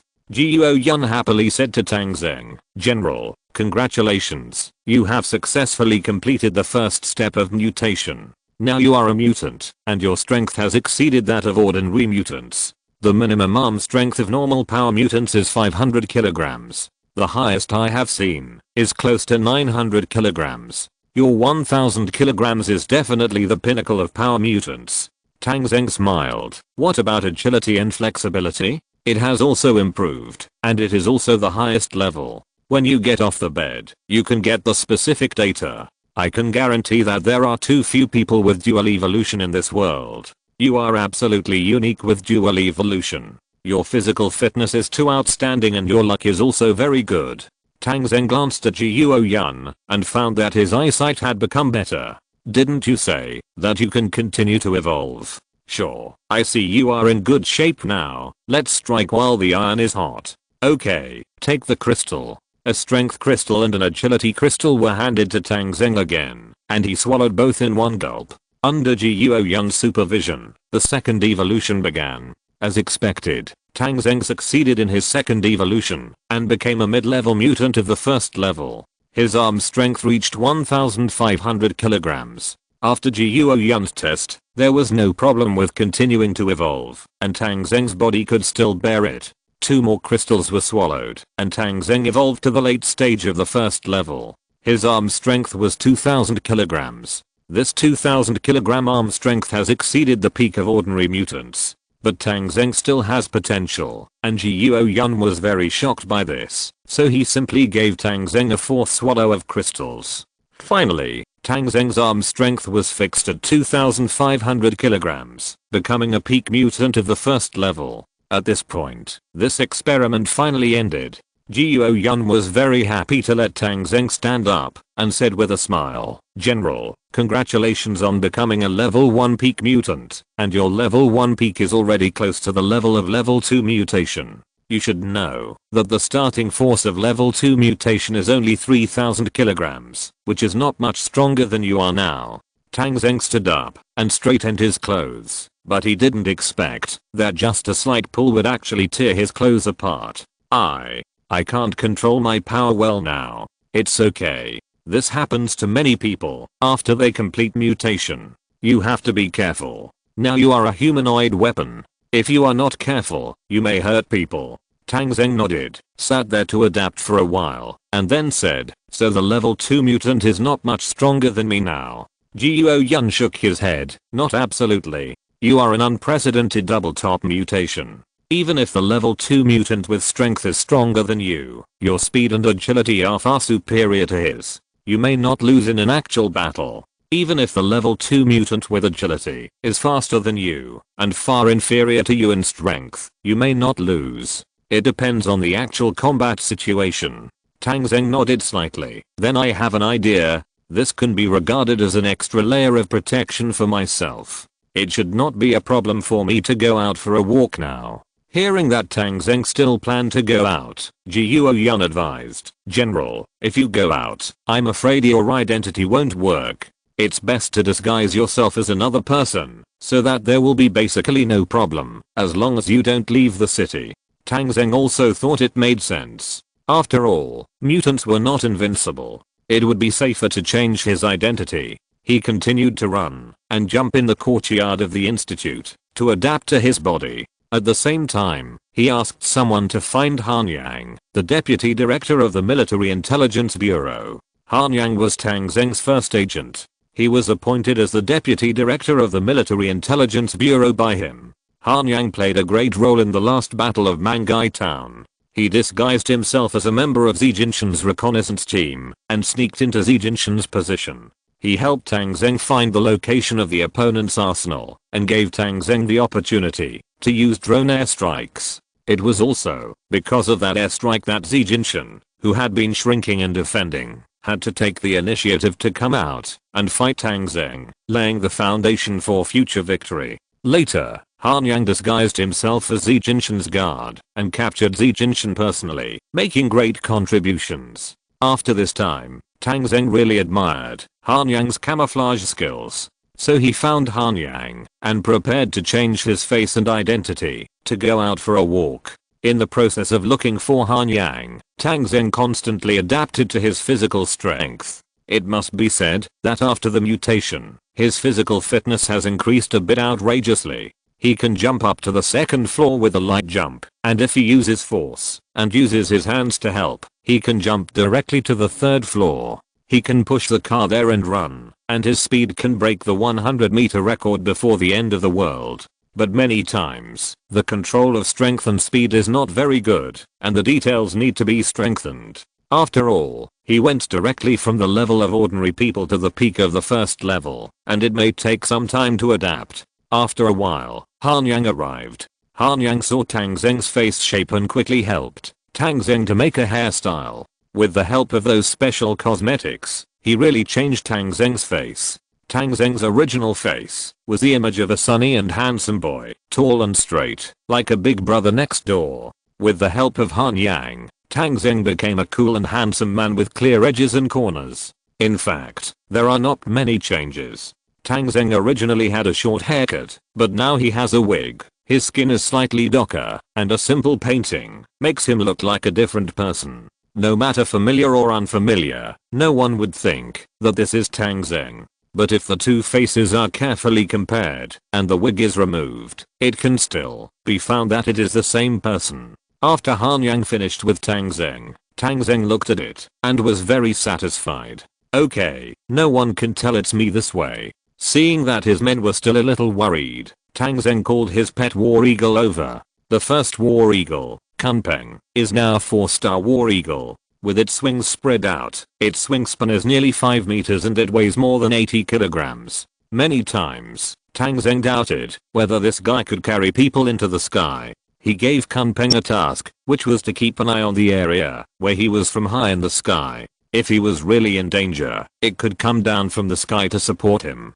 With this high altitude bodyguard, and still in the city, his guards were relieved. He first put on a bulletproof vest and brought his Desert Eagle, then put on a black windbreaker outside and a hat that looked like a top hat but was actually a bulletproof helmet. It is December now. Because it is cold outside, Tang Zheng wears a scarf. This scarf was knitted for Tang Zheng by Tang Ni and her girlfriends. When the scarf was lost in Mangai town, Tang Zheng asked Tang Ni and her girlfriends to knit another one. But this time, Tang Zheng did not ask them to embroider the words "I love Tang Zheng" the most on it, which seemed a bit narcissistic. This scarf was embroidered with the words "There is love in the world." White scarf, black windbreaker, black hat. This outfit, combined with his cold face and bronze skin, people would believe that he is a killer. It is easy to see that he is not easy to mess with. It was almost the first time that Tang Zheng came out of the northwest gate of the inner city without a guard and slowly walked into the street. It was 5 o'clock in the afternoon. In December, it was already dark. The dim lights in Ziguang City lit up, and there were not many pedestrians on the streets. After the commotion of the Imperial Royal Army, Ziguang City had some reductions in personnel, but it was still a highly densely populated city. There were not many people now, mainly because the weather was a bit cold. Even though the temperature in Ziguang City was higher than outside, it was still below zero. As for the temperature in the wild, it was already over -10 degrees, and water would freeze into ice. Tang Zheng looked around and decided to go out for a drink. He walked along the street for a while, and a taxi passed by. "Dude, let's take a taxi. It's freezing cold." Tang Zheng didn't know where to go for a drink, and he had never taken a taxi before, so he casually asked, "Take me to a good place to drink." "How much?" "That depends on how far you want to go. On South Gate Street in the city, it's 1 guangyuan each. If you go to Fengming River to drink wine, it's a long way and it'll cost 1.5. If you go outside the city to drink, it'll start at 2 guangyuan. Can we go outside the city? Are there any places to drink there?"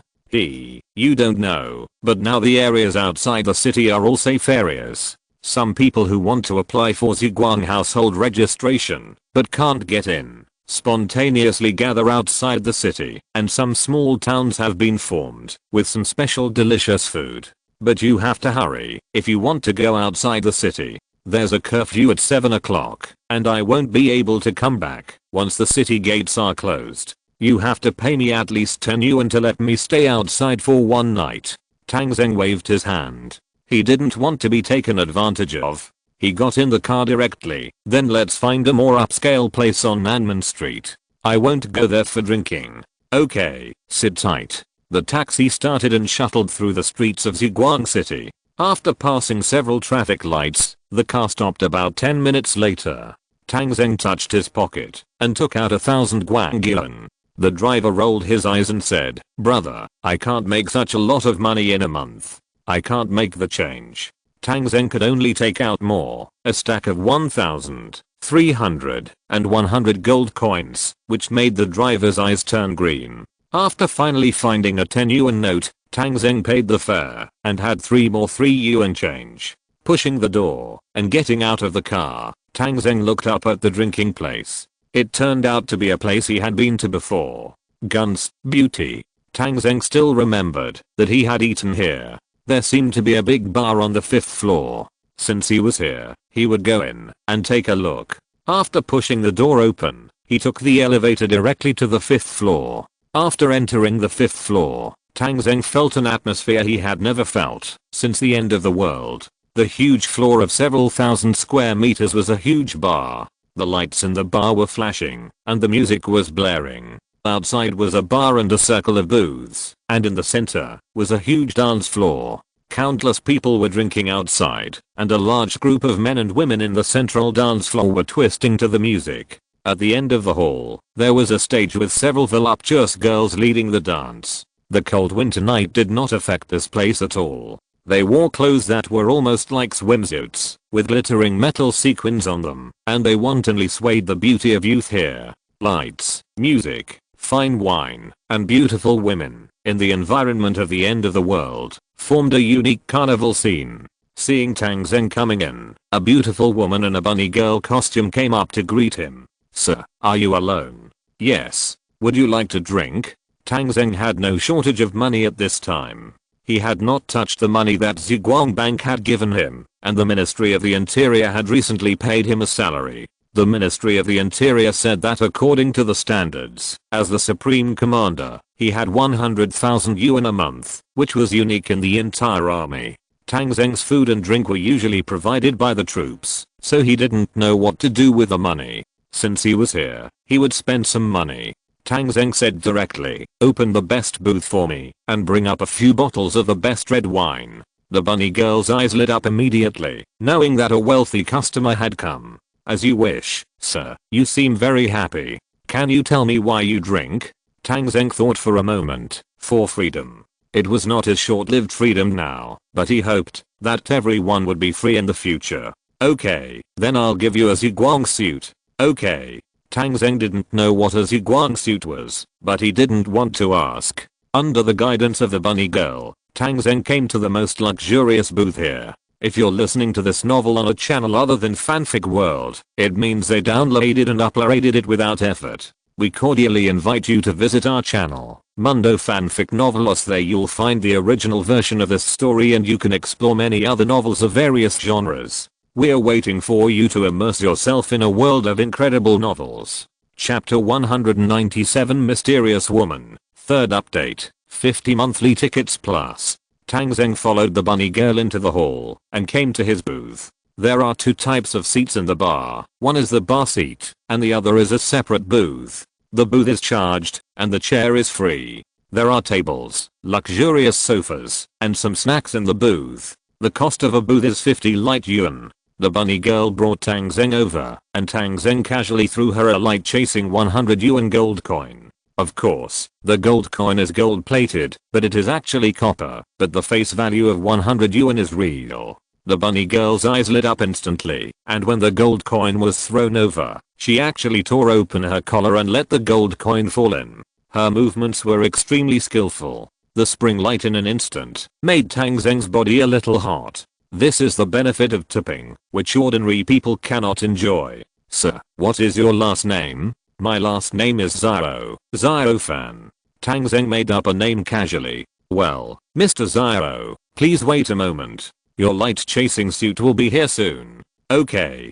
Tang Zheng sat on the sofa. The position here was slightly higher, and he could clearly see the noisy dance floor below. After the song ended, the people who were dancing to their heart's content returned to their seats and raised their glasses to drink. The music in the room paused. The DJ who was standing on the stage picked up the microphone and started shouting loudly. "Now, let's give a warm applause to Mr. Zhao Fan at booth number 8. Congratulations to Mr. Zhao Fan for getting the light-chasing suit at the Guns and Ladies Bar." Bang bang. Someone set off a paper firework, and then, amid the music, a row of bunny girls carrying trays walked to the booth, where Tang Zheng was. There was a burst of cheers and applause at the scene, mixed with the sound of whistles. The bunny girls walked in front of Tang Zheng gracefully, bent down one by one, and put down bottles of wine in front of Tang Zheng. "Mr. Zhao, this is the first bottle of the Chasing Light set, 3 Rivers Storm."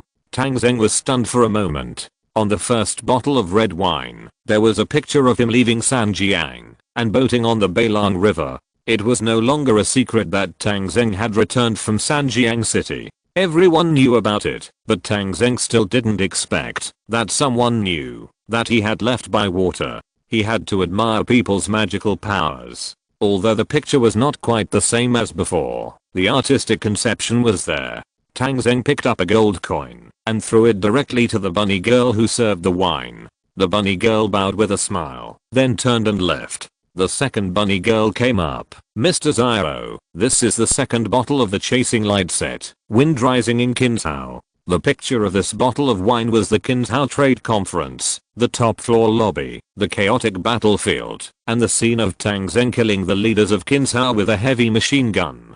Tang Zheng nodded and gave out another gold coin. Then the third bunny girl came forward. This is the third bottle of the Chasing Light set, Dragon Coiled Chasing Light. The picture of this bottle of wine is the beginning of the construction of Chasing Light City, with high mountains and long rivers, and towering fortresses. It is the scene when Tang Zheng just arrived here. Then he gave a reward. The bunny girl also opened her collar, took the gold coin, and winked at Tang Zheng. Tang Zheng smiled, and then looked at the fourth bottle of wine. This is the fourth bottle of the Chasing Light set, a pillar to support the sky. This picture is when the zombies surrounded the city. Tang Zheng stood on the city wall and looked at the zombies below. It shows that with Tang Zheng, millions of zombies can't do anything to Chasing Light City, which has a strong sense of personal heroism.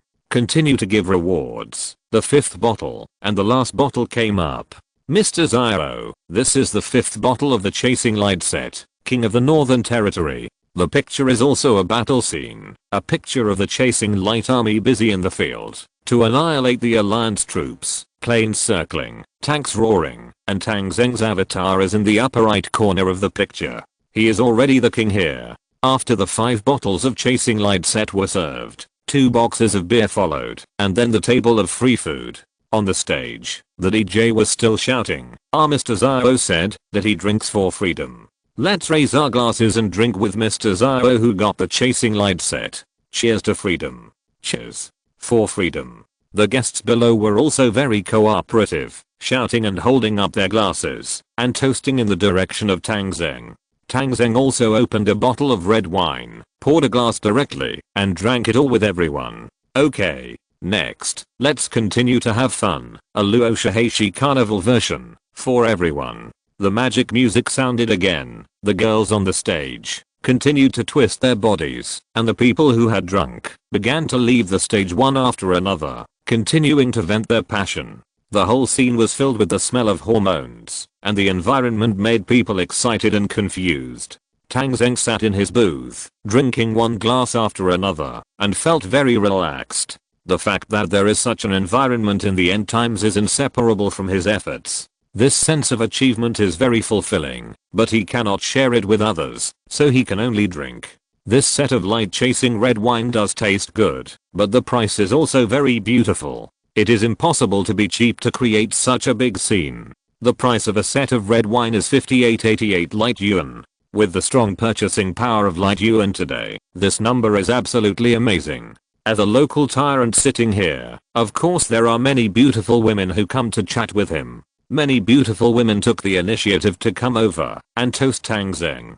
Tang Zheng also accepts everyone who comes. He will give them a bottle of beer when they come. The beer here is also top grade, and a bottle costs 10 light yuan. It is really not something that ordinary people can afford to enjoy. But Tang Zheng will not respond more to the enthusiasm of the beauties. It's not that he doesn't like women, but he only likes women who are pleasing to his eyes. Ordinary women are hard to catch his eye. The beauties also knew the rules. Seeing that the rich man gave them face, but was not too enthusiastic, they retreated tactfully. After all, rich people at this time were really not easy to mess with. Moreover, the handsome man in front of them was carrying a gun.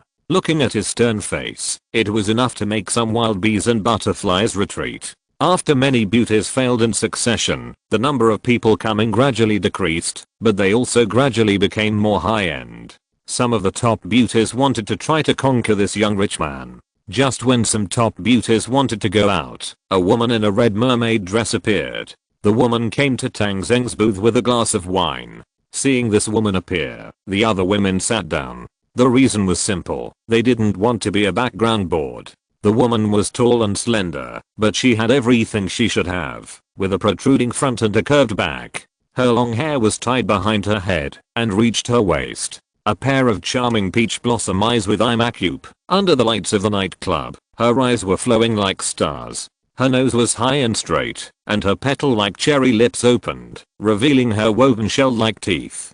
Her skin was as white as snow, and her small oval face was full of lines. She wore emerald earrings on her ears, and a black pearl necklace on her snow-white and slender swan neck. There was a red cinnabar mole at the corner of her eye, which was born just right, making her look charming. The woman in front of him was beautiful in every way, and her beauty was breathtaking. As soon as he appeared, he attracted the attention of countless men. Where did this girl come from? I haven't seen her before. She is too beautiful, and she is comparable to our imperial princess Li Wuao. She is the best, according to my many years of experience in the art of physiognomy. This may still be a virgin. This top-notch girl dared to come to this place alone. She is a little too brave.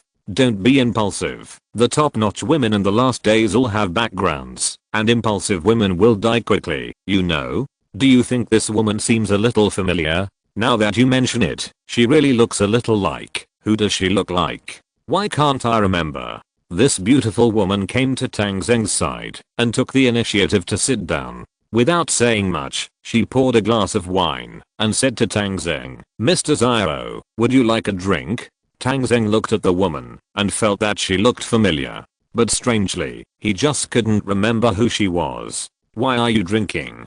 Tang Zheng asked back. "For freedom, my upcoming freedom." After the woman finished speaking, she clinked glasses with Tang Zheng.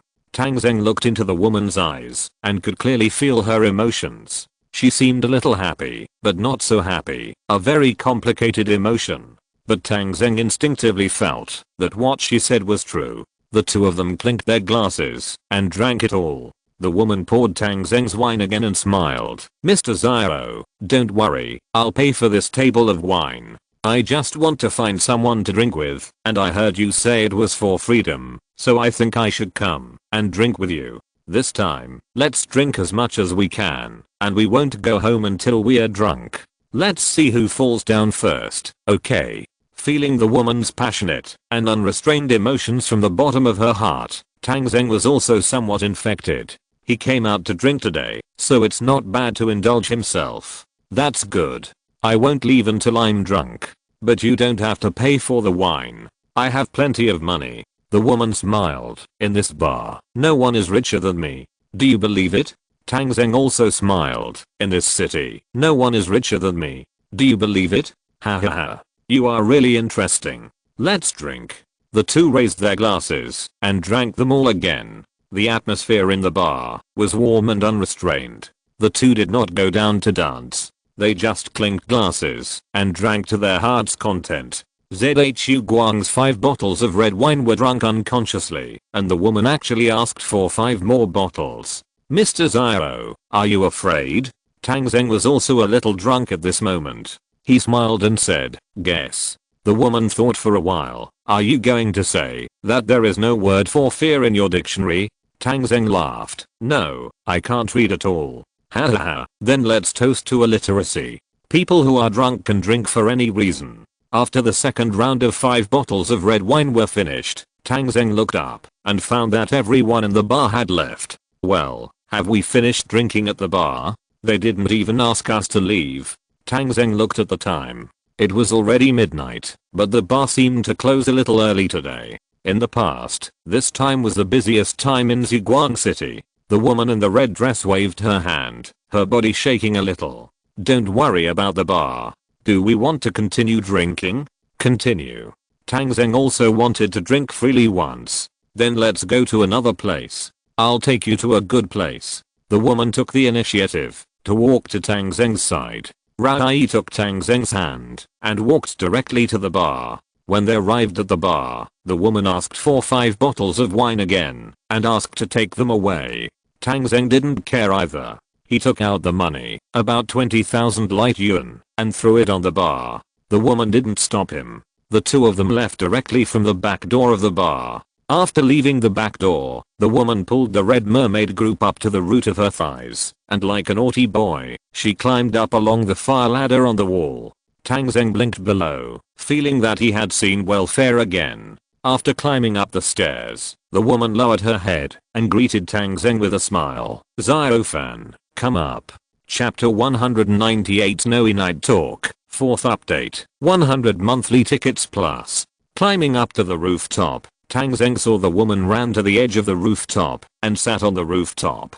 Her pair of snow white legs were placed directly outside the building, swinging back and forth playfully. Tang Zheng also sat over, and the two sat side by side. After sitting down, he found that there was actually a cushion here, and it was obvious that someone often came here to sit. The scenery in front of him also shocked Tang Zheng. He stayed in the inner city all day, and he really had never seen the night view of Ziguang City. This place is located at the intersection of Nanmen Street and Dongmen Street, which belongs to the golden section of Ziguang City. From here, the most prosperous street scene of Ziguang City can be seen. The brightly lit Nanmen Street and the Ziguang Grand Theater in the distance can be clearly seen. Even looking far away, you can see the towering city walls and the twinkling lights on the Sentry Tower. On a winter night, there were not many people on the street, but the neon lights were still flashing. Cars were driving on the street, and the occasional car horn sounded, which was particularly rare in this doomsday.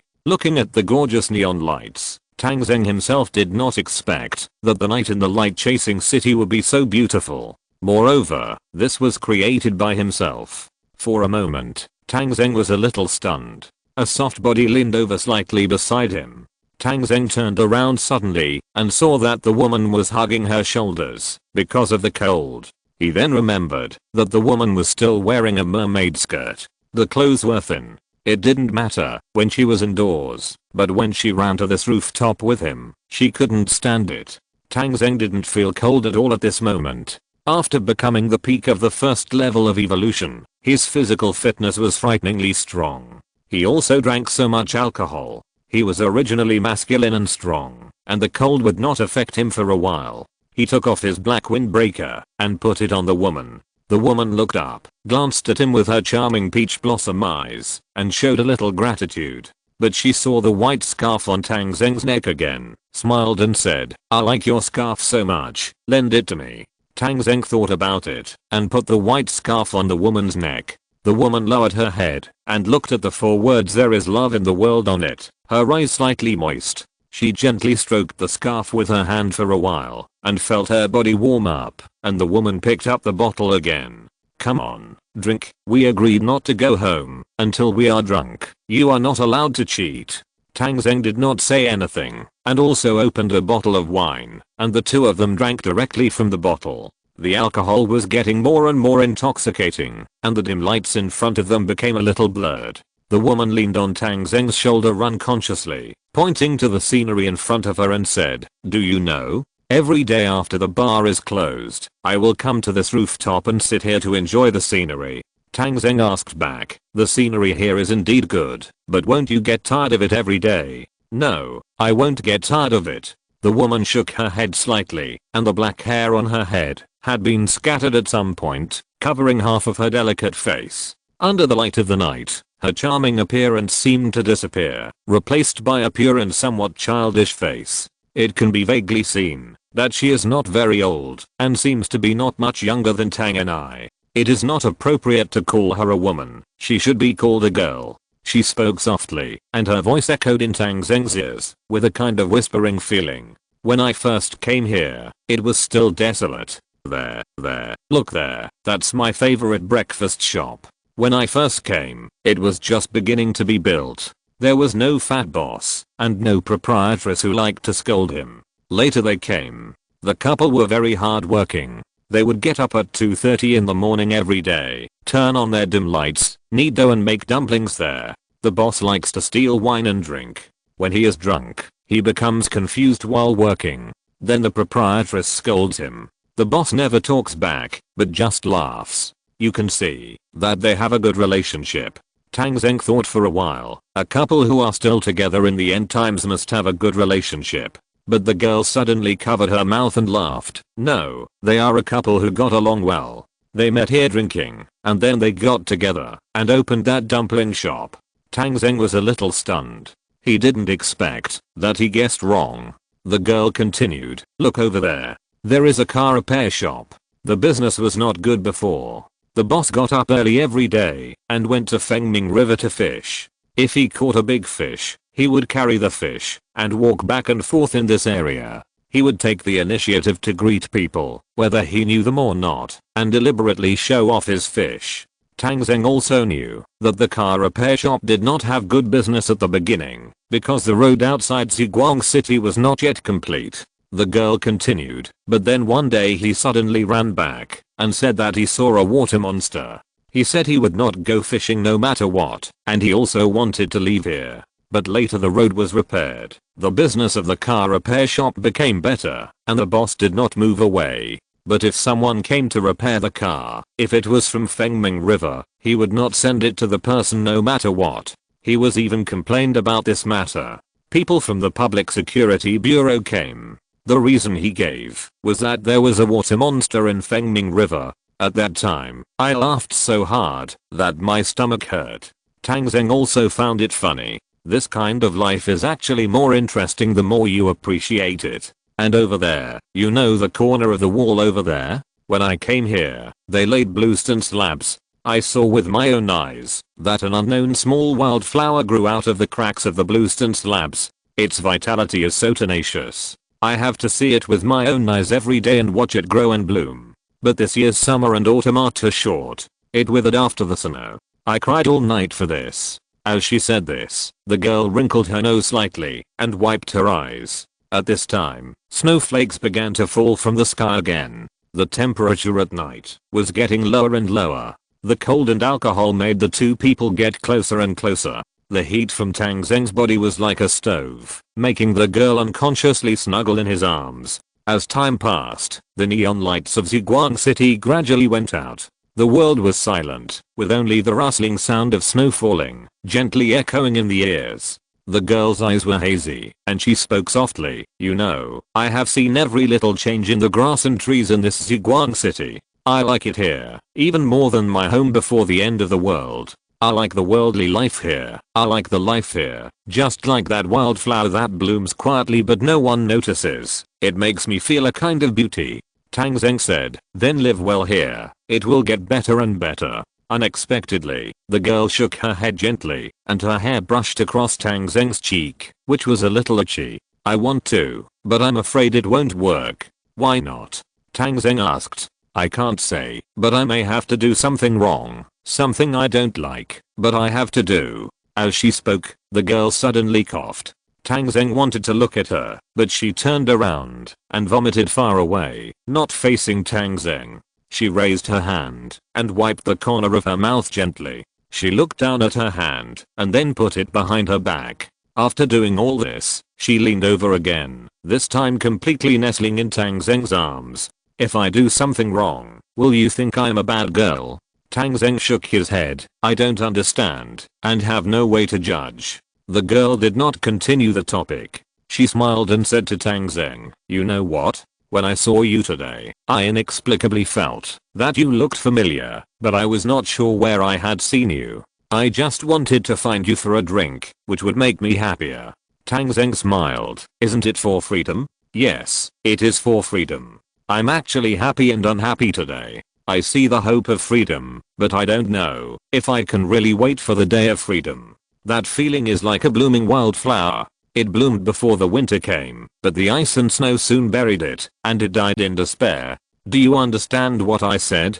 Tang Zheng hesitated. If possible, you can tell me in detail. Maybe I can help you. The girl shook her head immediately this time. No, you don't understand me. If you knew what I was going to do, you might push me away immediately, or even kill me.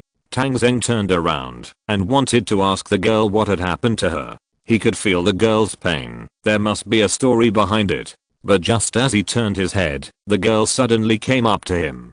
Don't ask. I won't tell you. Even if you ask me, kiss me. I want to try what it feels like to kiss someone. The petal-like cherry lips were within reach. Tang Zheng lowered his head. The lips intertwined, The fragrance and the taste of fine wine entangled, making people intoxicated. Between heaven and earth, snow fell silently. Above the sky, Kunpeng, who was in charge of guarding, raised his wings and covered his eyes. But it felt that it was falling, so it flapped its wings and flew away. This video footage must not be spread out.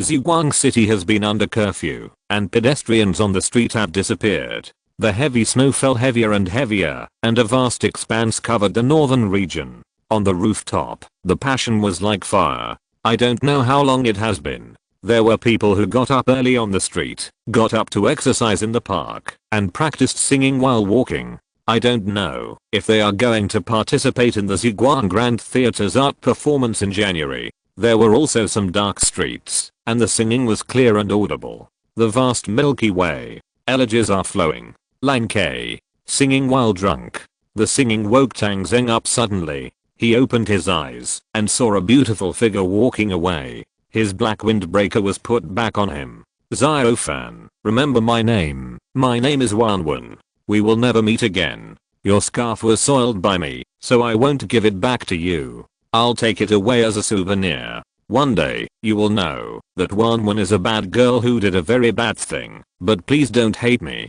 because I can't do anything about it. The voice gradually disappeared, and Tang Zheng watched the girl leave without chasing her. But this incident and this person were firmly remembered in his heart, and he seemed to be aware of something. Chapter 199 Top 10 Masters. After a night of wandering, Tang Zheng returned to the inner city in the early morning. If it weren't for the slight tingling between his lips and teeth, he would almost suspect that he was dreaming last night. It seems that I drank too much. Last night's indulgence was a kind of adjustment in life for Tang Zheng, and a kind of release from the heavy pressure he had been carrying for a long time. But the girl named Wanwen was indeed very beautiful, but also very suspicious.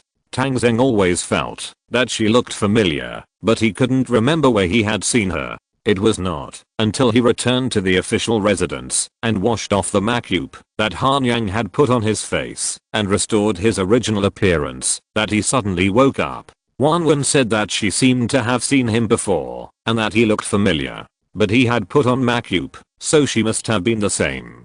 Tang Zheng was silent for a while, put the matter aside for the time being, and went to bed to rest. This is the third snow this year. After the first and second snows fell, they would melt, but after this snow fell, there was no sign of melting. The north wind swept the snowflakes, and it entered deep winter overnight. In the past, the temperature in Zhuang City could maintain around 0 degrees, but now it has suddenly dropped to around -15 degrees. As for the temperature in the wild, it has even dropped to below -20 degrees, which is already freezing cold. The enthusiasm of the people in Zhuang City has not been reduced by the arrival of winter. The news that Zhuang Grand Theatre will hold a cultural performance in January has spread. Performances before the end of the world were common, and people didn't think it was rare. But after the end of the world, no base has ever held such a cultural event, and it has been broadcast live on TV. Scarcity makes things valuable. This performance is a grand event in the end of the world, and it is a precious spiritual food for people in their difficult days of survival. The auditions for the performances in Zhuang City have already begun, and many people who think they have talents have signed up. The auditions were held by the Ministry of the Interior, and Tang Zheng did not interfere. Not only were the people in Zhuang City excited, but this matter also caused a great response outside. Before the end of the world, people had difficulty walking, and rarely went to far places, except around their bases. But now the situation is different. The roads in the northern region have been basically opened, and the zombies around have been cleared relatively clean. As long as you don't leave the main road and cross some unknown road conditions, there is basically no danger. Therefore, many outsiders have also expressed their intention to come to Zhuang City to participate in this large-scale cultural event on radio and television. Many people have taken the initiative to contact the Ministry of the Interior and report their performers in performance programs. If the Ministry of the Interior thinks there is a way, they will let them come to Zhuang City for rehearsal and review. Among this group of outsiders, there is a group that is particularly eye-catching. Lan Fear, a former first-line Queen level actress in China, actually said on the radio that she would come to participate in Zhuang City's January performance. The little dilly that Tang Zheng found is also a celebrity, but she is not at the same level as Lan Fear. Lan Fear is 26 years old, in the prime of her life. She has been in the circle for 10 years and has participated in many movies and TV series. She has also released personal albums. She was once popular all over the country and won the Golden Bull Award at the International Film Festival. She is a real first-line Queen superstar. In Hanyu, if the Imperial Princess Li Wuyi is a unique existence, then Lan Fear is the first one. The key is that Li Wuyi can't participate in this kind of performance, so Lan Fear is at the ceiling level. The news of Lan Fear caused a sensation. You know, too many people died after the end of the world, and many celebrities in the past have long been gone. No one knows that Lan Fear is still alive. Now everyone knows that she is alive, and they also know that Lan Fear came from Mobi and may arrive in Zhuang City in about 10 days. Many fans of Lan Fear cried with joy. Fortunately their goddess is still there. Although it is freezing outside now, there are still countless people who said that they must come to Zhuang City Grand Theater to watch the performance in person. This incident has set off a wave of enthusiasm. On TV and radio every day, people can be heard talking about this news. It seems that on the day of the first month, Zhuang City will be crowded. Zhuang Grand Theater has been completed half a month ago. It is located on the west bank of Fengming River, close to Fengming River Park. In front of the theater is a medium-sized square, which is a place for citizens to relax. Nowadays, every inch of land in Zhuang City is worth a lot of money, and it is very rare to have such a place. Construction is also underway here, and people from the Ministry of the Interior are building a large screen here. There are only 20,000 seats inside the Zhuang Grand Theater. Not to mention meeting the needs of outsiders, even the needs of Zhuang City residents cannot be met. When the performance comes, many people will definitely not be able to enter the venue. Therefore, it is necessary to build a large screen, which will be provided to the people who come. The TV station has installed multiple cameras around here, preparing to report this event from all angles. Because of this incident, many departments in Zhuang City have become busy. Not only the Ministry of the Interior and the TV station, but also the Public Security Bureau and the City Guard are strengthening their vigilance and patrols to prevent any trouble at that time. There are also people from the Zhuang Military Intelligence Bureau who have been working overtime these days to eliminate hidden dangers. Because they have already noticed that under this prosperous scene, there is an undercurrent quietly surging in an unknown place. Director G, based on our repeated investigations, we can now basically confirm that there is a hidden force in Zhuang City that is stirring up trouble and preparing to cause trouble during the art performance. Han Yang was communicating with Ji Yunshan in the Military Intelligence Bureau. Ji Yunshan was a little worried these days. Art performances were good, but the dangers were not small. Someone was planning to cause trouble on a certain day, but he didn't know who the other party was. He had sent capable people from the Military Intelligence Bureau to wander around every corner of Zhuang City to gather information. However, a city with a population of more than 400,000 was not so easy to investigate. He only found out through some clues that someone was taking action, but he couldn't catch anyone. Hearing Han Yang coming to report to him, Ji Yunshan scratched his messy hair. "Can you identify the person?"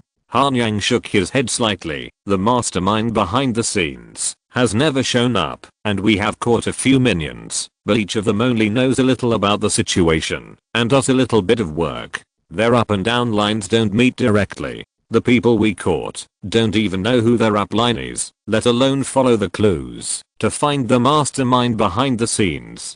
Ji Yunshan frowned slightly. "Don't you have any direction at all?" "That's not the case. There are still some directions. At present, we can preliminarily determine that the other party plans to send out second-level mutants this time, and they may directly attack the general during the art performance." "Second-level mutants?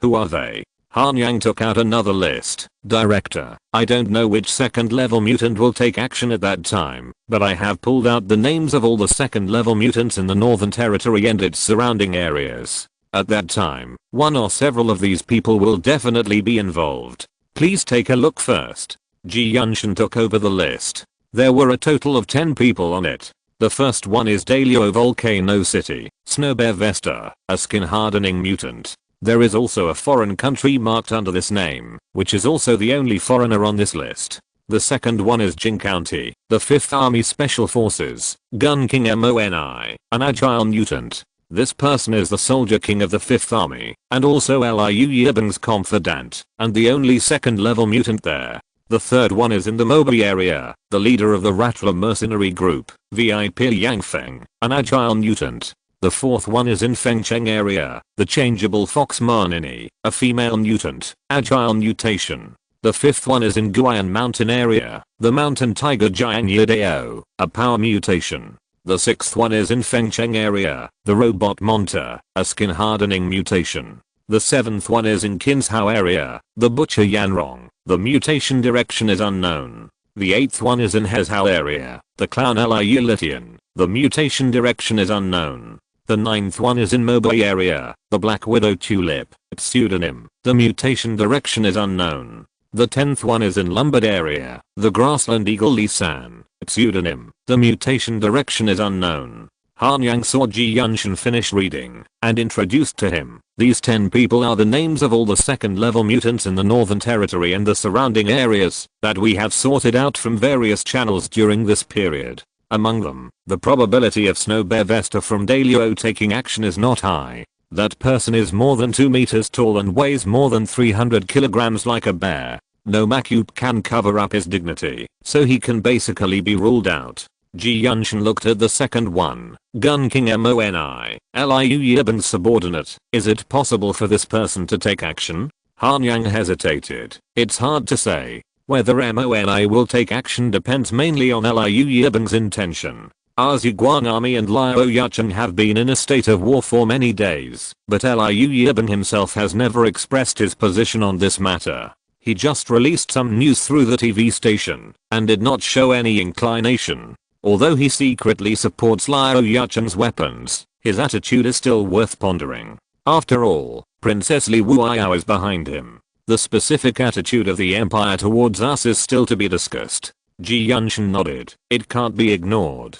A soldier king who plays with guns has become a second level mutant. The threat is too great. Han Yang nodded in agreement, and then said to Ji Yunshan, except for these 2 people, the remaining 8 people are basically from the civilian population. Although it is hard to say whether they are really from the civilian population, this is their apparent identity. Ji Yunshan thought for a moment. We can put ourselves in their shoes. If we are the ones leading this matter behind the scenes, then I will definitely try to invite these second level mutants, but it is hard to say how many people will come. So we have to make the worst plan, take it seriously, and be on high alert. Han Yang immediately said, I have already made arrangements. There is no way to act in advance for this kind of thing. We can only wait until the day of the art performance. All people entering and leaving the theater will be strictly checked, and the security standards will be the highest. But director, I don't think it can be foolproof. Let's report this matter to the general.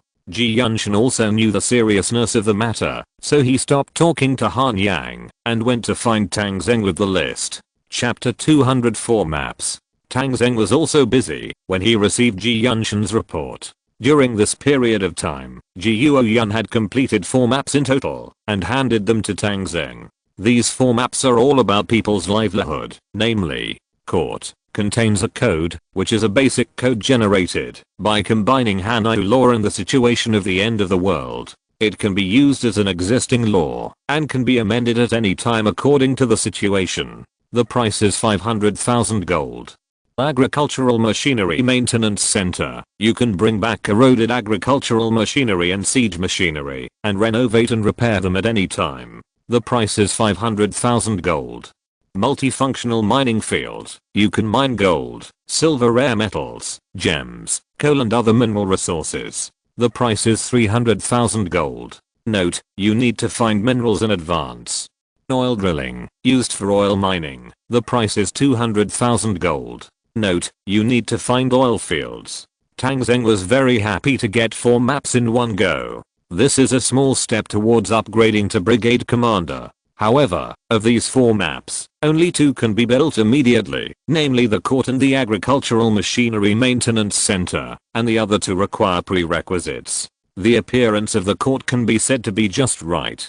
Tang Zheng's Ziguang City does not have real laws now. All law enforcement actions are judged by people, and there are too many mistakes and errors. Fortunately, it is the end of the world, and everyone is not particularly concerned about details, but as everything is on the right track, it is definitely not okay to continue like this. This court carries a code that can be modified and adjusted at any time, which is very interesting. Otherwise, Tang Zheng also plans to gather people to slowly study a current law that adapts to the end of the world, which is too difficult and time consuming. Now as long as the court is created, there will be a ready-made code. Tang Zheng is still confident about what the system generates. Even if there is something wrong, it can be adjusted at any time as the situation changes in the future. The agricultural machinery maintenance center is too practical. Its importance is no less than the code, and even more than it in the end of the world. With this, countless scrapped agricultural machinery and engineering machinery before the end of the world can be pulled back for repair and renovation at any time. Next spring plowing is imperative, and now no matter which bases, there is no production and manufacturing of agricultural machinery. It's not that they can't make it, but they just don't have the energy and capital. Everyone is busy fighting zombies, and even if they have restored some production lines, they are all used to make military vehicles. Now, the cars on the road are basically all made by Tang Zheng's car repair center, and no other base has it. The cars haven't been restored, and of course the agricultural machinery hasn't been restored, so in this regard, Tang Zheng is in the forefront again. As for the multifunctional mining field, it is of course important, but Tang Zheng has not found any minerals around Ziguang City. There is a coal mining area in the north of Lombard City, and it should be visited. As for the gold mine that Tang Zheng has always dreamed of, he has found a clue by looking through the things left by Zijinshan these days. That is, there is a gold mining area in Dalio. Gold mines need it, coal mines need it, and finally oil wells need it. Now the consumption of oil is very large. Although there are fewer vehicles now, a lot of oil can be collected from various gas stations, but there is no channel for import. Hanyu is not a big country producing oil. Without import channels, it can only eat up all the resources. It didn't feel it at the beginning of the apocalypse, but now gradually, Tang Zheng has already felt the shortage of oil reserves. In his resource recycling station, the number of coal remains stable for the time being, and there are still a lot of them around, but the number of oil has begun to show a downward trend. Although there are still a lot of reserves, if this trend continues, his oil will almost bottom out in April or May next year. So drilling oil wells is also necessary, but it is not easy to find oil fields. The nearest oil field he knows is also in Dalio in the north. It is very difficult to get it, and it is basically impossible without a war. Dalio, there are gold mines and oil fields, and the land is vast and sparsely populated. This is a good place. Tang Zheng thought for a while, got up and prepared to go out to build. Just at this time, Ji Yunshan came to the door and handed over the list of second-level mutants compiled by their military intelligence bureau.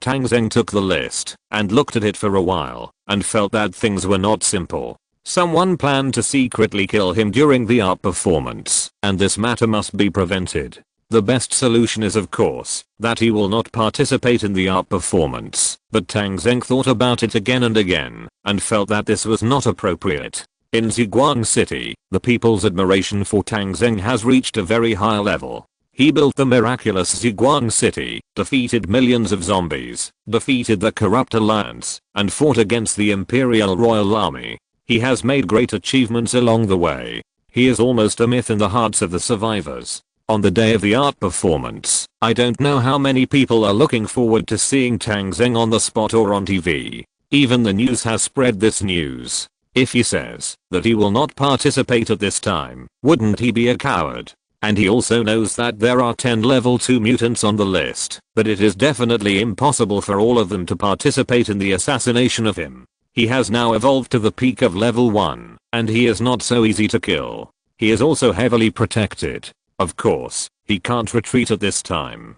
But now it is December 11th, and there are still 20 days before the first month. There is still time. Besides, the main force is fighting zombies in Shuanglin, and has not returned yet. It is estimated that there will be about 10 days left. He will wait until the main force returns, before making a long-term plan. After putting away the list, Tang Zheng ordered Ji Yunshan and his military intelligence bureau to work hard to ensure the utmost security, especially the entrance and exit of Ziguang Grand Theater. All personnel entering the theater, except Tang Zheng's Ziguang Army headquarters, are not allowed to carry hot weapons. This is the most basic. Even if it is a second level mutant, without hot weapons, its combat effectiveness will definitely drop a lot, which reduces a lot of danger. In addition, some other dangerous goods are not allowed to be brought in, such as gasoline, explosives, etc. Ji Yunshan wrote down Tang Zheng's instructions, and went back to work.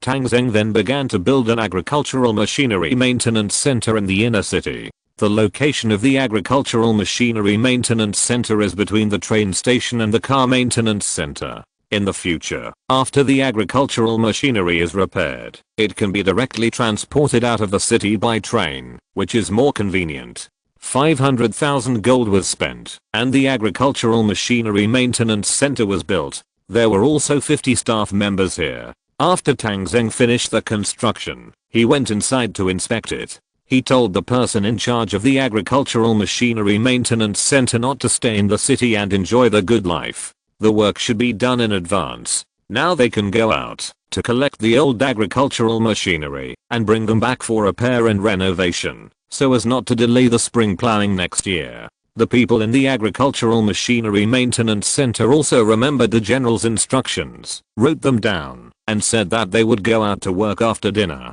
Tang Zheng left the agricultural machinery maintenance center and came to the back of the Ziguang Bank in the outer city. This is the last unused land in the outer city. It has been under martial law and has never been open to the public. No one knows what is here. Tang Zheng set up a court here. A court worth 500,000 gold appeared. This building is located in the southeast corner of the city wall, at the end of the financial street. The building is 7 stories high and majestic. There is also a Ziguang Army sign at the door of the court. When Tang Zheng arrived, 50 staff members here came out to greet him. The chief judge is also the president of the court here. His name is Qin Wei. Qin Wei is a middle-aged man with a square face. He looks quite majestic. After Tang Zheng arrived, he saluted Tang Zheng respectfully. General, Qin Wei, the president and chief judge of the Ziguang court, reports to you.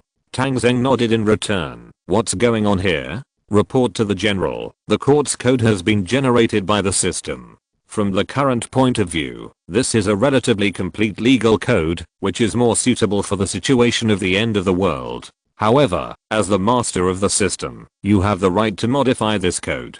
As he said, Qin Wei had someone bring up a very thick book and placed it in front of Tang Zheng. The 4 large golden characters of the Ziguang code looked very solemn. Tang Zheng opened the code. The first article on the first page said that the general's will could not be violated. This is somewhat similar to the previous Hanyu code. The first article of the previous Hanyu code was that the emperor's will could not be violated. The content of the following code, the biggest difference from Hanyu, is about the rights of the nobles. After all, according to this code, the nobles of Hanyu are not recognized here. However, there is still content about appointing nobles, which means that in the future, the nobles will need Tang Zheng to appoint them, before it will take effect. Tang Zheng was silent for a while when he saw this, and he did not modify this part. It is hard to say what will happen in the future, so don't think too much for the time being. He did not read the latter part carefully, as there are too many contents involved. He explained to Qin Wei that the civilian part of the code can be used, but the other parts will not be announced to the public for the time being. Now is the stage for Tang Zheng to accumulate strength. Although he is a regiment commander and his troops can reach up to 30,000, his strength is still insufficient. At this stage, he should try to keep a low profile, especially in terms of attitude towards the empire. Tang Zheng does not want to make things worse with the empire for the time being. After all, the 5th army of the empire is there, and there is no reason for the other armies not to be there. If the 10 major armies are all there, then the empire is still a behemoth, and cannot be underestimated. After explaining to Qin Wei, Tang Zheng left Ziguang City again, and went to the University City base. Going north from the University City base, more than 300 kilometers deep into the grassland province, there is an abandoned coal mining area. Tang Zheng came here and immediately built a coal mine. Winter is coming. Ziguang City needs coal, the 12th base needs coal, and the newly joined Manor base under Tang Zheng also needs coal. This mining site is just right.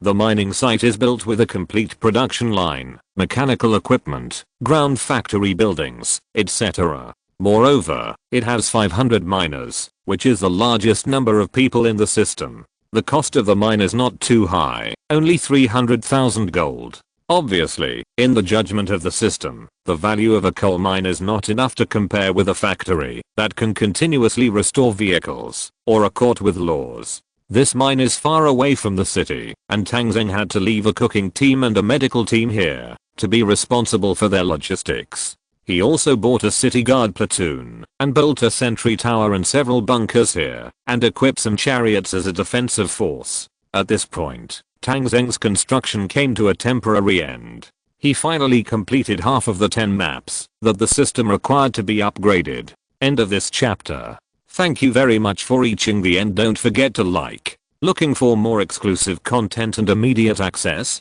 Subscribe to our Patreon. Remember, every like, subscription, or donation encourages us to continue. Thanks to everyone. See you in the next video.